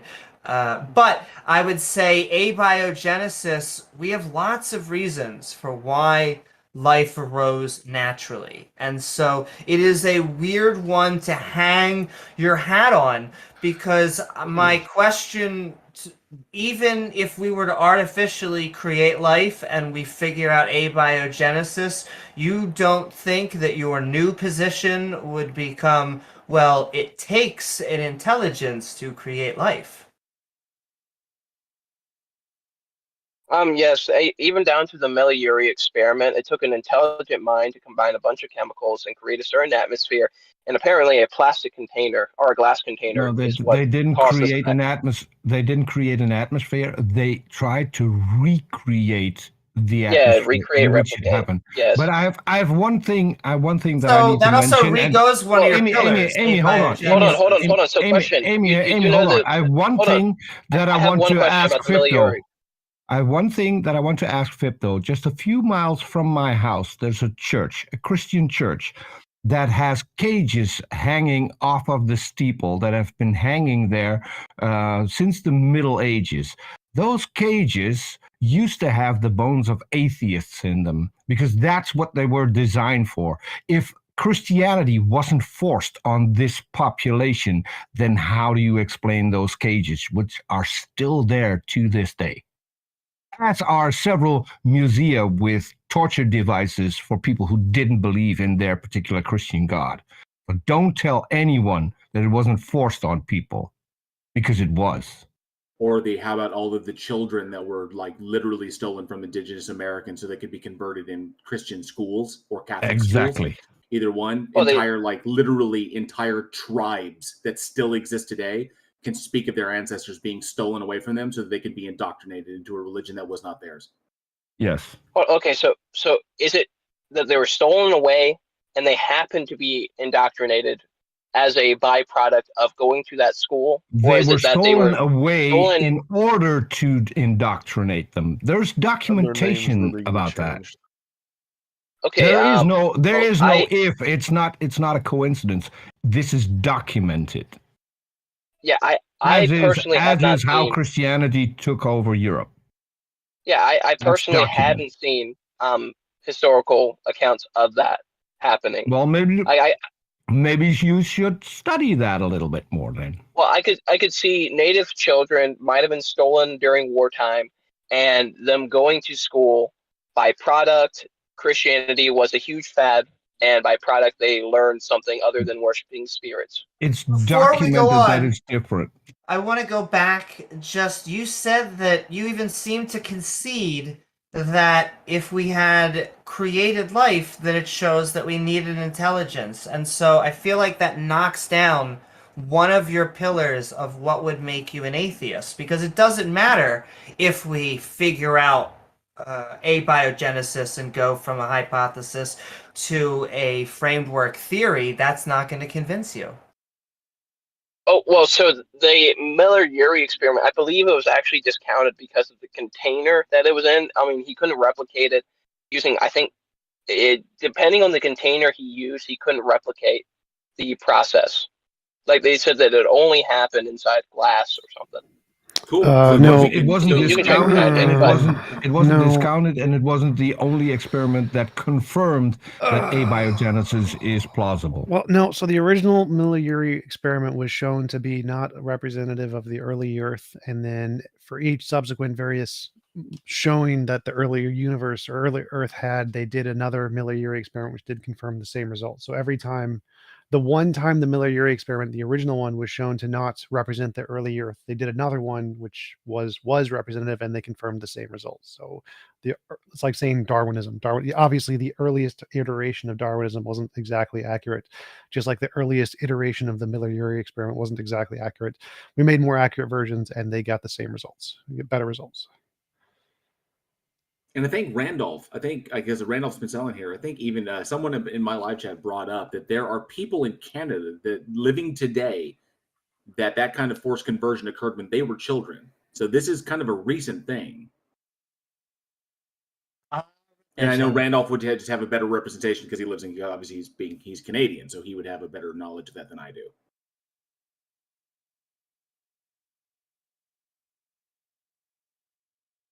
Well, I would just say that just because clearly forced conversions are going on today, but just because we don't see the type of things like the Crusades nowadays doesn't mean that's how it spread, because it seems, you can blame. I often get criticism from, Christians. They're like, hey, we're not throwing you off buildings. And it's like, yeah, but your book says to, or it says to get rid of us one way or another. I have the perfect. Hold on. I have the perfect. Peter, hang on. Let him finish. No. I would just want to throw something out there. I have the perfect thing to word all of this, and that is no one, and this goes for Fipto as well, no one expects the Spanish Inquisition. Fipto, what were you saying? Yeah, I was trying to ask, does our book tell us to throw you off buildings? No, it says to stone us to death, the LGBTQ. No, actually, so no, it doesn't tell us to do that either. No, I mean it says pretty clear. Because so if you look in the Old Testament, it was completely different because God had a covenant with His chosen people who had laws that they were restricted to certain things. Just to note out, LGBTQ is not the only sin in the world. Like, so the laws, you can't focus fully on that. The laws that Jesus referred to when he says that you need to keep all of them until heaven and earth pass, those laws? Yes. Okay. So I'm not saying that the laws are discounted or done away with. I'm saying the punishment for those laws, which happen to be death for a lot of them, are done away with. Where's that in the Bible? Because Jesus paid the penalty for your sins. No. Where's it in the Bible that if a man lies with a man like with a woman, that he should not be stoned to death anymore? Where's that in the Bible? Okay, so do you remember the lady caught in adultery, quote unquote? I'm asking you a specific question, so point me to the verse where there is a new punishment given for a man who lies with a man like with a woman. Where is that punishment? Where's the change in that punishment that addresses this specific thing? So give me the verse. Give me the verse. Okay, so how about John 3:16? Like, that's the most obvious verse. What does John 3:16 that doesn't say? alter the punishment. What does John 3:16 say? The concept of Jesus being sacrificed in the Peter, we already know that John 3:16 does not change the punishment. We already know that. Yeah, we know that. Thipto, the answer is there is nothing in the New Testament that changes the punishment or the penalty for homosexuality. Nothing. Yeah. You are trying to infer that from what is written, but there is nothing that explicitly states that. Nothing at all. Okay, so where in the New Testament does it say to go and stone gays? It doesn't need to, because that's it doesn't say that. It does. Yes, in the Old Testament, in another tribe, laws do not exist. Fipto, let me finish my sentence.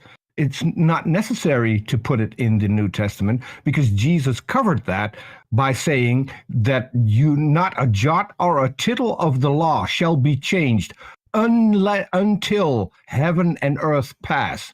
Now, I don't know what it's like where you're at, but if I look outside, I can still see the heaven and I can still walk on the earth. So not a jot or a tittle of the laws should be changed. Those are the words that Jesus spoke. I don't care that you now accept Paul, because that would make you a Paulinian, not a Christian. Paul said that we can do away with all these laws except for the 10 that for some reason are special, and then he gets the 10 wrong. According to Jesus, you need to keep those laws. And you can actually, go and Paul find me actually somewhere. said to uphold the You law. can find me somewhere a verse in the New Testament where Jesus says, "Okay, now we can discard all the Hey, I'm laws." sorry to interrupt, but I have to love get to hear going. that. I can't wait any longer. I know Randolph will be closing down here in a few minutes. Fipto, if you could please assist them with closing down here in a little bit. Okay. Well, I just want to address. So you guys all rock. Have a good one. Thanks, Taco. Okay. Yeah, we'll see you. Thanks, Taco. Well, I just want to ask. Someone in the chat, Fipto, pointed out the verse, Matthew 5:16. Do not think that I have come to abolish the law of the prophets. I have not come to abolish the laws, but to fulfill them. Yes. So, question: are you mixing up laws and punishments together? The laws have the punishment attached to them, don't they? Well, it tells. Jesus was specific. And Jesus was specific. Punishments are a byproduct of breaking the law. And Jesus was specific in saying, "Not a jot or a tittle shall be discarded." Yeah, as far as the law, there's laws. Punishments are separate from law. Okay, I'm still waiting for you to point me to the verse where it specifically states that the punishment is to be changed when a man sleeps with a man like with a woman. Okay, there's going to be just one. There's going to be one answer to this question, and then we need to move on to our next guest. So go ahead, Fipto. Well, okay. So, what did Jesus say to do when people? That is not providing me. That is not providing me with a verse. This is not a guessing game. What did Jesus? No. If you're going to ask me what Jesus said, if you're going to ask me what Jesus said, then I'm going to just discard it, because I asked you for a specific verse in which it states that there's a new punishment for when a man lies with a man like with a woman. That is the claim you made, that got a new punishment. And I want you to point me to the verse, not questions asked about what Jesus said and what I interpret that means. A verse. Do you understand what a verse means? The New Testament, Jesus didn't come and say, I'm here to establish what new verse? punishment. What He verse says, are we talking about? What verse are we so- talking about? I asked you for a verse, and I'm going to hold your feet to the fire. You're going to provide me a verse, or you're going to say that you made the whole shit up. Okay, so would you like me to provide you a verse as what is it? I think it's Romans 6. I think 6:23. It says, "For the wages of sin is death, but the gift of God is eternal life in Christ Jesus," meaning that Jesus came to take the penalty for your sin. Hold on. Where in that what you just read does it talk about a man lying with a man like with a woman? Wait, what? Where did you get that in the verse specifically? Wait, what? Do you want me to ask you the question for the 7th time? Oh, you want to know a specific punishment for LGBT I want the verse that specifically addresses a man lying with a man just like he lies with a woman, that got a new punishment. Is there any way that I can make this more clear? Okay, can you admit that the Bible says that homosexuality is a sin and counts as sin? Can you admit that you're just talking bullshit and you can't pull up the verse? You're going around it. What are you saying? I'm asking you for a verse that you claim exists in which the punishment is changed, and I want you to read out that verse. Fipto, this is your chance. Your do or die move. Provide that verse or we're done. Yeah, he's saying specifically to homosexual. Okay, so I'm trying to ask you, can you admit that homosexuality is a sin? Can you provide the verse? Hold on. Quick question. This is a yes or no question. This is a yes or no question. Can you provide? You've not answered the question. Wait. Yes. Wait, stop. Yes. In the Bible, homosexuality is a sin. Yes. So what? Okay, so like I said, read Romans 6. Okay, so read Romans 6. 23. So you cannot provide the verse that specifically addresses I just a new gave you punishment. the verse. I just gave you a verse. What does it You say? just gave me a verse that doesn't mention homosexuality, that doesn't mention anything even remotely No, we're talking about close to sin. that. It's sin, general sin, all sin. But sin, not just homosexuality, because the Bible is not. Stop, Peter. He's making a valid Bible is not about LGBT people. Everybody, stop. The Bible is not about LGBT people. Shut up. So you said All that sin does not Peter, have the same Holy punishment. shit! Let him finish. Son of a bitch. Fido, you said that this has to do with sin, and that you gave a quote. You gave a Bible verse. What does that Bible verse say about sin? Yeah, so it says, "For the wages of sin is death." In Romans 6:23, it says, "For the wages of sin is death, but the gift of God is eternal life in Christ Jesus our Lord." And how does that ameliorate the punishment that we're supposed to dole out on people in the Old Testament? That's affirming again that the punishment is death. That is affirming again that the punishment for sin is death. So the punishment for homosexuality is death. That's a reaffirmation of the punishment. Yeah, and I'm surprised you just demolished your own point. So question, what did Jesus say to the woman? I'm saying, what did he do to the woman? I don't give a shit what Jesus said, because I don't believe that Jesus ever existed. I asked you for a specific verse. I asked you for a specific. You're asking me about my book. I asked you for a specific verse that would address a new penalty for gay sex. I can't make it more clear than I make it right now. I'm asking you for a verse that comes up with a new punishment for gay sex. Do you have a verse that addresses only, or among a few other things, specifically gay sex and a new punishment? Do you have that verse? No, the answer is obviously fucking no. It doesn't exist. Wait, stop. Yeah, So, you're putting homosexuality out there as a red herring. Fipto, stop. His answer was that this new passage from the New Testament says that all sin should be treated as things that are not, that we on earth don't punish, that God will punish, or something along those lines. So it's no longer our job to punish gay or any other kind of sin. You're going to die, and that's going to be your punishment. That's what I think his argument is. That's against what Jesus said, but if that is what you think, then you're fine. You're fine to disagree with Jesus, I guess. Well, no. So I mean, that's I want to ask, what did Jesus do to the woman who was actually caught in adultery? And this goes for all sin. Jesus actually said that he wrote an inscription in the sand, which was likely the law from Deuteronomy, stating that the priests needed at least 4 witnesses in order to condemn the woman, which they did not provide, so they were in violation of the law. Well, there's multiple ways to infer this. So it also says in, I believe, the Psalms, where it goes into God. So you have 2 books. So there's the book of life, and then, well, there's not a second book, but there's it says that the people who will not inherit the book of life or be written in the book of life will actually have their names written in the dust. Meaning that they will not receive eternal life. And so there's also I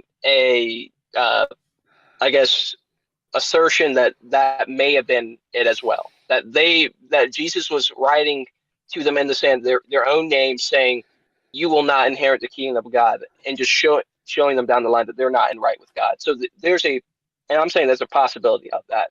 It's not 100% confirmed. But neither is any other thing confirmed, because nobody truly knows what was said. One thing we is do know is that the story does not detail the Xerxes, presentation of just witnesses. a second. Xerxes, just a second. One thing is confirmed. I accept your inability to come up with evidence for your claim that gay men should no longer be stoned, and I accept the fact that it's not in the Bible, as you have shown us. So I'll mute myself now. You can continue. Well, I thought we were going to bring somebody else up anyway. Like we said, several minutes ago, we were going to move on. That's right. We'd like to bring one more person up. Fipto, thank you very much for coming on. You were asked to provide Bible verse, and we seem to just go around in circles asking more and more questions. And I appreciate you taking the time to be here. Yeah, that's fine. Thank you for having me. Hello, Analytic Breakfast. Thank you for joining us. What do you have here for us today? We have about 10 minutes altogether, and then we're going to be ending the stage. Glad we managed to get you in. Well, they left. Okay. A 10-minute breakfast? Satan took them. Well, we're going to bring up Therapist. That's a promising sounding. Hello, Therapist. Welcome. Thank you for joining us. I love it when you can't get breakfast, you bring up a therapist. That seems like How's a it good going, move. therapist? So should I start with convincing you that God exists? Yes, please. Provide your evidence. Awesome. Okay, so basically, the creation. What is the possibility of the Big Bang theory? Right. 100%. Well, we know that it's 100% that But it it's a happened. We theory. don't know. Okay. No, theory in It's not a science law. means explanation based on evidence. Gravity is a theory, oxygen's a theory, electromagnetism is a theory, plate tectonics are a theory, germs are a theory. Theory doesn't mean what you think. Theory it means. is a Don't play that game. hypothesis. No, in colloquial language, a theory refers to a hypothesis. In scientific exploration or in scientific fields, theory refers to a well-grounded explanation for a natural phenomenon predicated on an overwhelming preponderance of evidence. Don't play that game. Move on. Like the theory of then gravity. why is it not a law? Do you understand why the theory of gravity is called that? A Do you law is understand why it's the a germ law theory? is merely a That's the law of mathematical gravity. expression of a phenomenon, like the acceleration of the speed of light, for instance. E equals mc squared, energy equals mass times the speed of light. Okay, these are just mathematical expressions. That's all they part are. of the theory. Theories Laws are are part of the No, theory. no. Laws and theories are different. No. Yeah, laws are parts of a theory. One at a time, please. A scientific theory is an explanation of a broad natural phenomenon. Plate tectonics, oxygen theory, germ theory of disease, electromagnetism, the theory of relativity, supplementary gravity, right? The fact that things fall towards Earth at 9.8 meters per second squared is a scientific law. right? That's a numerically expressed phenomenon that we observe. Why things fall to the ground is explained in the theory of relativity. Scientific theories are overwhelmingly supported bodies of evidence and facts that support a singular explanation for a natural phenomenon. If you were to go to a court of law and put any of these theories on trial, they would overwhelmingly win with the amount of evidence they possess. When we talk about proof in a colloquial sense, what we mean is beyond a reasonable doubt. Every theory in science is proven beyond a reasonable doubt. The word using the word theory doesn't mean it's wrong. God is a theory, your theory. So why do you think calling it a theory makes it wrong? Technically, it's his hypothesis, really. God is a belief. Calling something a theory doesn't make it wrong. Like, so what's your argument? like Darwin's theory is a theory. It isn't fact. Calling You get what I something mean? a theory The doesn't theory matter. of evolution by natural selection is don't comprised do of this facts. again. Don't do it again. Calling something a theory doesn't make it wrong.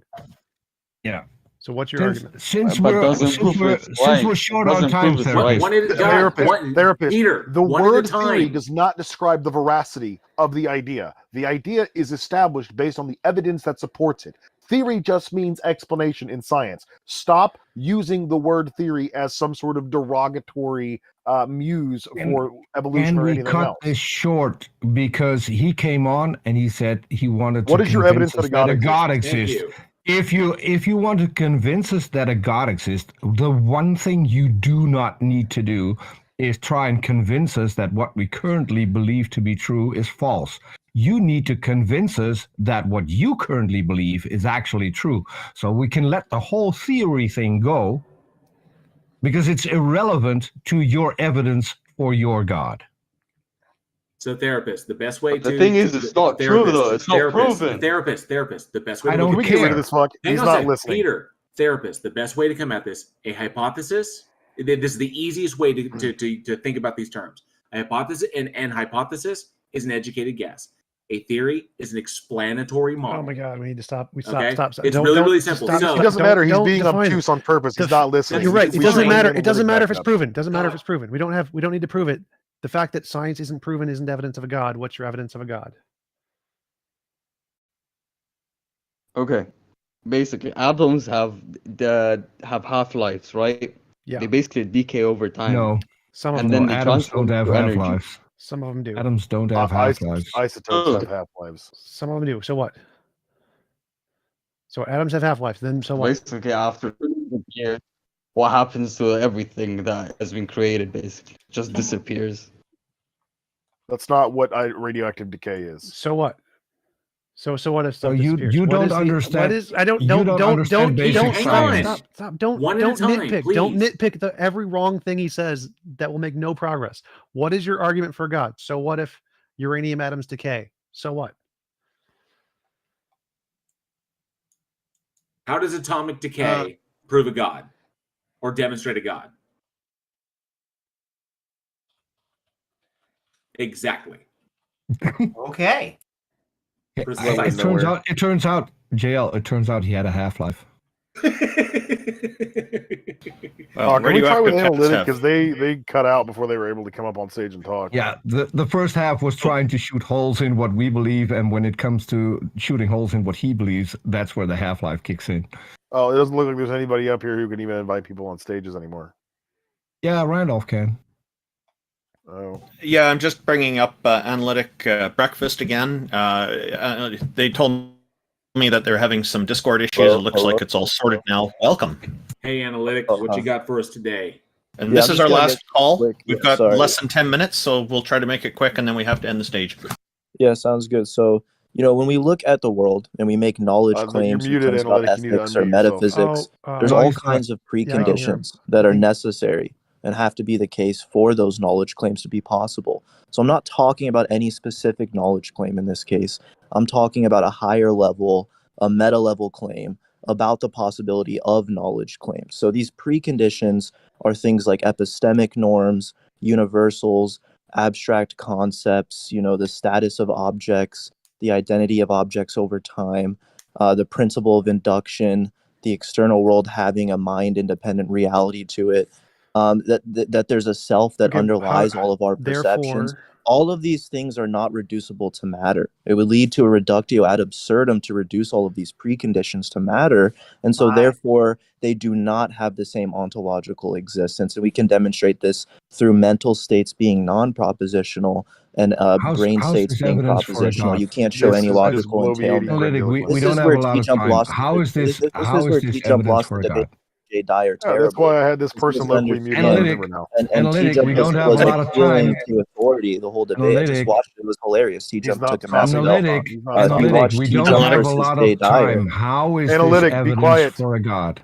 Well, I just gave you a logically valid and true argument that demonstrates the existence of God. But an argument is not evidence. No, even if everything you said was true, Well, all it evidence is demonstrates is that meaningless, there's right? I'm a things other than the scientific material. anti-realist. I'm a scientific anti-realist, so evidence is meaningless. When you ask for evidence of God, I mean, you're just uttering useless mouth sounds. Yeah, this is why I had examples you gave is mind over matter. This is why TJump lost the debate with Jay Dyer. It was hilarious. I just watched it because he was appealing to authority. Randolph, this guy just wants to prove himself. Can we move on to the next one? And just because this is going to lead us nowhere. He's not had here to listen. him locally muted. I He's remember just that. there to talk. That's the point. So you can't reduce these Randolph? things to matter, these preconditions to matter, because mental states are non-propositional. Randolph, can you brain kick him states off, are please, because he's not listening? This That's is my not a argument. conversation. You can't establish This is a ontological statement. identity. This For is a you to say that the statement. mind and the brain are ontologically Randolph. identical, you would need to be able to show that there's logical They're entailment not. The mind is between both. hierarched under the brain. They are not. Yeah, the if same. you're to say that the mind and the brain Randolph, are ontologically if you can dump identical, him, he's which getting is out. what you accept, then you need to be able to show that both are propositional, right? Yeah, You they're need to be able not to show that both are identical. The mind is propositional. hierarched under the brain. The brain Yeah, is I actually understand. above it, so it's not identical. So Yeah, I I don't know know what you you're mean saying. by Yeah. identical. Okay, so there is an ontological distinction between the mind and the brain.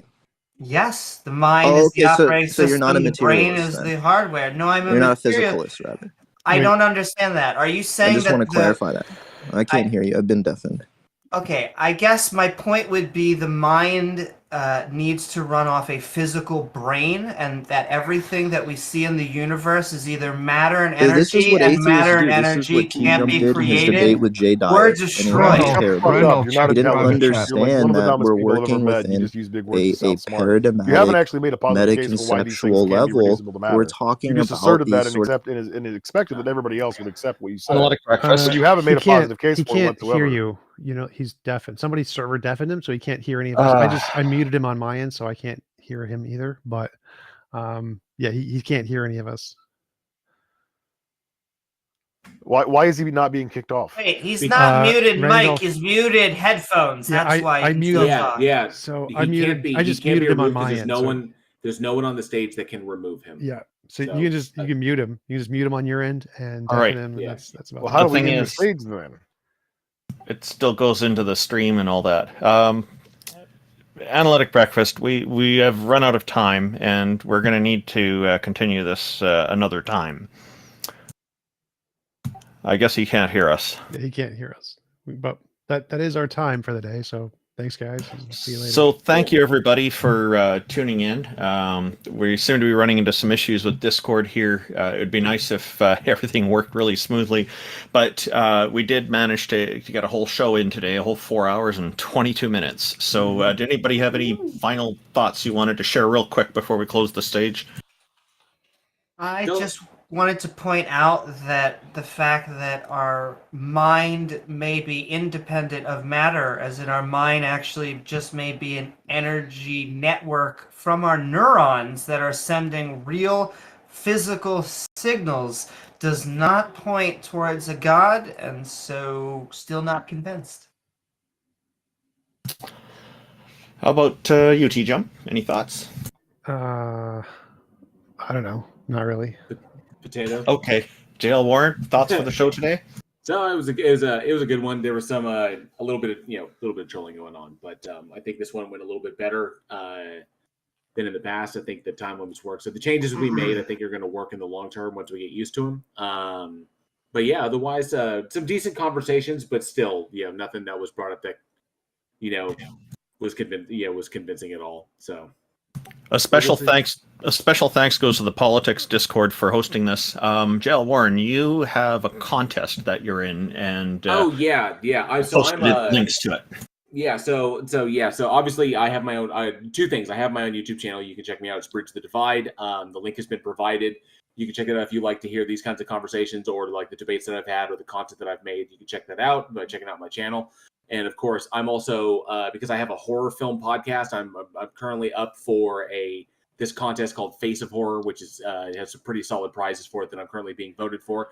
Links are provided for that. You can pop up there and you can vote for me on that one. It's 1 vote per day, so it's just something really, really cool that would benefit my podcast and benefit the cast and crew that are behind me on that, which is something kind of fun that I'm doing.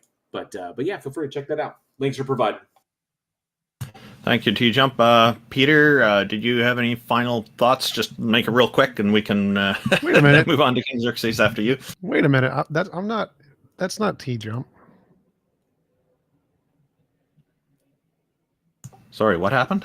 You said thank you, TJump. I was like, wait a minute. Oh, I meant to say thank you, JL Warren. Thank you to you too, G-Jump. And yeah, Peter, did you have any final thoughts on the show today? And then I'll go to King Xerxes after that. I guess Peter's away from the desk. So go ahead, King Xerxes. Did you have any thoughts on today's show before we close down? If God exists, he needs to hire better lawyers. Indeed. Thank you, everybody, for tuning in. Really appreciate it. We've had, I think, a pretty good show today, and we've had another large audience with us, so people do find it interesting. For those who are in the queue waiting to speak, we have run out of time, so we will have to take a rain check on that for the next fortnight. We will be up again on the stage in 2 weeks. In the text chat right now. What's that? God has decided to reveal himself to us in the text chat. Oh, okay. And he has a Walker's cat profile picture. Randolph, I got disconnected. Do I get a no few problem, seconds? Peter? Yeah. So, Peter, go ahead. If you had some final reflections on today's show, that would be great. And then I will continue with closing things down. Go ahead. Okay. So I think we had some good conversations. Not all of them, but we had a few good conversations on here. And I always like to be part of this stage.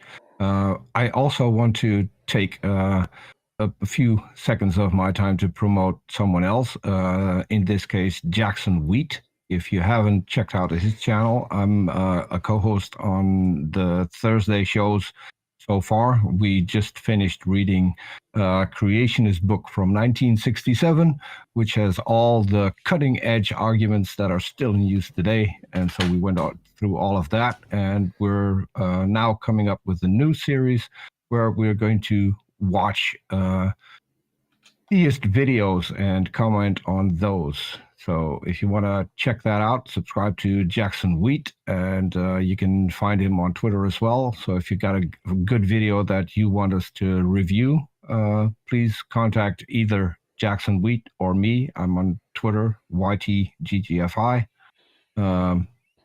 info@gonnagoforit is my email address. So if you have something that you want us to review, we'll do that.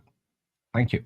Also, one last thing, I want to send lots of love to the entire chat and internet-osphere, and don't forget to like, follow, and subscribe. Give me money. Yeah, and since Xerxes has left, go find him on YouTube. He's got a great YouTube channel as well. TJump, at least you're just straight up about it, you know? All right. Yep. See you guys later. I'm gonna go. Thank you, TJump. Thank you, Peter. Thank you, JL Warren. Thank you, Amy. Thank you, Taco, and everybody else who was here earlier. And again, thanks to the Politics Discord for providing the stage for us. There will also be a Atheist Appreciation Day celebration on October 5th. I'll be running a live stream